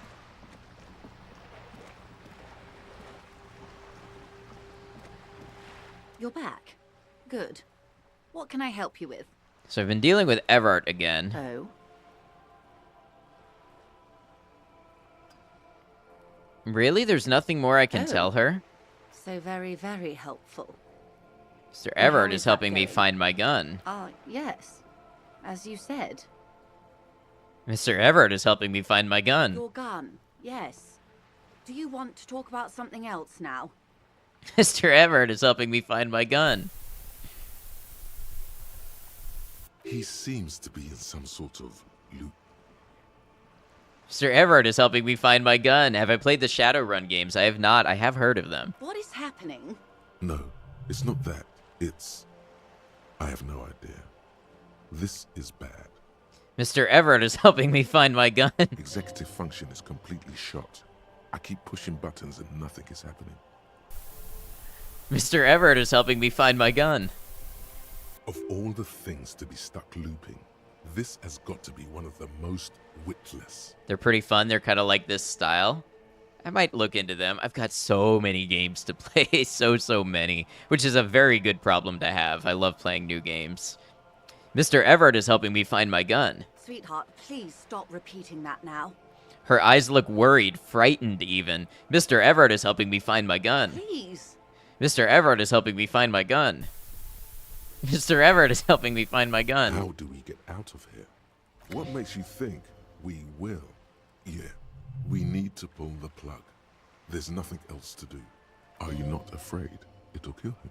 What if he forgets everything again? Okay, I'm gonna do it. Hold on. Harry, are you all right?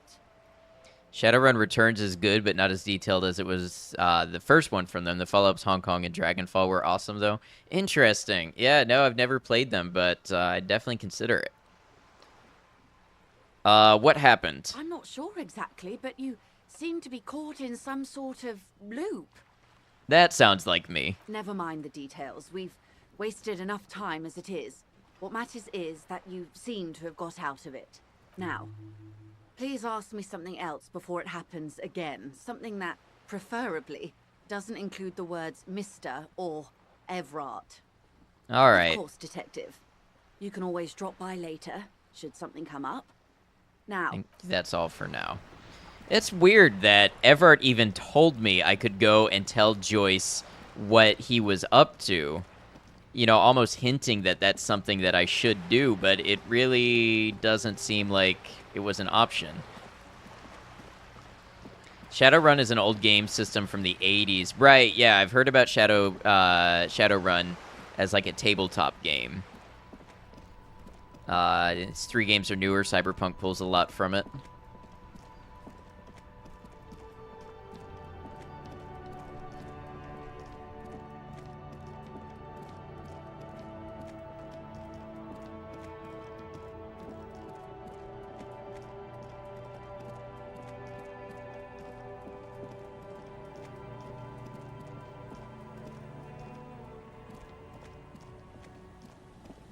Okay, let's find this bench and wait until 10 p.m.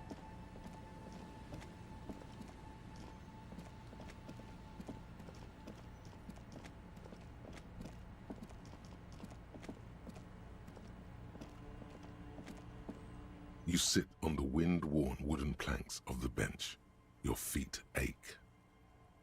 Highly recommend if you like this kind of stuff, but yeah, always too many games to play. Yeah, so many, and then so many I want to turn around and make YouTube videos on as well. That's where I'm at with a lot of them right now. Played them, have a bunch of footage, and working on trying to make a video of them, and then don't want to add more games to the make a video of this backlog, so I'm trying to find a way to balance it all. Stare into the sky, wait 30 minutes. Time passes. It's getting so dark, you can barely make out the snowflakes drifting down from the sky. Get up.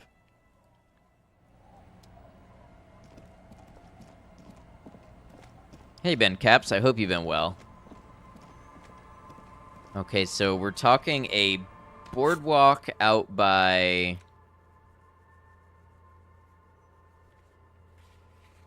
the old fish market. Just walk past the fishing village until you see the boardwalk.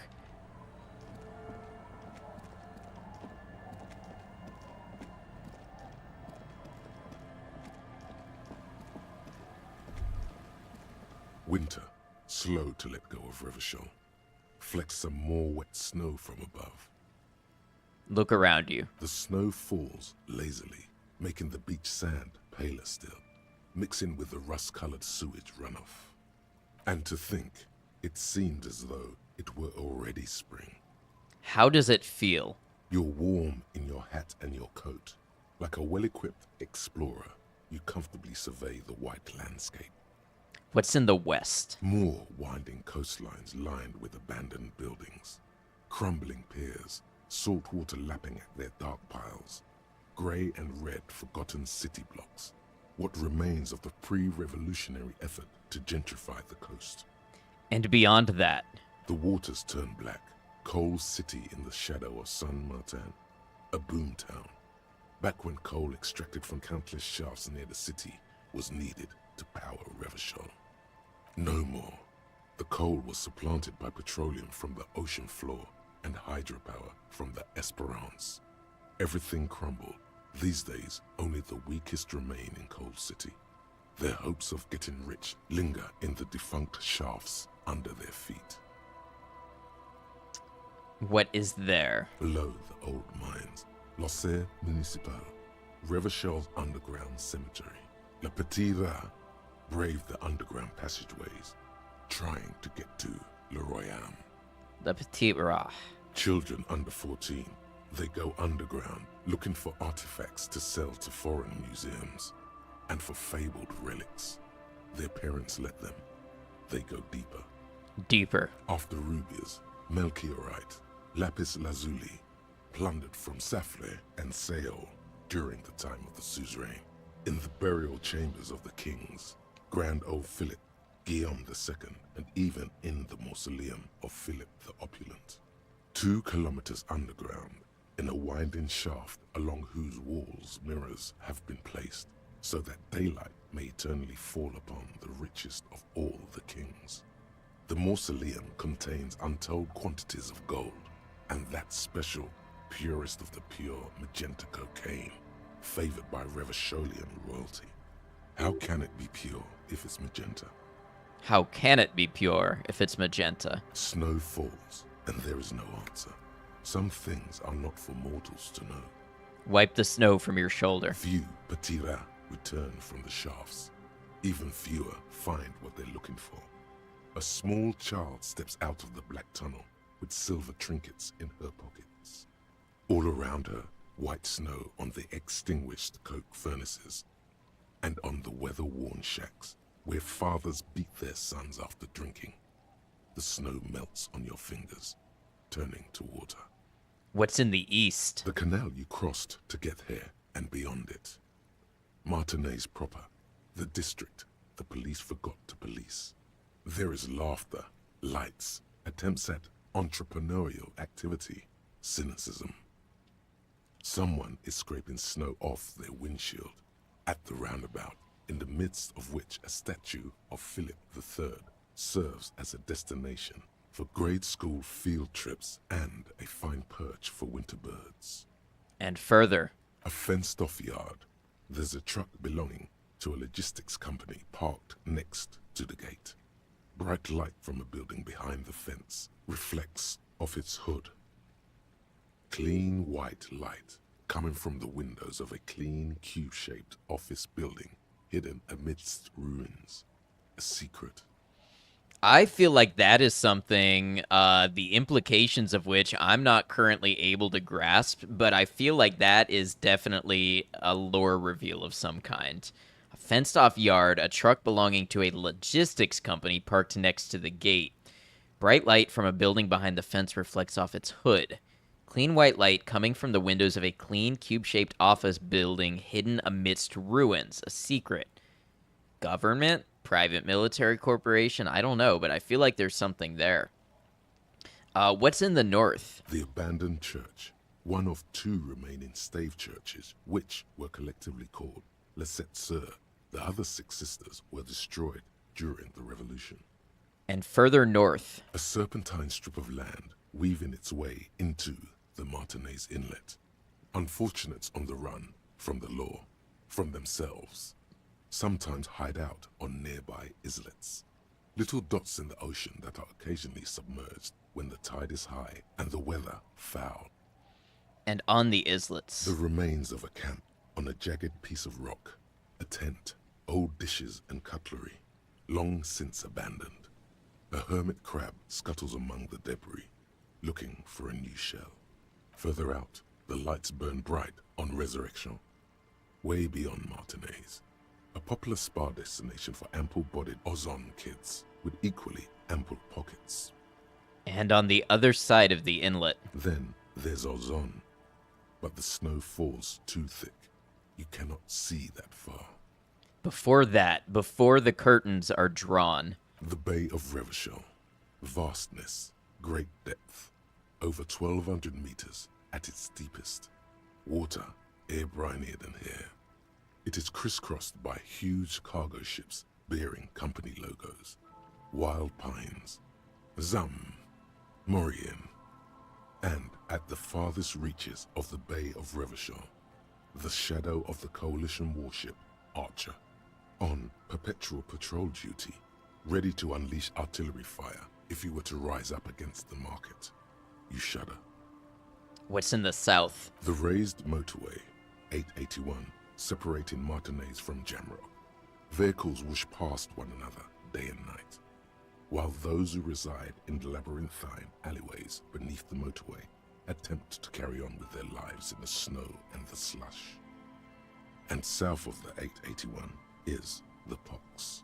The Pox was once a park, a place for reflection and recuperation for the patients of the old military hospital. In the 20s, it was used as a quarantine center during a measles outbreak that killed many children. Most everyone has avoided the hospital and surrounding park ever since. The Pox is completely wild now. Evergreen thickets covered in snow and industrial dust. Feral dogs and even wolves roaming in packs. The police try to keep the deepest corners cordoned off. But still, heavy drug users do slip through and hole up in the old military hospital, hoping to find something to get high on among the hastily abandoned supplies, or just to overdose in peace. Further south, a line of motor garages with armored carapaces hunched in the cold. A mechanic is hard at work, patching up bullet holes in the side of a Capri 40.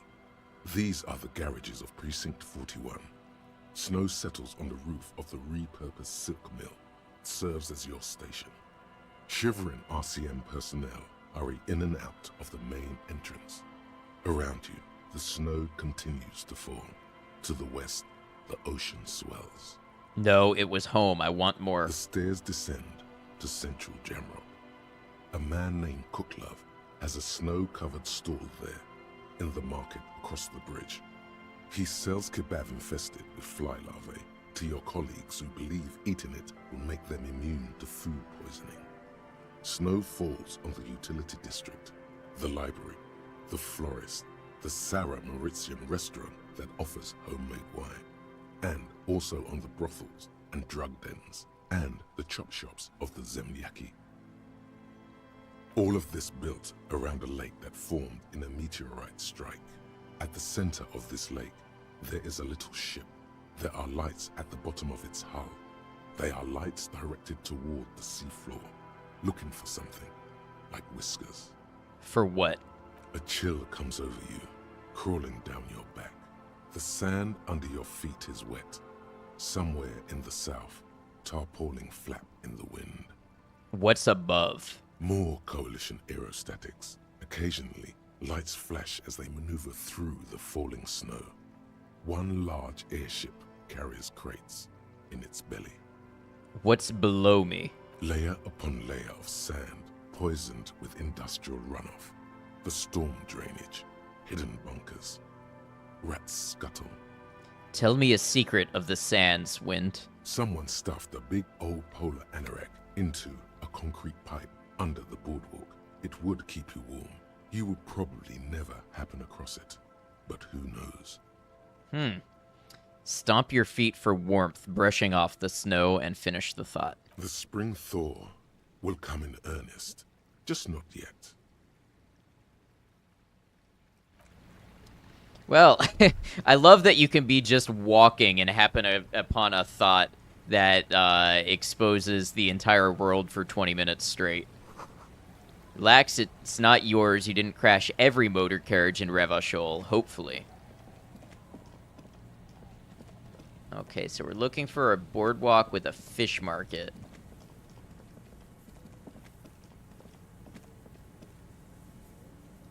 Hey, Brian, welcome in. Hope you're well. What's going on here? Put your hands where I can see them. The aging woman under a mountain of police paraphernalia mumbles to herself, then notices you and reaches for the megaphone. Show me your hands. This is the pigs. Show me your hands. Right now! Show me your hands! Right now! Scavenged, battery-powered police lights protrude from her back. The flickering light show reveals a gun in her shaking hand. Her hand is trembling from some sort of neurodegenerative disease. Can I resist this pun? If you want the pry bar, you're gonna have to pry it from me. Let's start with easy, ma'am. Take it easy. Doing this without Kim, bold. Yeah, I didn't think about that. It was just how the sequence of events lined up, because I wanted to talk to Klasia first, and that had to be without Kim. Failure to comply. Suspect is displaying aggression. Officer, under duress! Officer, under duress! I am the police. Don't move. Don't move. Hands on your head. Suspect is armed and dangerous. I'm not moving. Suspect is on the loose. Suspect at large. Officer, administer street justice at our own peril. That one extra lick with a baton or extra knee strike above was what was actually required. Suspect is under control. Suspect is under control. Dealing with a self-induced headache, had a little too much fun tonight, so just gonna lurk while you wind it down for the night. Sounds good, Brian. Thanks for coming by to hang out with us. I appreciate you. I hope your head feels better. You have to go for the gun sooner or later. Perhaps you can learn crucial facts before you do. Please identify yourself, ma'am. It's a goddamn police shitbag. Hug the pavement. You're under arrest. You're not the police. I am the police. Back up. Back up. Back up. Status unconfirmed. Back up. There's nothing to back up. Nowhere to back down. The terrible finale is on us. Nowhere. Mr. Moran? No. Aggravated assault. Man down. Suspect on foot. There's a scenario unfolding in her head right now. It has nothing to do with what's happening here. What's the situation? Law enforcement compromised. Impersonating a police officer. Does she not believe you're actually a police officer? I really am a cop. Look, my badge. License and registration. License and registration. Come in, dispatch. Sector. Azimuth. It's not a code, just disjointed words.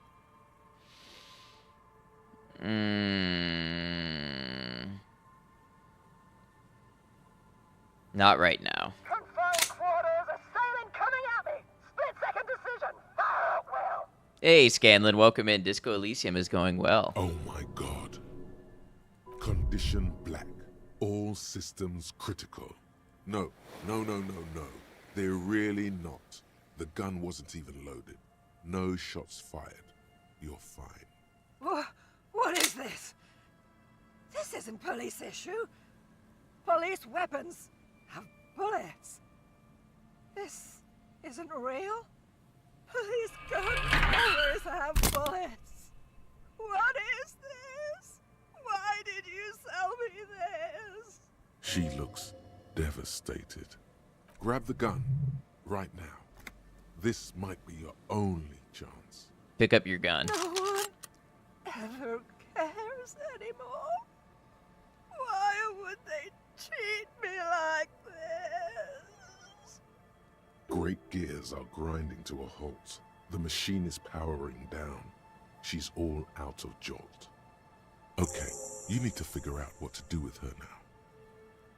Nobody's ever around.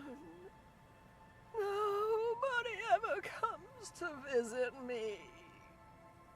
I'm very sorry this is how life turned out for you. Gently touch her shoulder. Her scratched skin is warm to the touch, but the person inside doesn't even know you're there. All right, what am I gonna do with you? The catatonic woman, especially now that she's unarmed, doesn't seem to be a threat to anyone but herself. Titus wants to be the sheriff. I'll tell him where to find you. Maybe he knows your family. Please leave the radio on. Mr. Moran is on Channel 8. Reflex to what? Being left alone? Be playing this after you finish Fallout 4, which may be longer, might be starting the DLCs. Nice. Enjoy Fallout 4 and enjoy Disco Elysium when you get to it. She stands motionless, just a heap of clothes and fleshes now.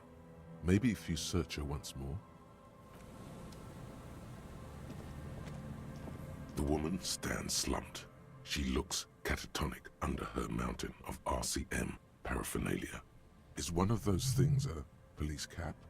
Pick up the RCM cap. She doesn't even flinch as you reach out and disentangle the familiar-looking lieutenant's cap from her mountain of RCM paraphernalia. Shake her The shoulder. old woman doesn't react to your touch. Leave her be. Well, maybe Titus is available now. I think it said most people are out until 11 and it's 10:35, so we can talk to Titus. Or we can see if we can talk to Titus. Wait, what's this over here? I want my XP for clicking this.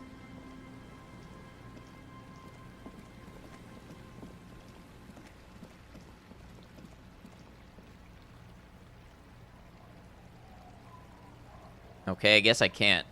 Never thought you'd love role-playing games until you crossed the Fallout series and played Starfield. Yeah, they can be a lot of fun for sure. Many different ways to play.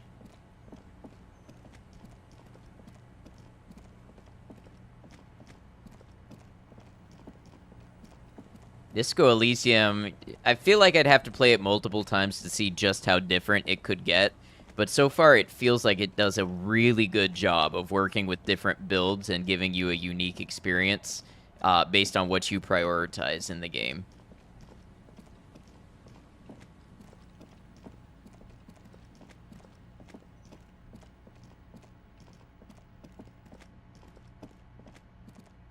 All right, Titus, let's see if you're still in here drinking.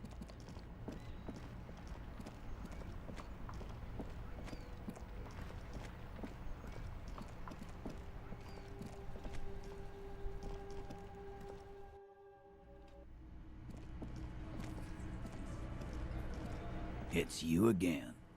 What is it? That's on top of 4 different political quests, and you can only pick one per playthrough. Wow. You could really put some hours into this. There's an old catatonic lady in the old fish market on the other side of the bay. She needs help. What's that, Copper? You want us to help little old ladies now? If you want to be the local law enforcement, these kind of things fall on your shoulders. Yeah. We'll send someone out. Who is? Wait. It's the pigs, isn't it? Could have multiple endings. Yes, I'm sure there are different endings to this game. I don't know what they are, and I don't want to know, but I'm sure there are different endings.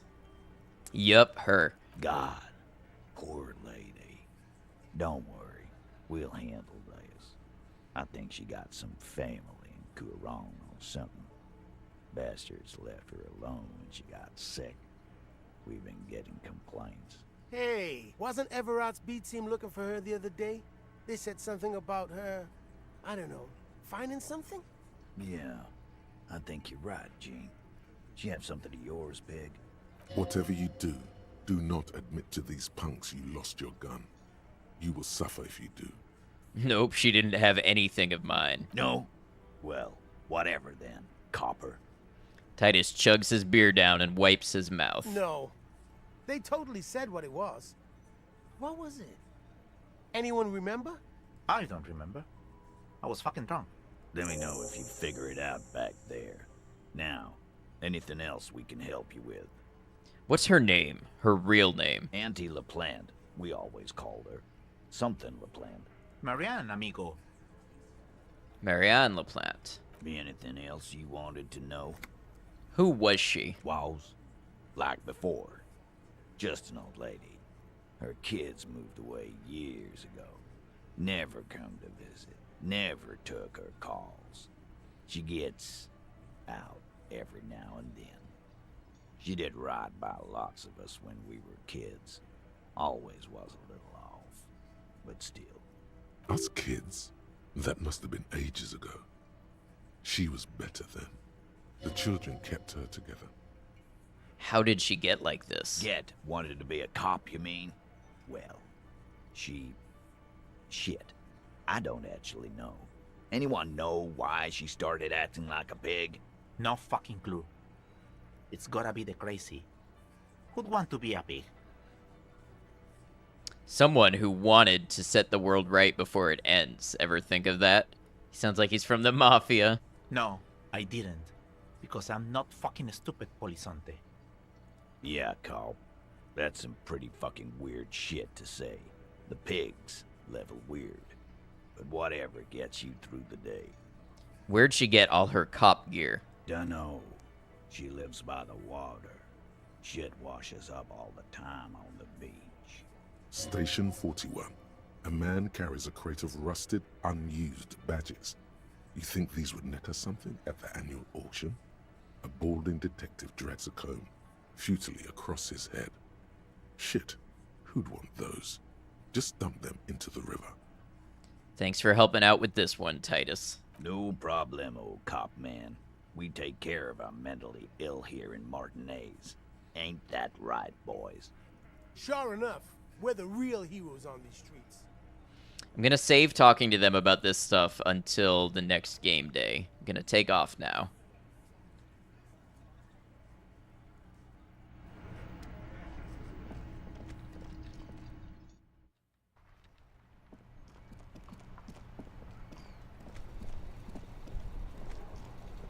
Well, I feel like this has been a pretty productive Disco Elysium session. I've had a good time with this today. The game seems to go about as quick in game time as it does in real time, so I'm assuming we've got a bit left of this game to play. Sounds good. It is a very good game. Let's go see how this night ends. Sometimes something happens as we sleep at night.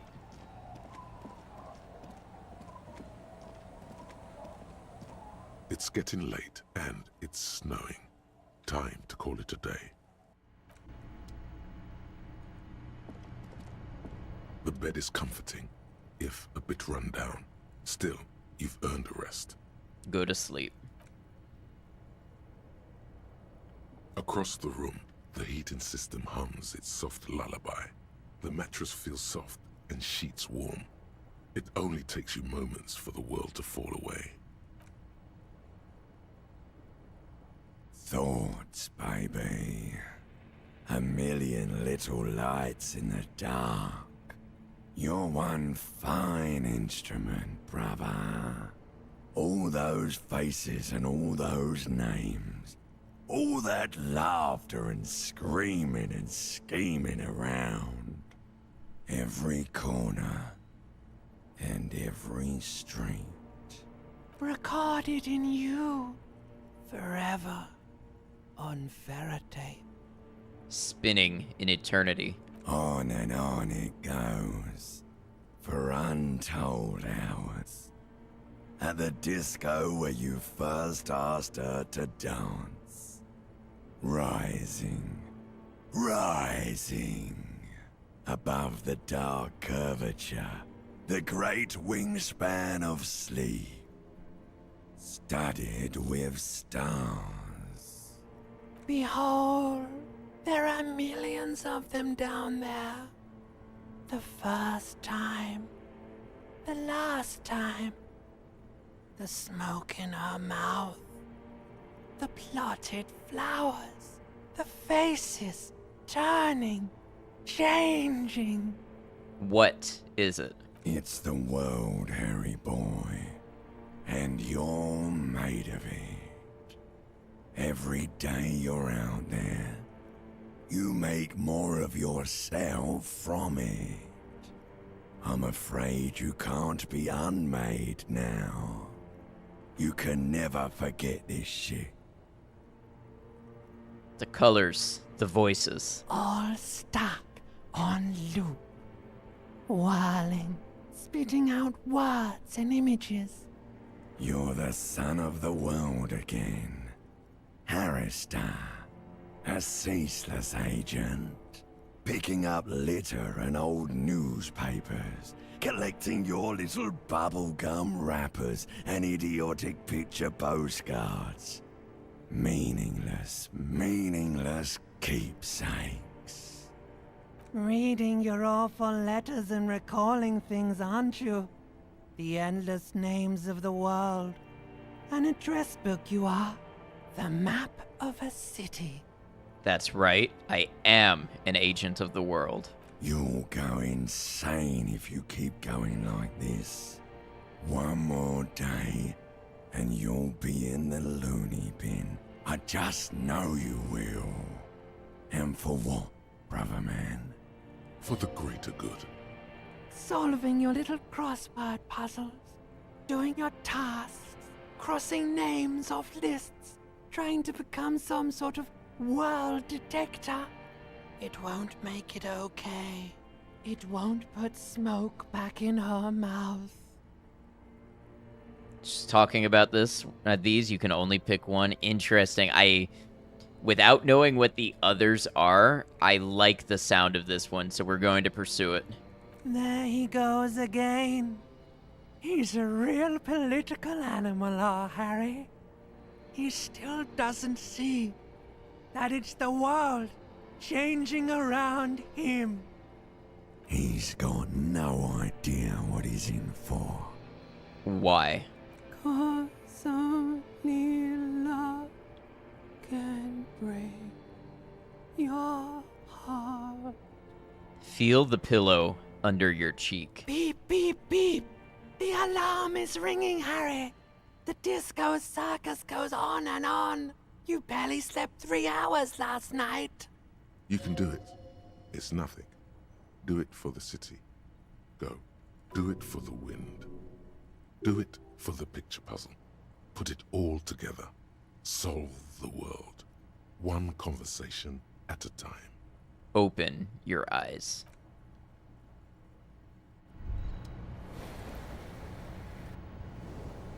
Good. You're up. Listen, there's something that's been bothering you for a few days now. Ooh, this piano is pretty. What is it? It's a suspicion, or a feeling really, that things are not quite in hand around here. An earth-shattering deduction from your psyche. What will those guys come up with next? Every day, things seem to spin more and more wildly, out of control. The center isn't holding. And despite your efforts to moderate and contain these energies, things only seem to be getting worse. Let's get right to it. What needs to be done? You've got to find out who bears la responsabilité. What exactly is la responsabilité? The most awesome, terrible thing. It is human nature to crave la responsabilité and to deny it. That's why it must be distributed across many different organizations, agencies, offices, and portfolios. I thought I was assigning responsibility for the murder. Harry, you're thinking about this too narrowly. La responsabilité isn't concerned with trivial questions like who killed who. It's about the real issues. The human welfare index, the price of staple goods, the transition to real democracy. Okay, this seems very moralist, which, let's be fair, that's how I've been playing this. All right, give it to me. I'll accept responsibility. Whoa. This isn't some kind of dictatorship. You can't simply seize la responsabilité for yourself.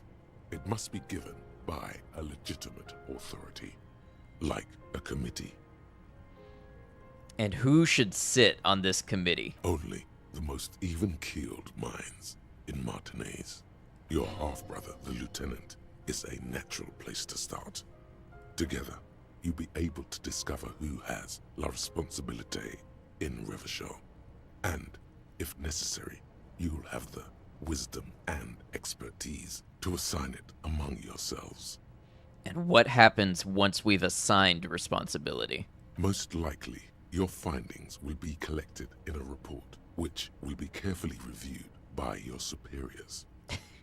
Once they've reviewed it, those same superiors will produce a set of recommendations to be taken up at the next meeting of the Standing Committee. Bureaucracy on bureaucracy. Rest assured, no matter what happens, it will be done through the proper channels. I'm prepared to take on this awesome burden. Accept task. Good luck. Your report is eagerly anticipated. All right, friends, with that, I'm going to have to go ahead and wrap up here. It is almost 2 a.m. So this has been a great stream. I really, truly have enjoyed today's gameplay, what we got up to in Disco Elysium. So thanks for being here with us for it. Let me go ahead and get closed out. We will be playing more Disco Elysium. If you would like to keep up with when I'm going to be live next, I'll let you all know. I don't know the schedule yet, but I'll let you know when I know it in the Discord, which on Twitch you can access with !Discord, or on YouTube you can go to my description and go to my linked channels. You can find the Discord there. Thanks for being here, Jova and Maiko and Rain and Scanlan. I appreciate it. Tailsteak and Miba over on YouTube. Thanks for being here. Let's go ahead and close out. Now, as always, I always close out the YouTube first. So just a little self-plug. If you like what you saw here, I do post videos on YouTube. I do stream on YouTube when I'm live on Twitch. So if you'd like to see more of that, please do consider subscribing. It is free. It lets you know when I post a new video and when I'm going to go live with a new stream. You can also keep up with me, as I said, on the Discord, or you can follow me on Twitter. Although Twitter, I mostly just talk about cool game things. I don't necessarily share schedules and stuff there. So thanks for being here on YouTube, whether you were here live or caught the VOD. I appreciate you. Thank you for being here. Until we see you again, take care of yourselves. And Mila, good night.